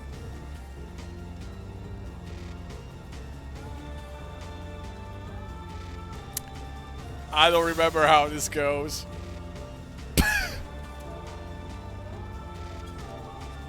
Well, I just remember it being kind of high. I'm going in. If the other guy takes aggro, I'm fine with that. I do not remember how this goes at all. I just remember dying. That's what I remember. Like this, right? What was I supposed to... No, I was supposed to avoid it, right? Yeah, I was supposed to avoid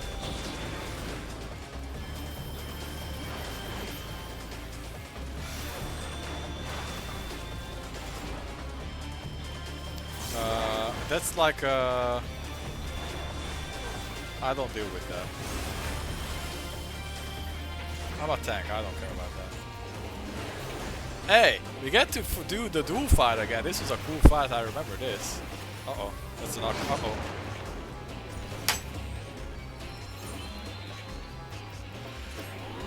I wasn't looking.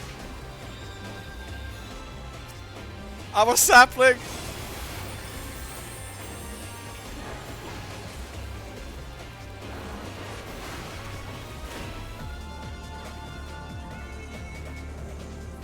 I don't remember how this go, man. Oh, right.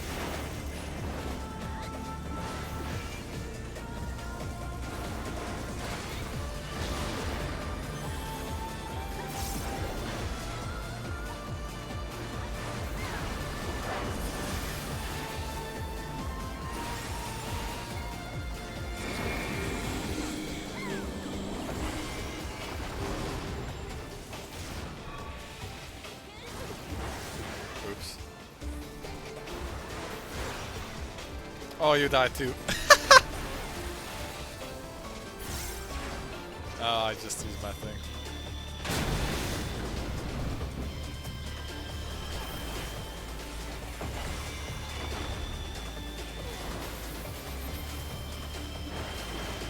I might die again here, by the way. I have no idea what I'm doing anymore. Okay, that was just a tank buster. I can't deal with that. Oh, that's the thing that killed me. I remember that one.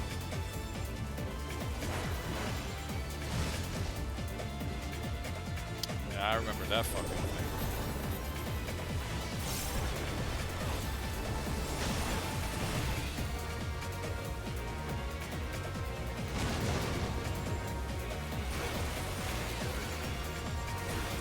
Oh, my stack is gone, that's nice.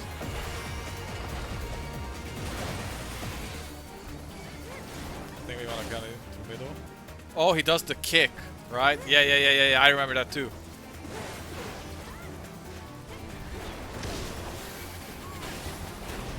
I died to that too, I remember. I don't know if...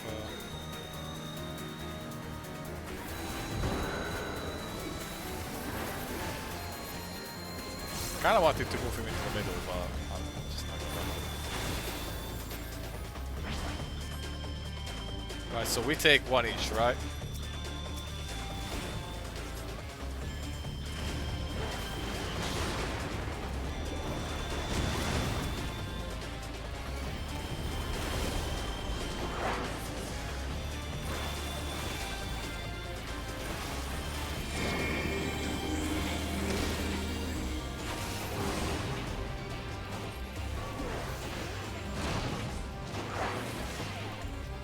Oh, I'm dead. I'm not dead. I don't know why. Whoever saved me, thank you. Do you want to keep them apart? I didn't see if they have a debuff or not. I assume you want to keep them separated.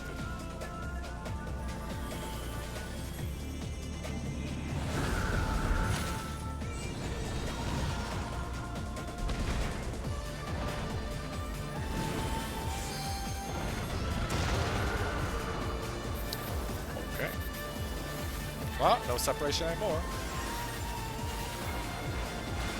Or you had aggro for a hot second. Ah, shit! Oh, I remember this. He does some big move that like completely fucked me. I remember that.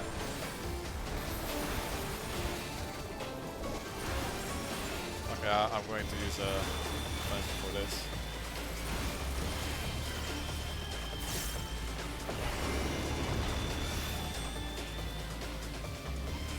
I think you want to soak that, right? That was a soak. That was a weird soak.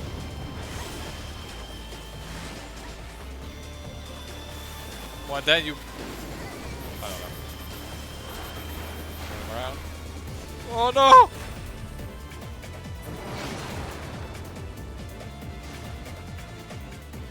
And now he does the thing. Right? Yeah. So you want to get up, end up behind him. I remember that.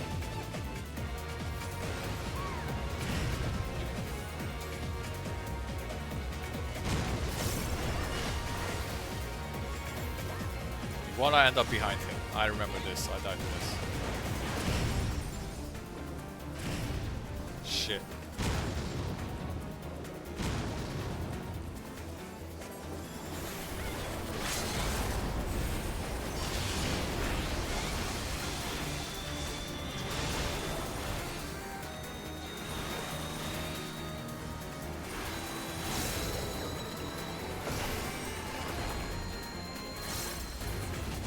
Hey, we did it.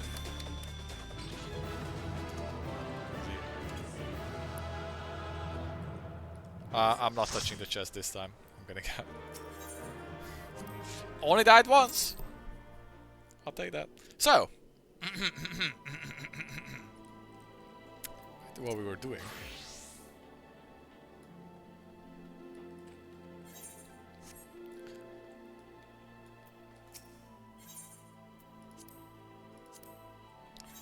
Oh wow, I can buy some jewelry too. Okay, 450, 450, 450. Yeah, I buy a bunch. Okay, let's change the earrings.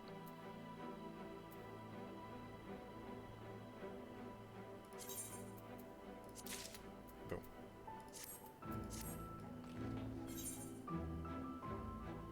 There you go. And boom. Hey, 519. Very good, very good, very good. And now, clever plate. God, so much ugly glamour. Oh, there we go. Flat. Save. Actually, cancel.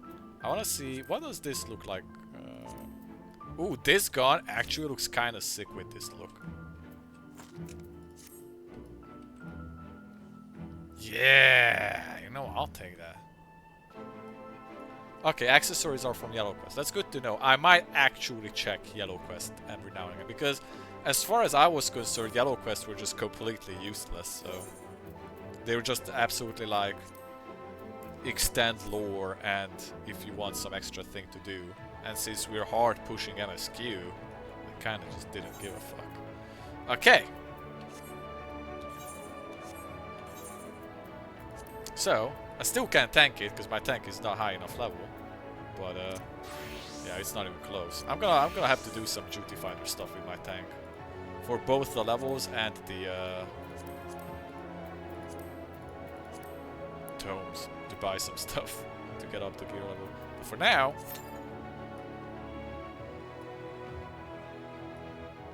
I guess I'm just gonna have to go in DPS.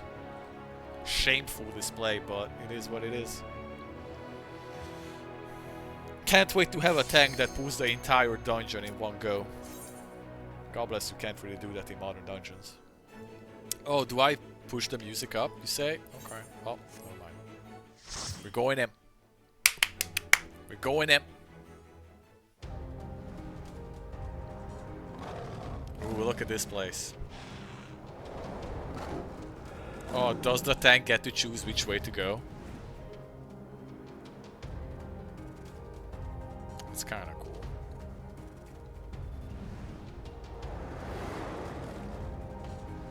Or it's randomized. Whatever. Oh my god, what the fuck is that guy? Tell me that's not the tank. It is! Bacon bits! Turn back, else I might be forced to. Oh, he's sprinting. Well, I'm touching this fucking thing. Fuck you guys. Yep, he's pulling everything. Okay.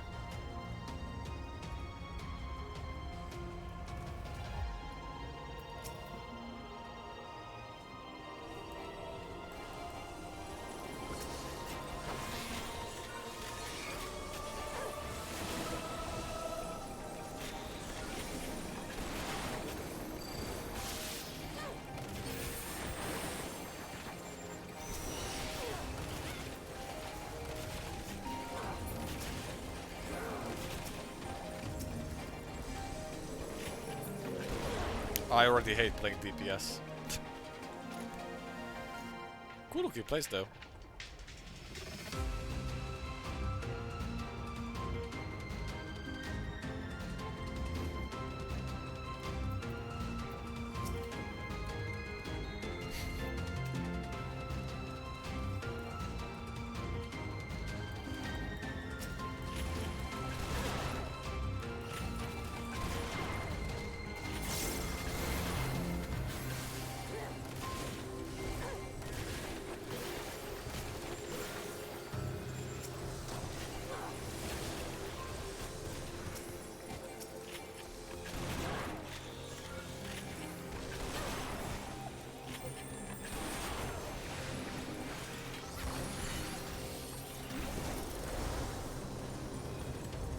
Just gonna flamethrower.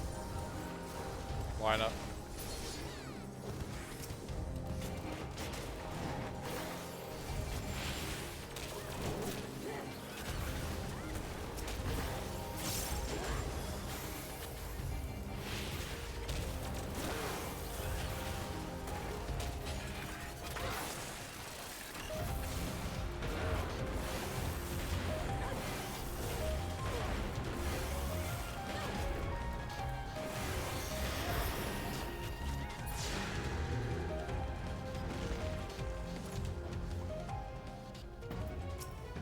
This thing, Lisa.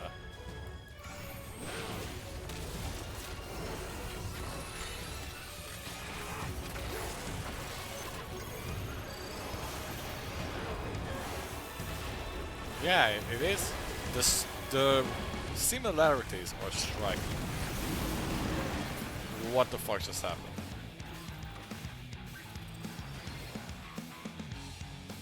I see footprints.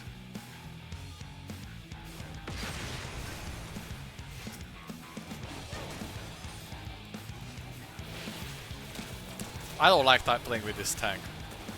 He knows the game too well. He immediately walked into the right direction.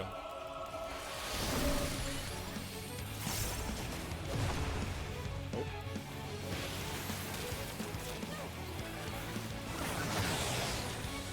Oops, I did an oopsie.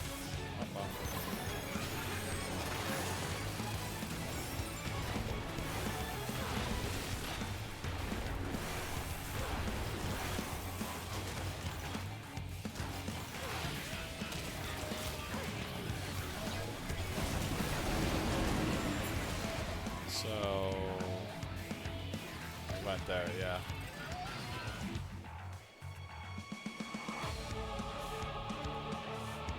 I see. So you follow the footprints to see where he ends up, and then you go that corner.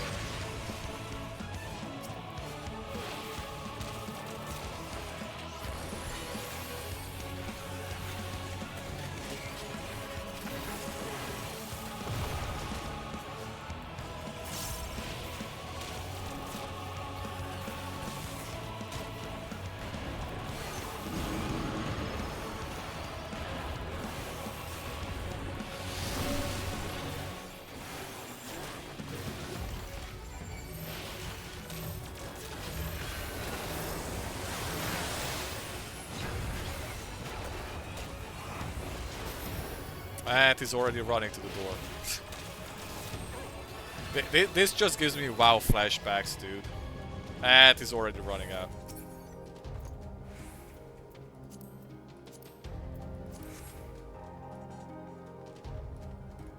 I get it, you know, if you're just doing this as a duty roulette thing to quickly get your tomes and then go about your business, you obviously want to do it as fast as possible, but I hate doing dungeons like this with people. It's just lame. It just feels lame. Stay away!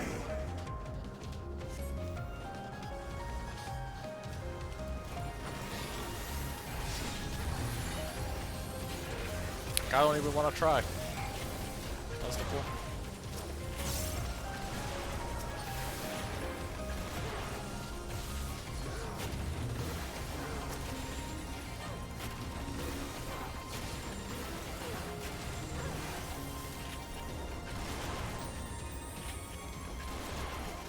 Place though. Honestly, I think after that I'm just gonna start looking around more. Is there something to pick here?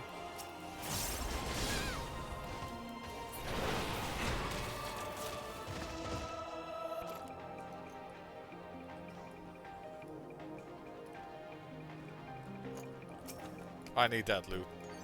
I need all the loot.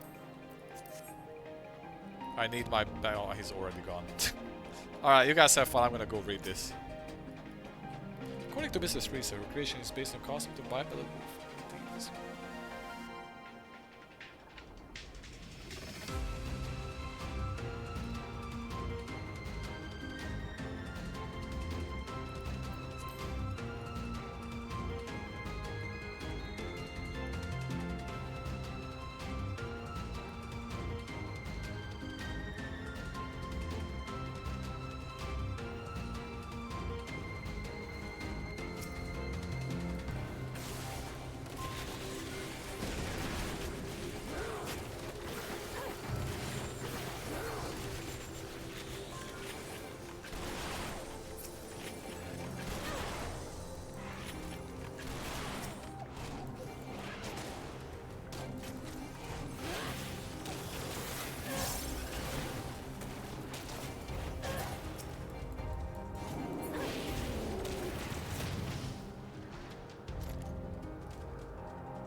Ooh, a mask. Lamau. Great. Laden low.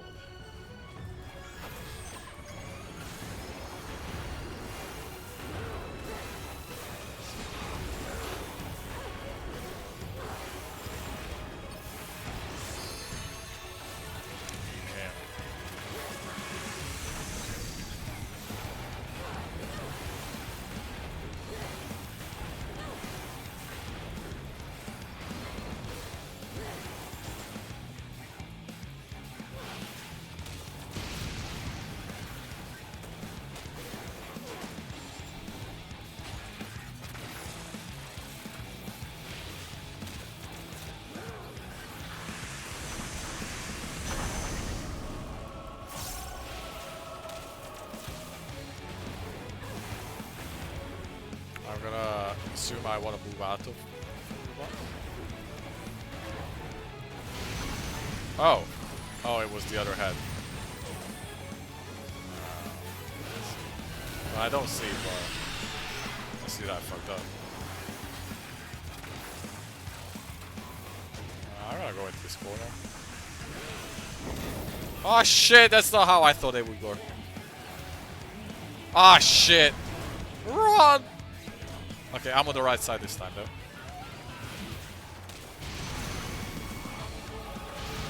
Yep, okay, I got it this time.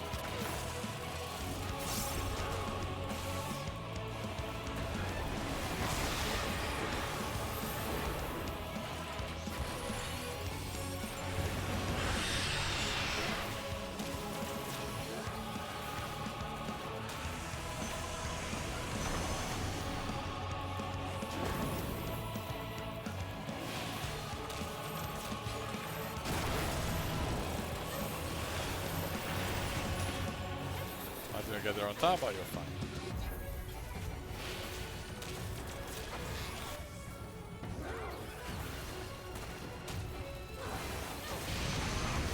I wasn't paying attention to which was the head. Alright, there we go. I did not pay attention to the heads there. And he's already running to the door. Fucking little piggy bacon bits.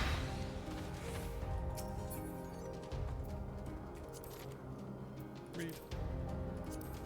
Read.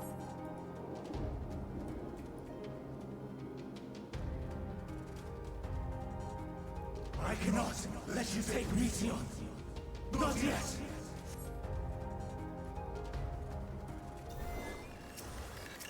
So far, the boss mechanics have seemed simple. I wonder if that's just because, I don't know, that's the DPS stuff.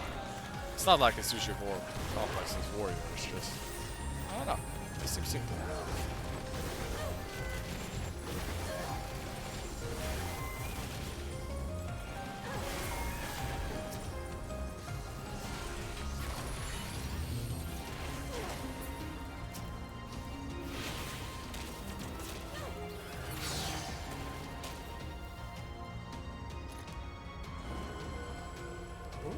We're going up. Oh, we're going. How high up are we going? Is there anything in the sky I see? Not really.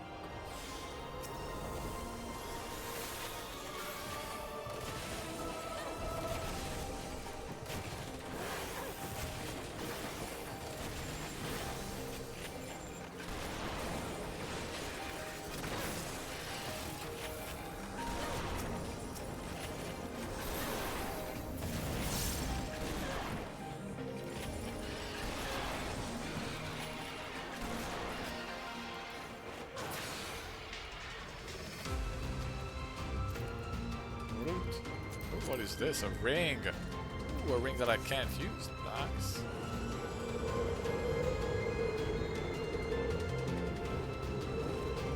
Oh, look at that! Weird. Hear their answers before they're expunged from existence.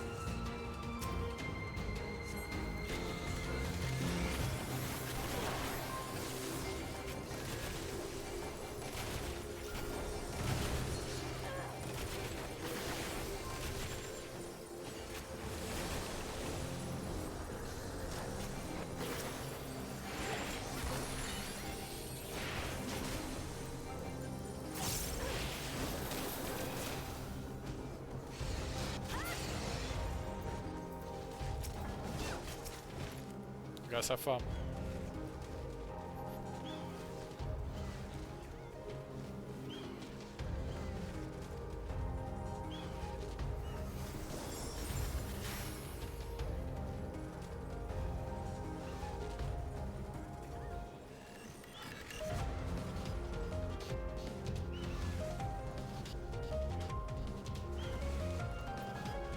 Okay.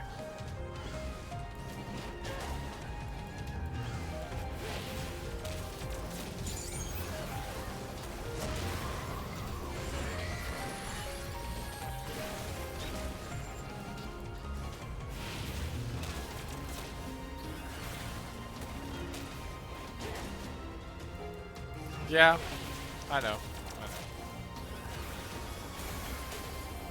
I mean, usually I solve this by being the tank. And that works pretty well. It's just the game screwed me over this time. Cutscene. Look at this dude. I wonder if this is their true form or this is like their I don't know. So, it comes to this. I have no wish to fight, but this time, I cannot yield. Though the world may think me a mad, desperate fool, I will hold fast to my conviction. Yeah, like a battlefield.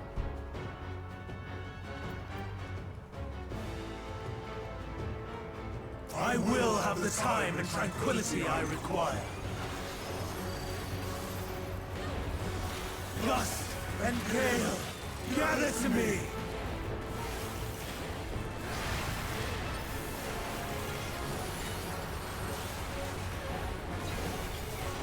Ancient brand, unleash your power! I don't know if this works. Oh, this will not work! Dancing winds, here's my foe! I noticed about 3 seconds too late. Stars on high, fall as rain!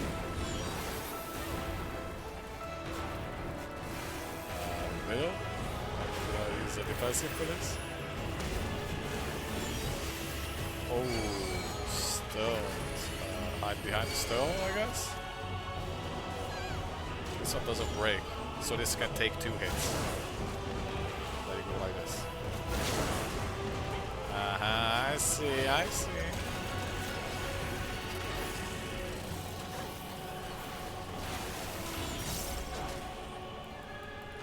Ooh. Oh,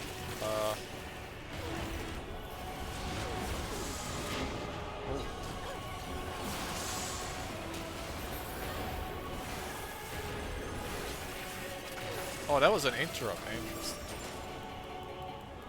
I don't think I have interrupts. I do have an interrupt. Never mind.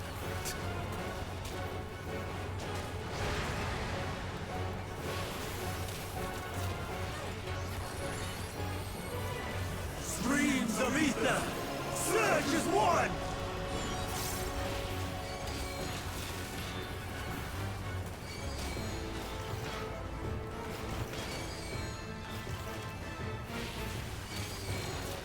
Do these all happen at the same time, or do they happen in different orders? I'm about to find out.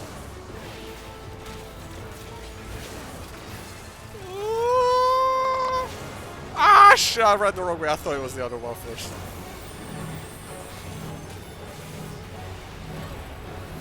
Don't mind me.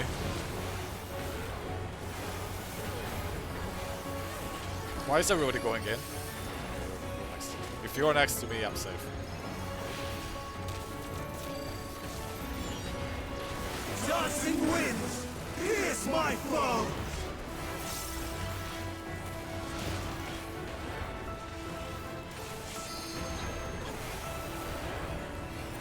I'm doing. No, I wanted to do it. Oh, I'm interrupting. Yeah. I am not finished yet. Fuck, I wanted to do it and he stole mine. The one time I could have used the fucking thing. Even though I'm AoE, I know it's AoE, but I don't give a shit. Yay, leveled up with the class that doesn't need to level up. My power. Get fucked. Oh my god, it's 1:30. Holy shit. It's okay, we did it.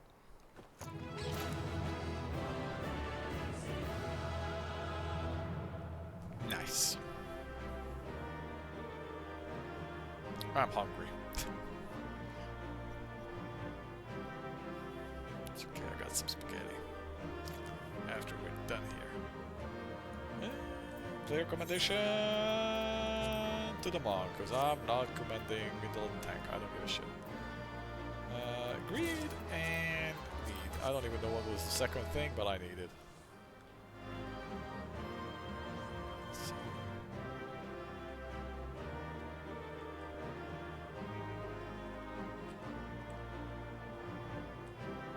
Are we just straight up in the stratosphere? Oh wait, no, this is inside the building. It's just like a wild place inside the building. Right.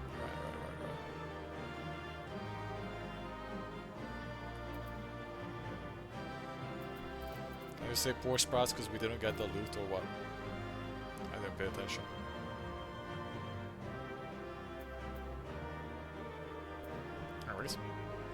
Cutscene. Oh, does she have anything to say? Can I walk up to her?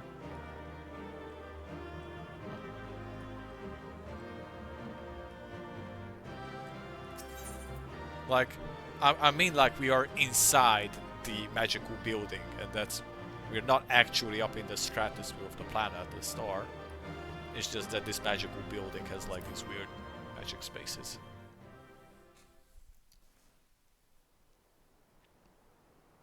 Okay. What's about to happen? Is Meteor about It's to go over, rogue? Hermes. In the name of the Convocation, I hereby take Meteon into custody. And setting aside the matter of your nomination, you will come with us too. We require your knowledge to assess and resolve the situation. I bet Sug sounds mad. I can't really blame him. He's had a bad day. Meteon, I am so sorry. With that, I could have listened to your report in full. Reflected upon its meaning and conveyed it to others. That they might reconsider their chosen course. But I have failed. And that wish will never be realized. However, ere our fates become the province of others, I bid you tell me just one thing. Was there happiness in those distant stars? Was there a reason for living?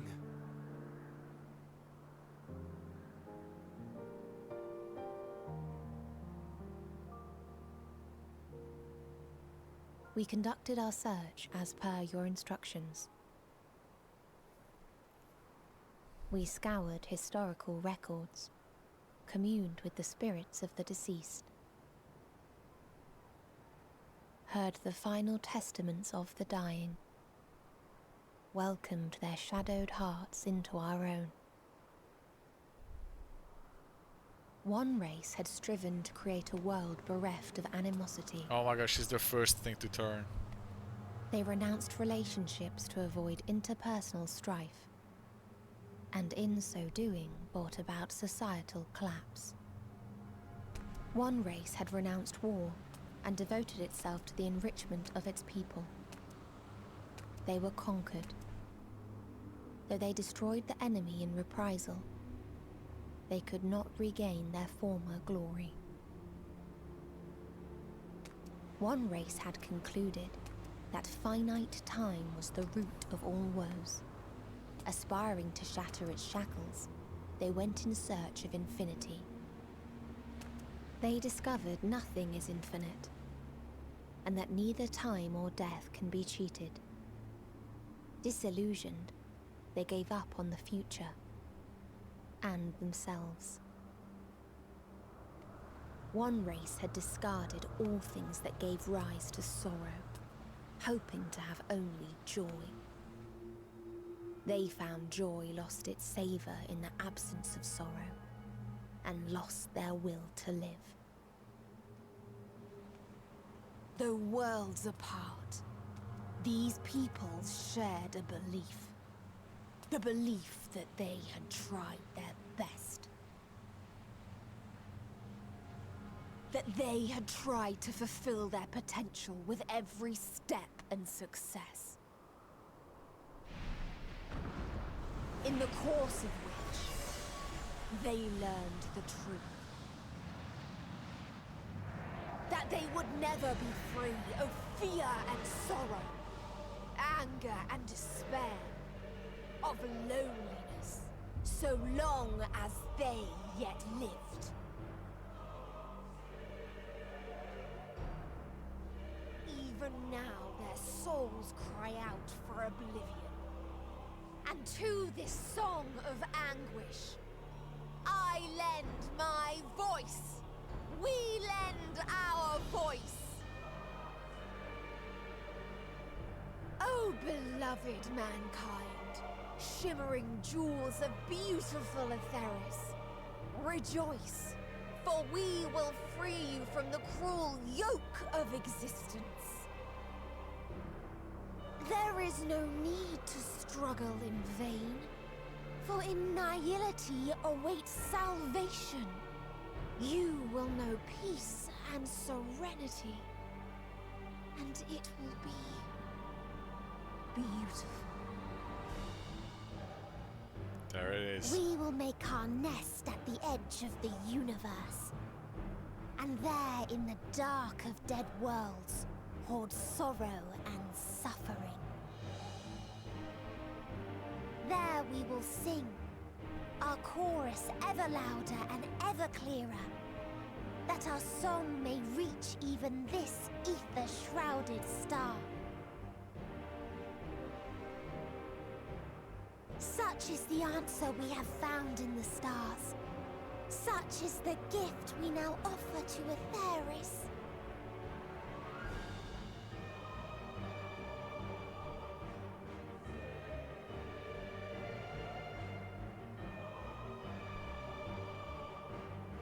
Who are you to decide our fate? To decree we live or die?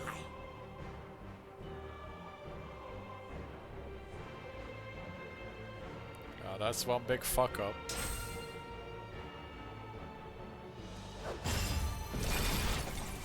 Dude. Have you lost your mind? You heard what she said. She means to destroy us all, yet you'd still take her side? In the name of the star, we have discarded those creations that we deemed flawed.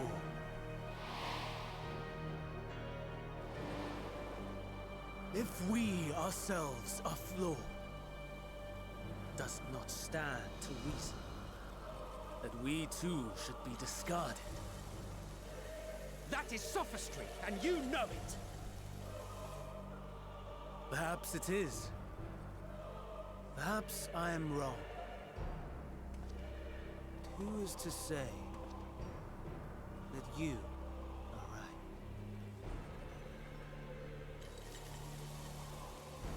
Let us settle this with a determination. In my authority as Chief Overseer of Elpis, I will make a judgment on man's fitness to exist. If he can learn to value all life and retain his will to live, even should his end be justified, he will surely find a way to avert his demise. If not, he will perish from the start. As with all determinations, provisions must be made to ensure fairness. Kairos! Awaken! Oh, motherfucker. Memory reconfiguration system Kairos activated. Awaiting instruction. Command. Universal memory alteration. Target area. Catesis Hyperborea. Starting point. Arrival of Emmett Selk of the Convocation at Propylion. Endpoint. The present. Erase the memories of all events and replace with a vague recollection of the following. I was here, preparing to demonstrate the functionality of Kairos to Emmett Selk and Hitherdays. Meteon's shared consciousness became unstable. She and her sisters could not sustain their existence, and all dissipated with a burst. The resultant shockwave accidentally triggered Kairos, which erased several days of memories from all present. Execute. Command acknowledged. initializing. 3 processes remaining to execution. Bravo. I dare say one would be hard-pressed to make it fairer.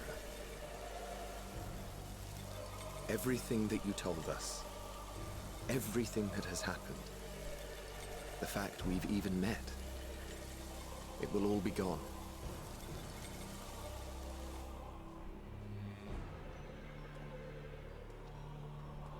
Go, Meteor. To the edge of the universe, where none can reach you. Hermes, won't you come with me? If you were to shed your flesh, I should be able to carry you.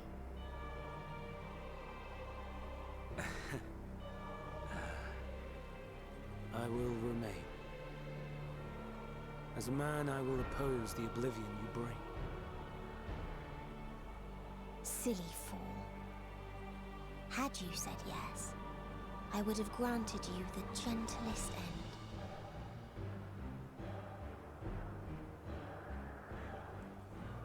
Damn. Send me home, Vanta. This ends here. How is she so powerful? Holy shit. Woo! Fly, Meteor!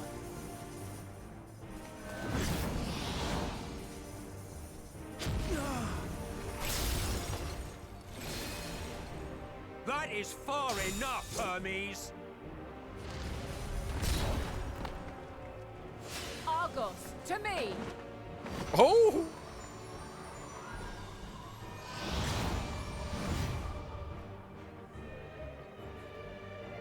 First process complete. 2 remaining to execution of memory reconfiguration. TP me We out. needed more pressure. No matter what, you cannot forget what happened today. For it is the key to saving your future. Your world.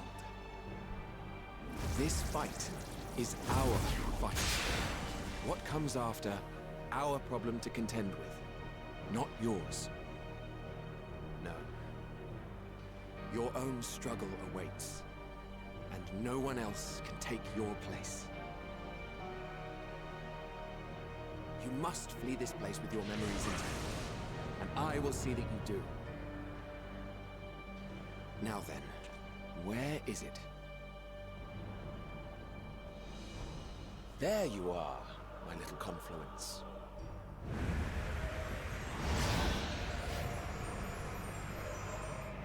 Oh my god, this is a big ass cutscene. We're still in the dungeon after cutscene, by the way.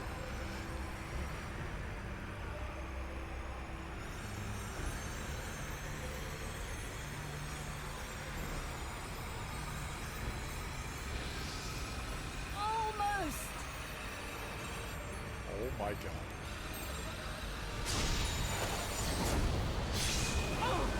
Damn. Very well then. Ooh. You may elude us this day, but not forever.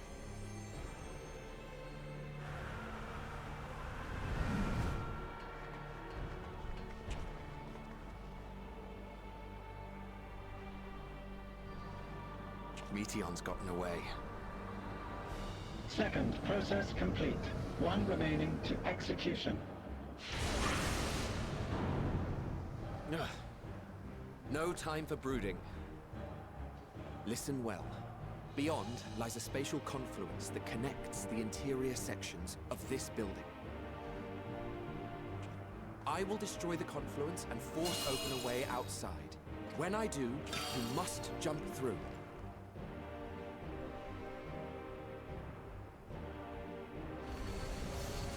I cannot tell you how sorry I am, She kind of fucked up. but neither can I let you escape! Whoa! Shoot! Shoot, Hasladeus! Do it!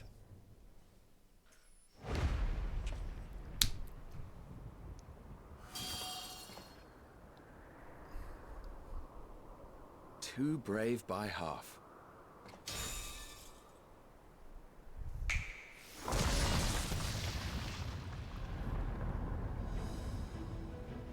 Exemplary work, as always, Emmett Selk. What? But how?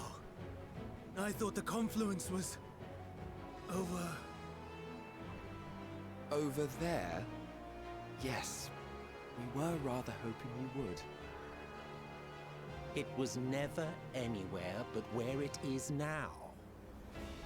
The instant those two began making their way towards nothing, 'twas clear the plan was a diversion. I'm quite incapable of destroying a confluence, I must confess. A gambit brazen beyond words.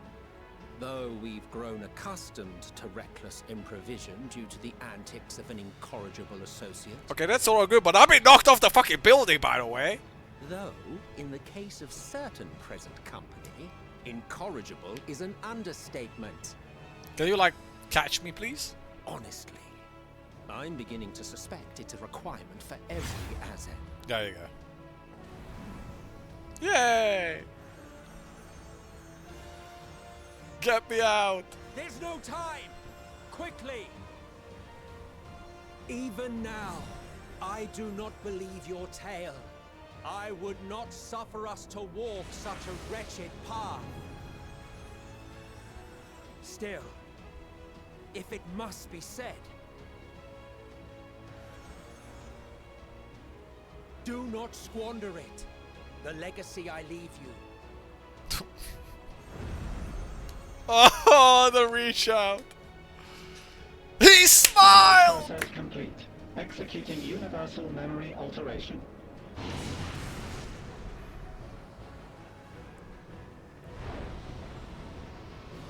Go, Argos! Oh, she went through it as well.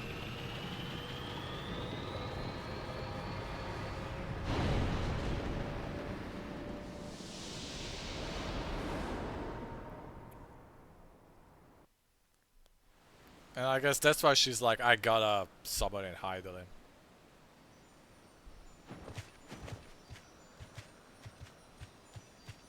I guess she's gonna explain what she plans to do now, before sending us back.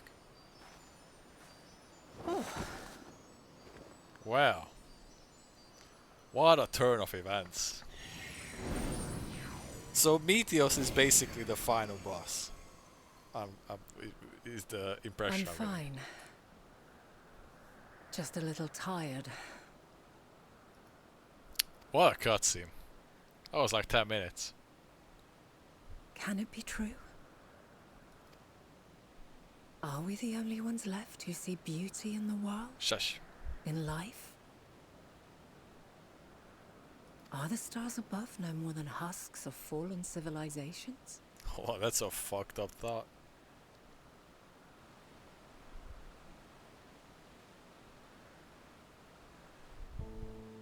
And yet,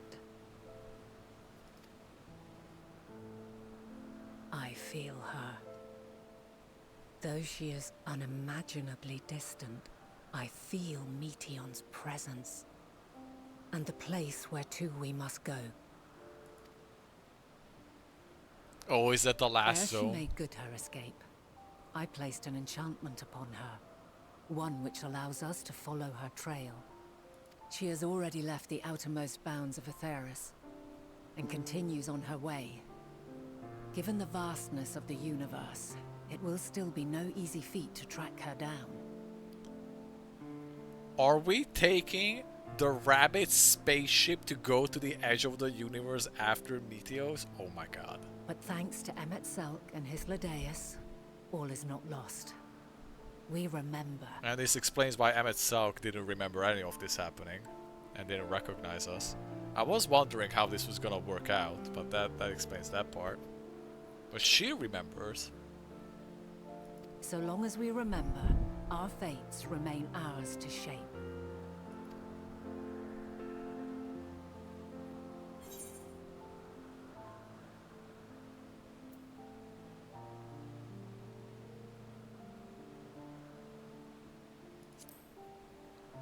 Now. I go back, What I guess. indeed? Let us begin by ascertaining the situation at Catesis Hyperborea, where the others should still be.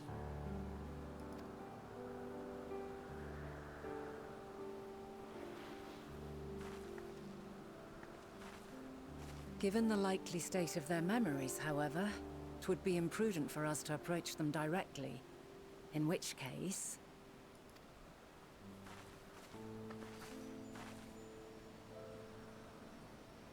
I am sorry, my friend. I've asked much of you this day. But may I trouble you one last time?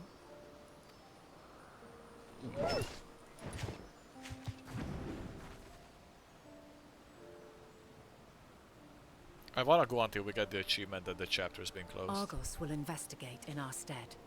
We will share in his consciousness and see and hear as if we were with him. Surely we're close. Now, close your eyes and open your mind.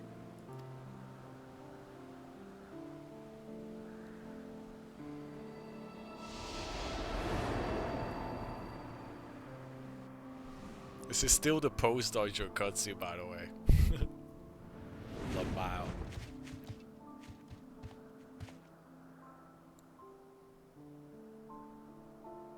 Thank goodness you are unharmed. Unharmed? There is a gaping hole in my memories. I can scarcely remember arriving here in Elpis. Llama is so mad. Forgive me.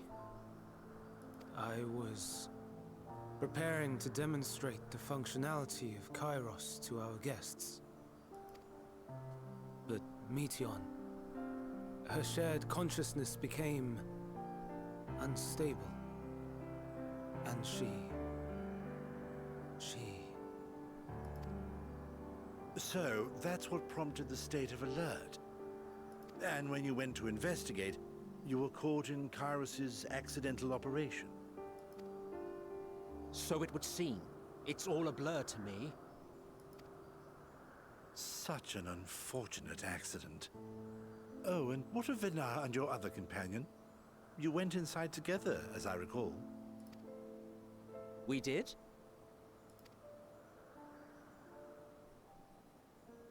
If Vinar was with us, I have no recollection of it.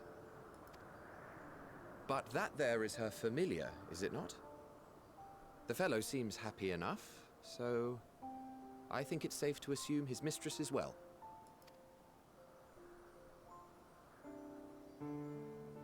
I haven't the slightest notion who this other companion might be, however. Ah, well, that individual struck me as a bit different, for want of a better word. Perhaps it wasn't actually a person, but some manner of creation. Curious. I must ask Vinar about it when next we meet. Yes, you do that. Now, if we may tend to Hermes, whatever this Meteon did, it seems he bore the brunt of it. Once you are fit to travel, you will return with us to Amarot. We need to make certain there are no other ill effects. Also, I am here on business of the 14. We've already had the conversation, like as not, but since your toy wiped my memory, we'll have to have it again. Yes, of course. As you see fit. This Kairos, it manipulates memories through the emission of etheric waves, correct? There is a theory which holds that memories scoured by blasts of ether are restored when the soul is cleansed in the underworld. If true, then perhaps when our time comes to return to the star, we shall remember these few days we have lost. I doubt aught of interest occurred. Look forward to the revelation if you like, but I should prefer to reminisce on more meaningful moments. I doubt anything interesting happened. Yeah, don't worry about it. Nothing important.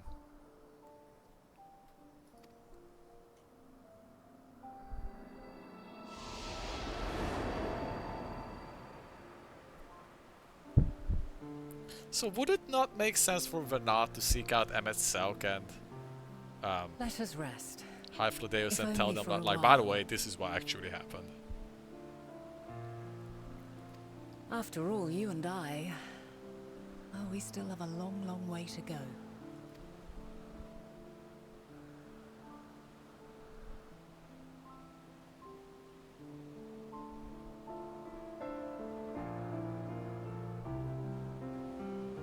Damn. Well, shit. Are you feeling at all recovered? I understand that your exertions were more than purely physical. Resting one's body, if only for a moment, is never without merit. As for Hermes, I think it unlikely he will create more athletics. He poured much of himself into Meteo, and now that she and her sisters are gone, dissipated in his mind, grief must be unbearable. He will blame himself. He will believe that had he never acknowledged his dissatisfaction with the world, then the Meteo would have never been born and suffer and die. The offer to join the 14 will be a welcome distraction, and one day hence he will face the advent of the final days in the role of Fandaniel.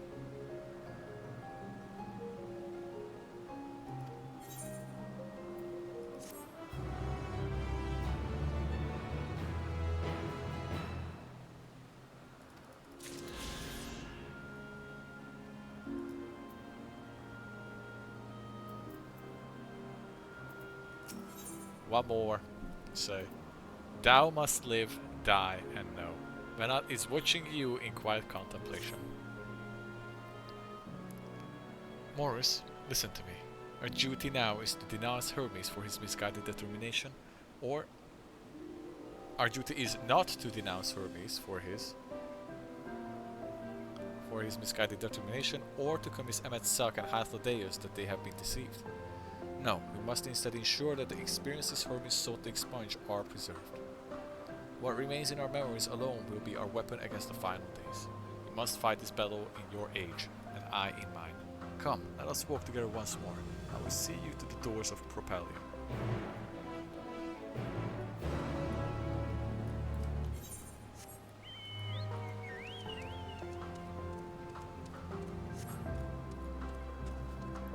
Well. What a zone. What a sequence of events.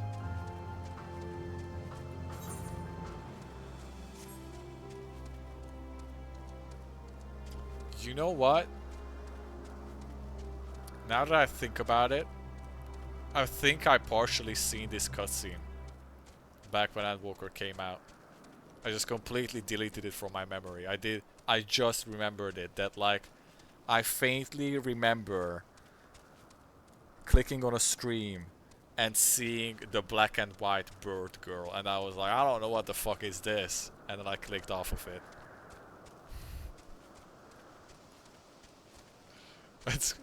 That's kind of crazy. Turning to axe. That's a good one. That's actually a really good one. Oh, that's a really good one. It's so true. So accurate.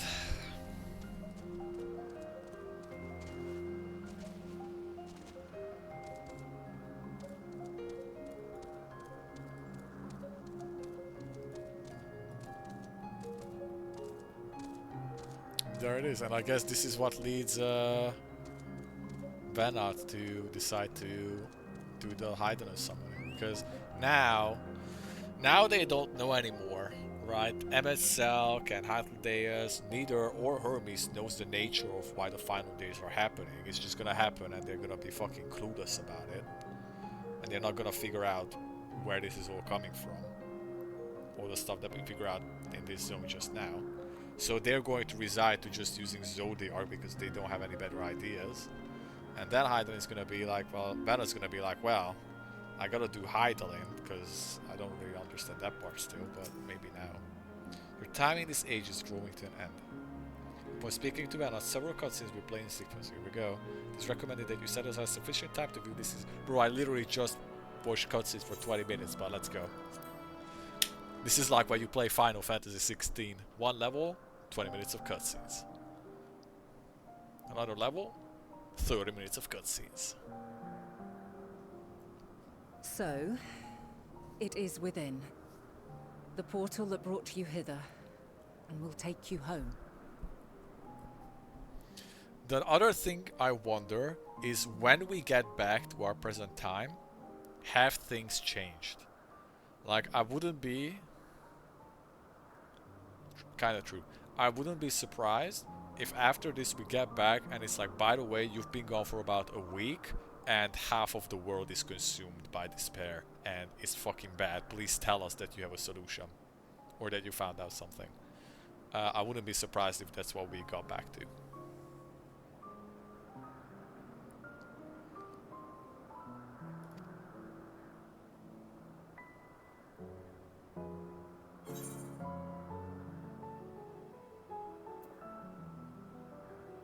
This is very poor ways. I'm not staying with help.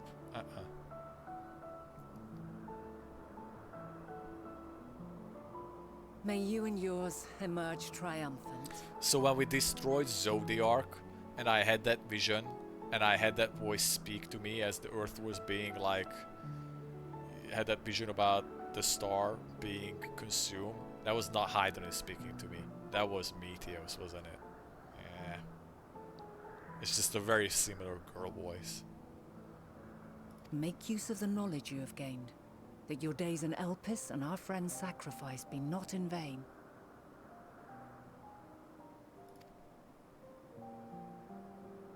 With Meteon free to pursue her designs, 'tis only a matter of time until the final days are upon us.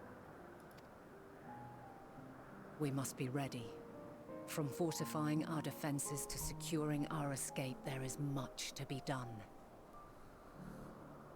In spite of this, we cannot allow the report that set this calamity in motion to become common knowledge. Were the masses to learn the fates of the other stars, I fear the situation would spiral out of our control. I must carefully consider who can be trusted and bring them into the fold.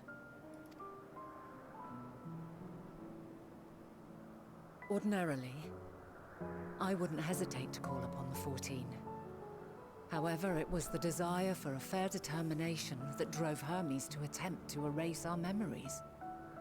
And were he made aware of his actions, there is no telling whether he would remain a friend or become a foe. Yeah.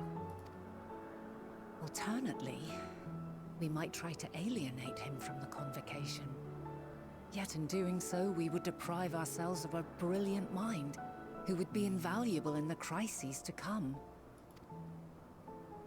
Quite the dilemma. Which is why I must work independently of the convocation. Regardless of how we proceed, if we are to permanently avert the final days, we must be equal to Hermes' challenge. We must prove that mankind is worthy to exist. And this hinges, I think, on how we confront the all-consuming despair that accompanies a senseless and seemingly inevitable end. Bewildered and divided, we would perish like the peoples of those celestial ruins. We could not hope to survive the final days, much less take the battle to Meteon at her nest. We must find a way to defeat despair, to unite and prepare as many as possible for the struggle ahead.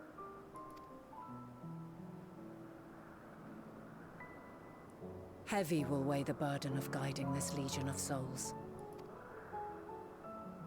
Yet I have faith in mankind's potential.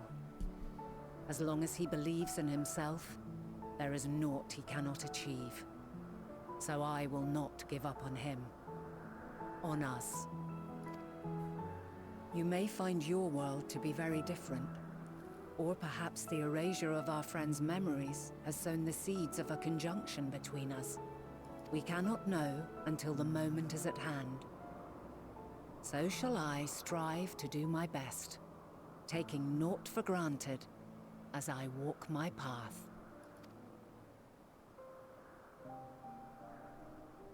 And I pray you walk with me to the end. As you move forward, so too will I. As will all, resolved to fight for the morrow. And when mankind has found the strength to stand against despair, we shall silence the song of oblivion.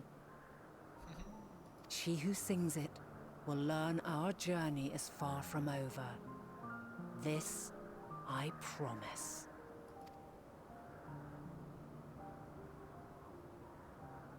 Fare you well, my light of the future, till we meet again.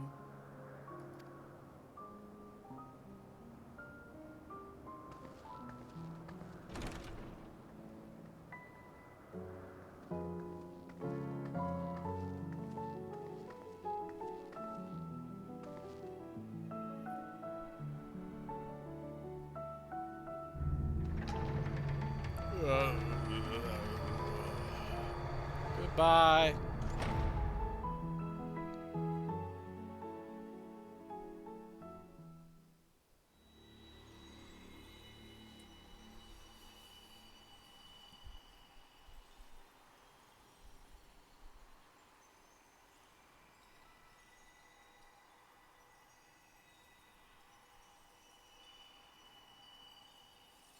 From this day forth, I shall strive to bring honor to the seat of Vandana.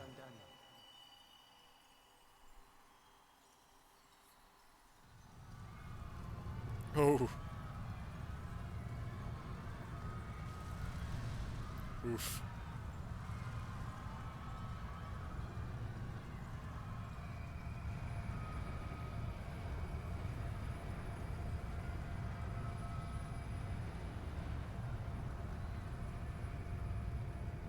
Is it gonna show me what happened here?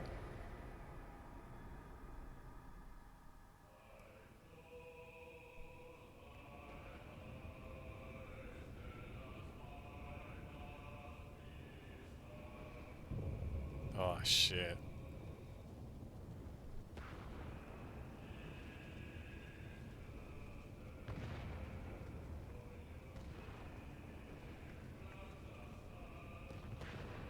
Even now, I remember standing there, locked in a moment where the sky is aflame.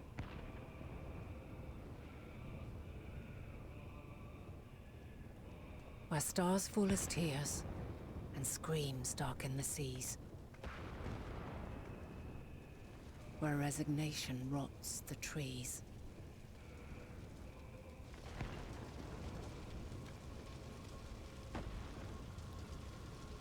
Where terror twists magics into abominations. Such is the lament of they who have gone before. The song of they who tried and failed to create a better world. The song of the end.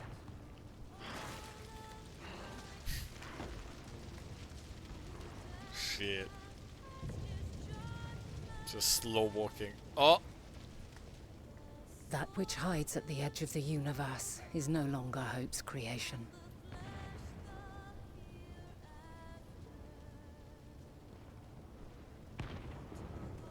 It is hopelessness incarnate.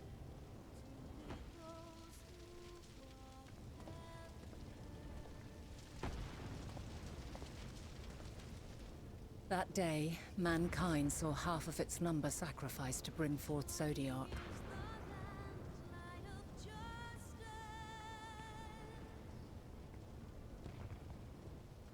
I don't know what and covering the acknowledges her. star in a shroud of ether, we forestalled the final days.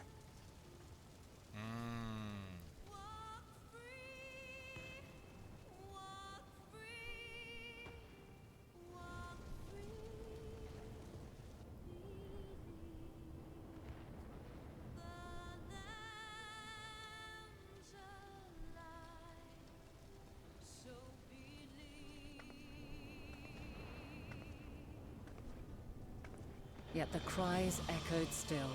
This motherfucker. We wept for innocence lost, wailed for death inevitable.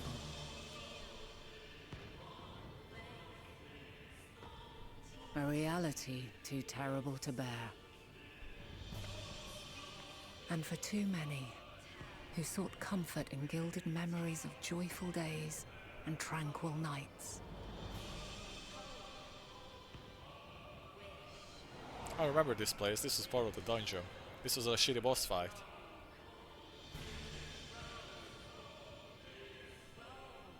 This is all wrong. Why must we suffer so?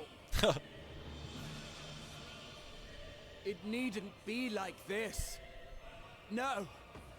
There must be a way to restore things to the way they were. To reclaim the perfect paradise we once had. No, my friends. Suffering exists, and we cannot pretend otherwise. No civilization, however great, could eliminate it. If we would live, we must accept it as our constant companion. Let us not seek to forget this tragedy. Let us carry it in our hearts, that we may grow stronger and know true happiness. We can't accept it. We won't accept it. It will be ours again.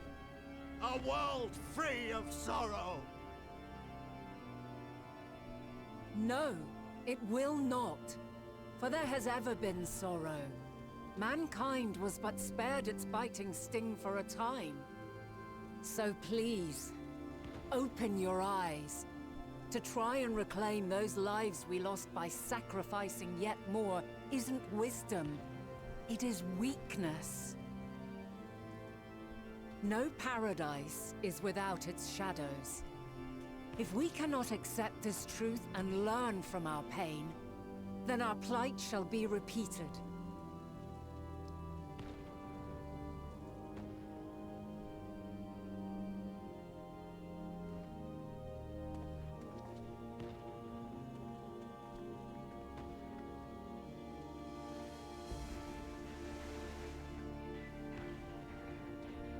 O mighty Zodiac! God, born of our boundless faith, we bid you, hear our prayer. Accept this offering of lives, and deliver unto us the lives we once had. Deliver unto us the days of old, the days when the star was a font of love, and we knew naught but bliss.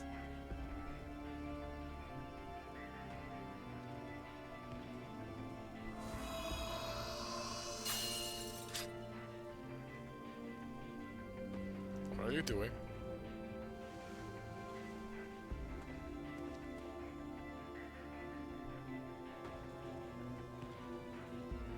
You would destroy it? Our beautiful world?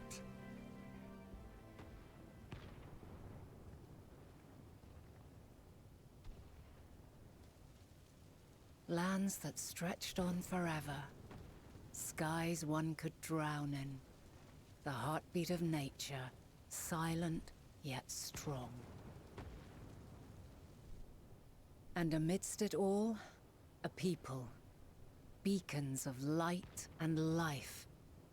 Laughter that warmed my heart like naught else before. They are my meaning and my purpose. My love. In spite of, or perhaps because of this, I choose to believe in mankind's potential, in his ability to find a way forward. So let there be no way back. From that temptation, I sunder us. No more shall man have wings to bear him to paradise. Henceforth, he shall walk.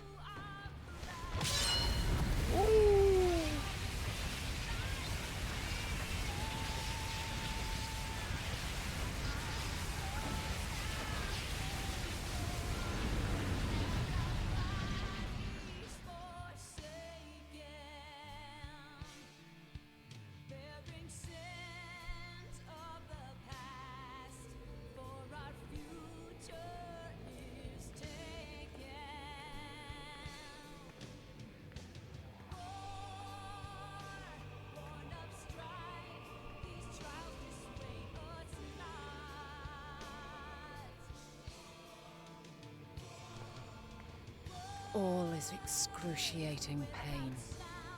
I breathe fire and torment. Oh, she's fucked up. I birth a world of suffering to mire and plague.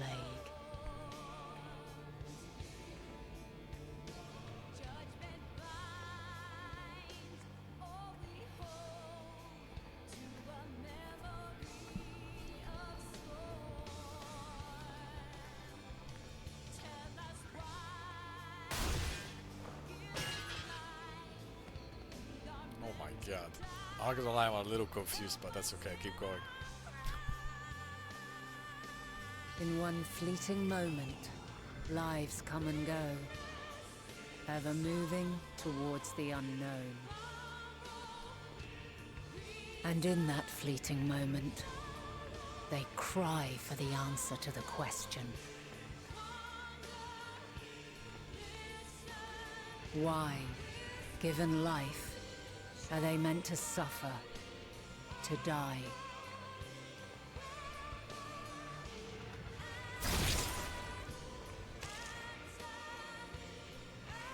As fragmented, imperfect beings, yours is a never-ending quest.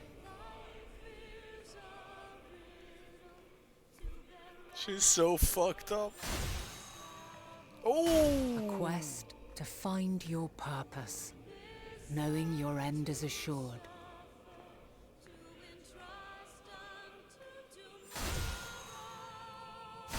To find the strength to continue when all strength has left you. To find joy even as darkness descends.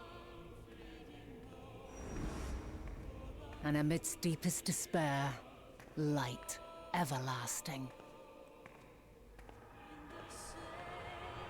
Those special eyes.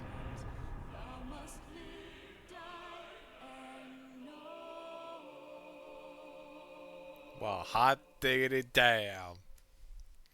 Hot damn. I'm gonna need some time to sit on that and think about what just happened. A conjunction has begun to form, an intertwining of your time and mine.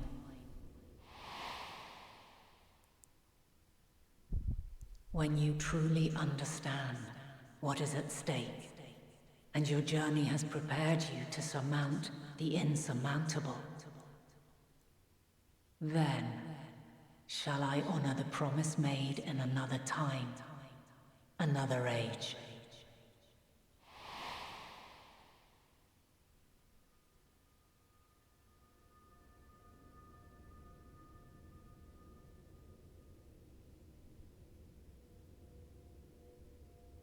I'm awake. I'm awake.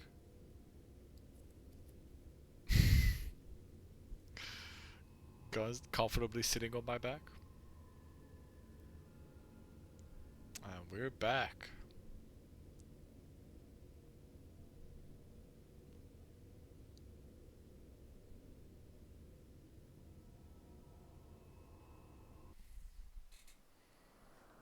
Reed, you're not gonna fucking believe this. Report to Kryl. Straight to Kryl. We're literally just skipping Reed. Alright, well. It was nice seeing you, girl. You did say that surely we will meet again, so I'm sure we will meet again someday. Just maybe not this expansion. I don't know. Maybe. I'm going back because... gotta fucking finish this up. Holy moly. I'm a little... There's lots of... It's a bit of confusion in there. So was that when she did the big light beam thing? You don't need to answer this. In fact, it's probably better if you don't answer any of these. I'm just like thinking out loud. That when she was in that room with all the doubters and she summoned the light, that was her summoning in Hydaelyn. But what I'm confused about is what I thought happened is the end of days began and then they summoned in Zodiark and you know, half the population got sacrificed for that.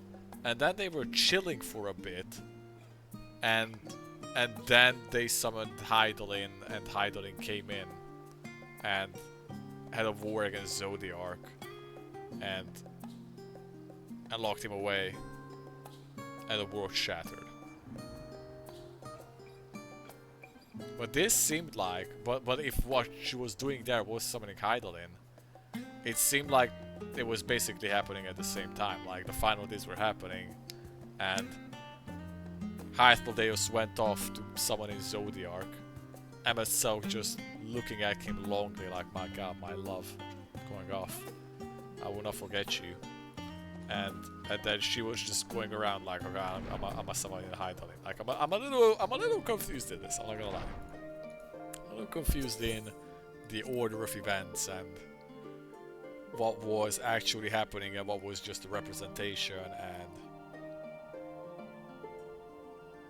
and stuffs. But it was really cool nonetheless. Morris, impeccable timing as always. Give me that fucking achievement, please. I heard you were off in the first as part of our efforts to investigate the final days. How long has it been? Well, so often seems to be the case while you were away. We've had some few developments, which we can discuss in just a moment. For now, however, I cannot tell you how wonderful it is to have you back. There it is. Carrying our song. We did it. And now I'm getting the impression, I've said this before, that the last zone is going to be us like going off into the fucking universe after Meteos. I always forget her name. As the heavens burn, alright? Well, we're not accepting that, but we need that quest name for a certain thing to real quick check. It's a level 88 quest. Oh my god, dude. We're getting so close. We're getting so close. We made a lot of progress today. Today was a big fucking stream. I thought that we would totally finish this zone under 4 hours because we already got started on it. I vastly underestimated it. We're at 61%. We made 10% progress today. Check this shit. 83 out of 135.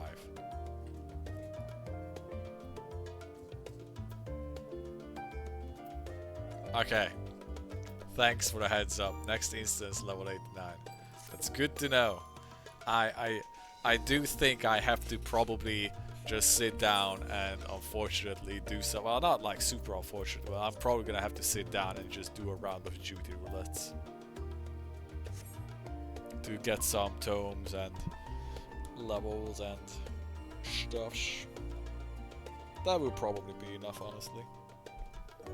And possibly just start, I also should just start doing the levels, the quests with Warrior. Yeah, that's probably, I mean, if I get tomes, that's gonna be easy to get. Probably.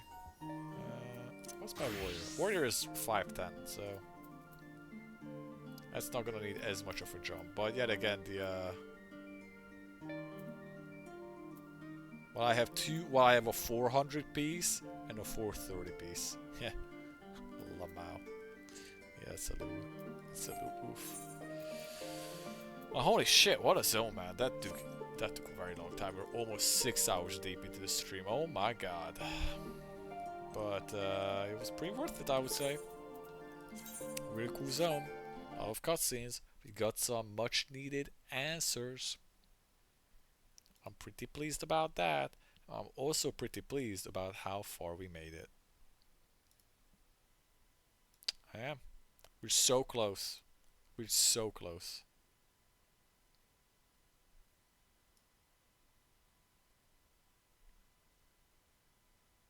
Haha. Yeah. Funny. Haha.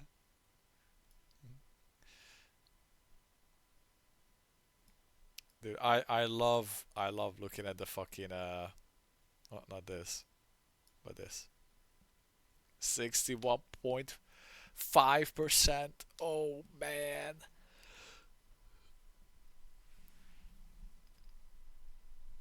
We're basically 2/3 way through of the entirety of the expansion, and we still have a zone and a half, and then there's still the main last mission, which, according to you, based on what you said earlier, and also just based on how the game has been going, the last mission, the Endwalker quest, is going to take a long time.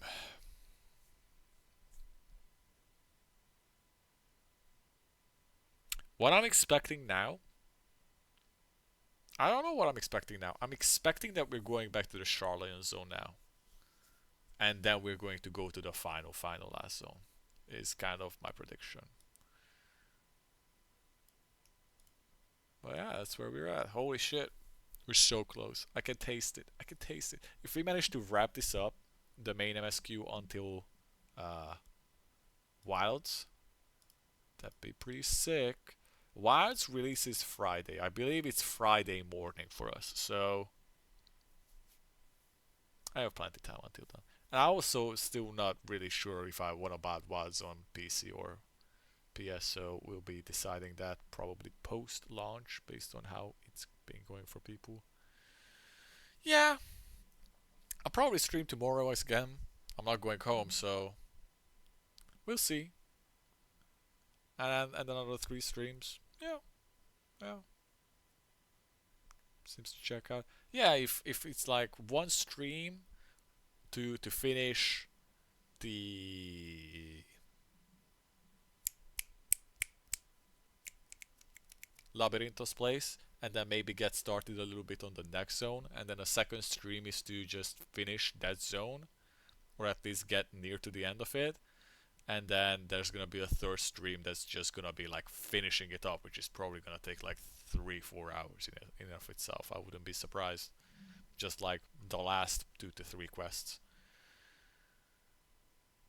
But it's gonna be so hard. Like, if I'm gonna be in the last zone and I'm like 4 hours deep on a stream and I can taste that we're close to the end, it's gonna be so hard to stop right there. Oh, we'll see. We'll see how it plays out. I don't know. But for now, we are fucking stopping. It's way too fucking late. Thanks for sticking around, man.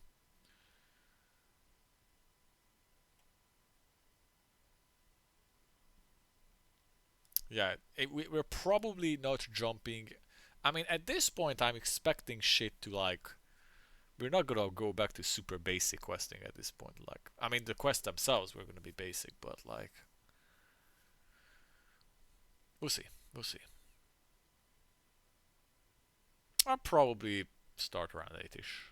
I usually try to start around 8ish. Maybe I don't know. Maybe I don't know about tomorrow.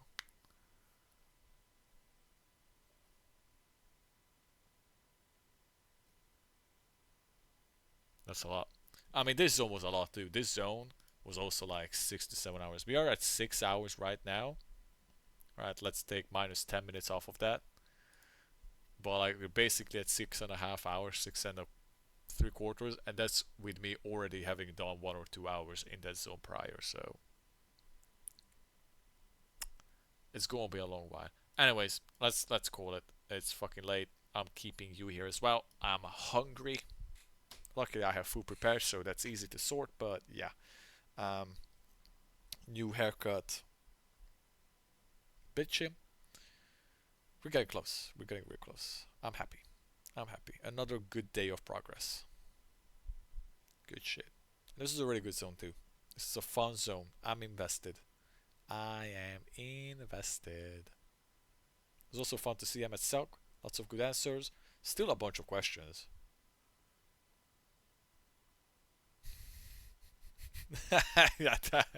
You don't need to finish that. You know, if you can't say anything nice, sometimes it's better to not say anything. Or you can just straight up give me a compliment. That's also great. Groomed. I'll take that. I'll take that. It can be mistaken for other things on the internet, but yeah, the good kind of groomed. Yeah. All right. Good shit, man. Thanks for watching. Have a good night. Rest up. Have fun with Baldur's Gate. I'm sure you guys are getting close to the end of Baldur's Gate too. You've been in Act 3 for a while. And see you later. Bye. Bye.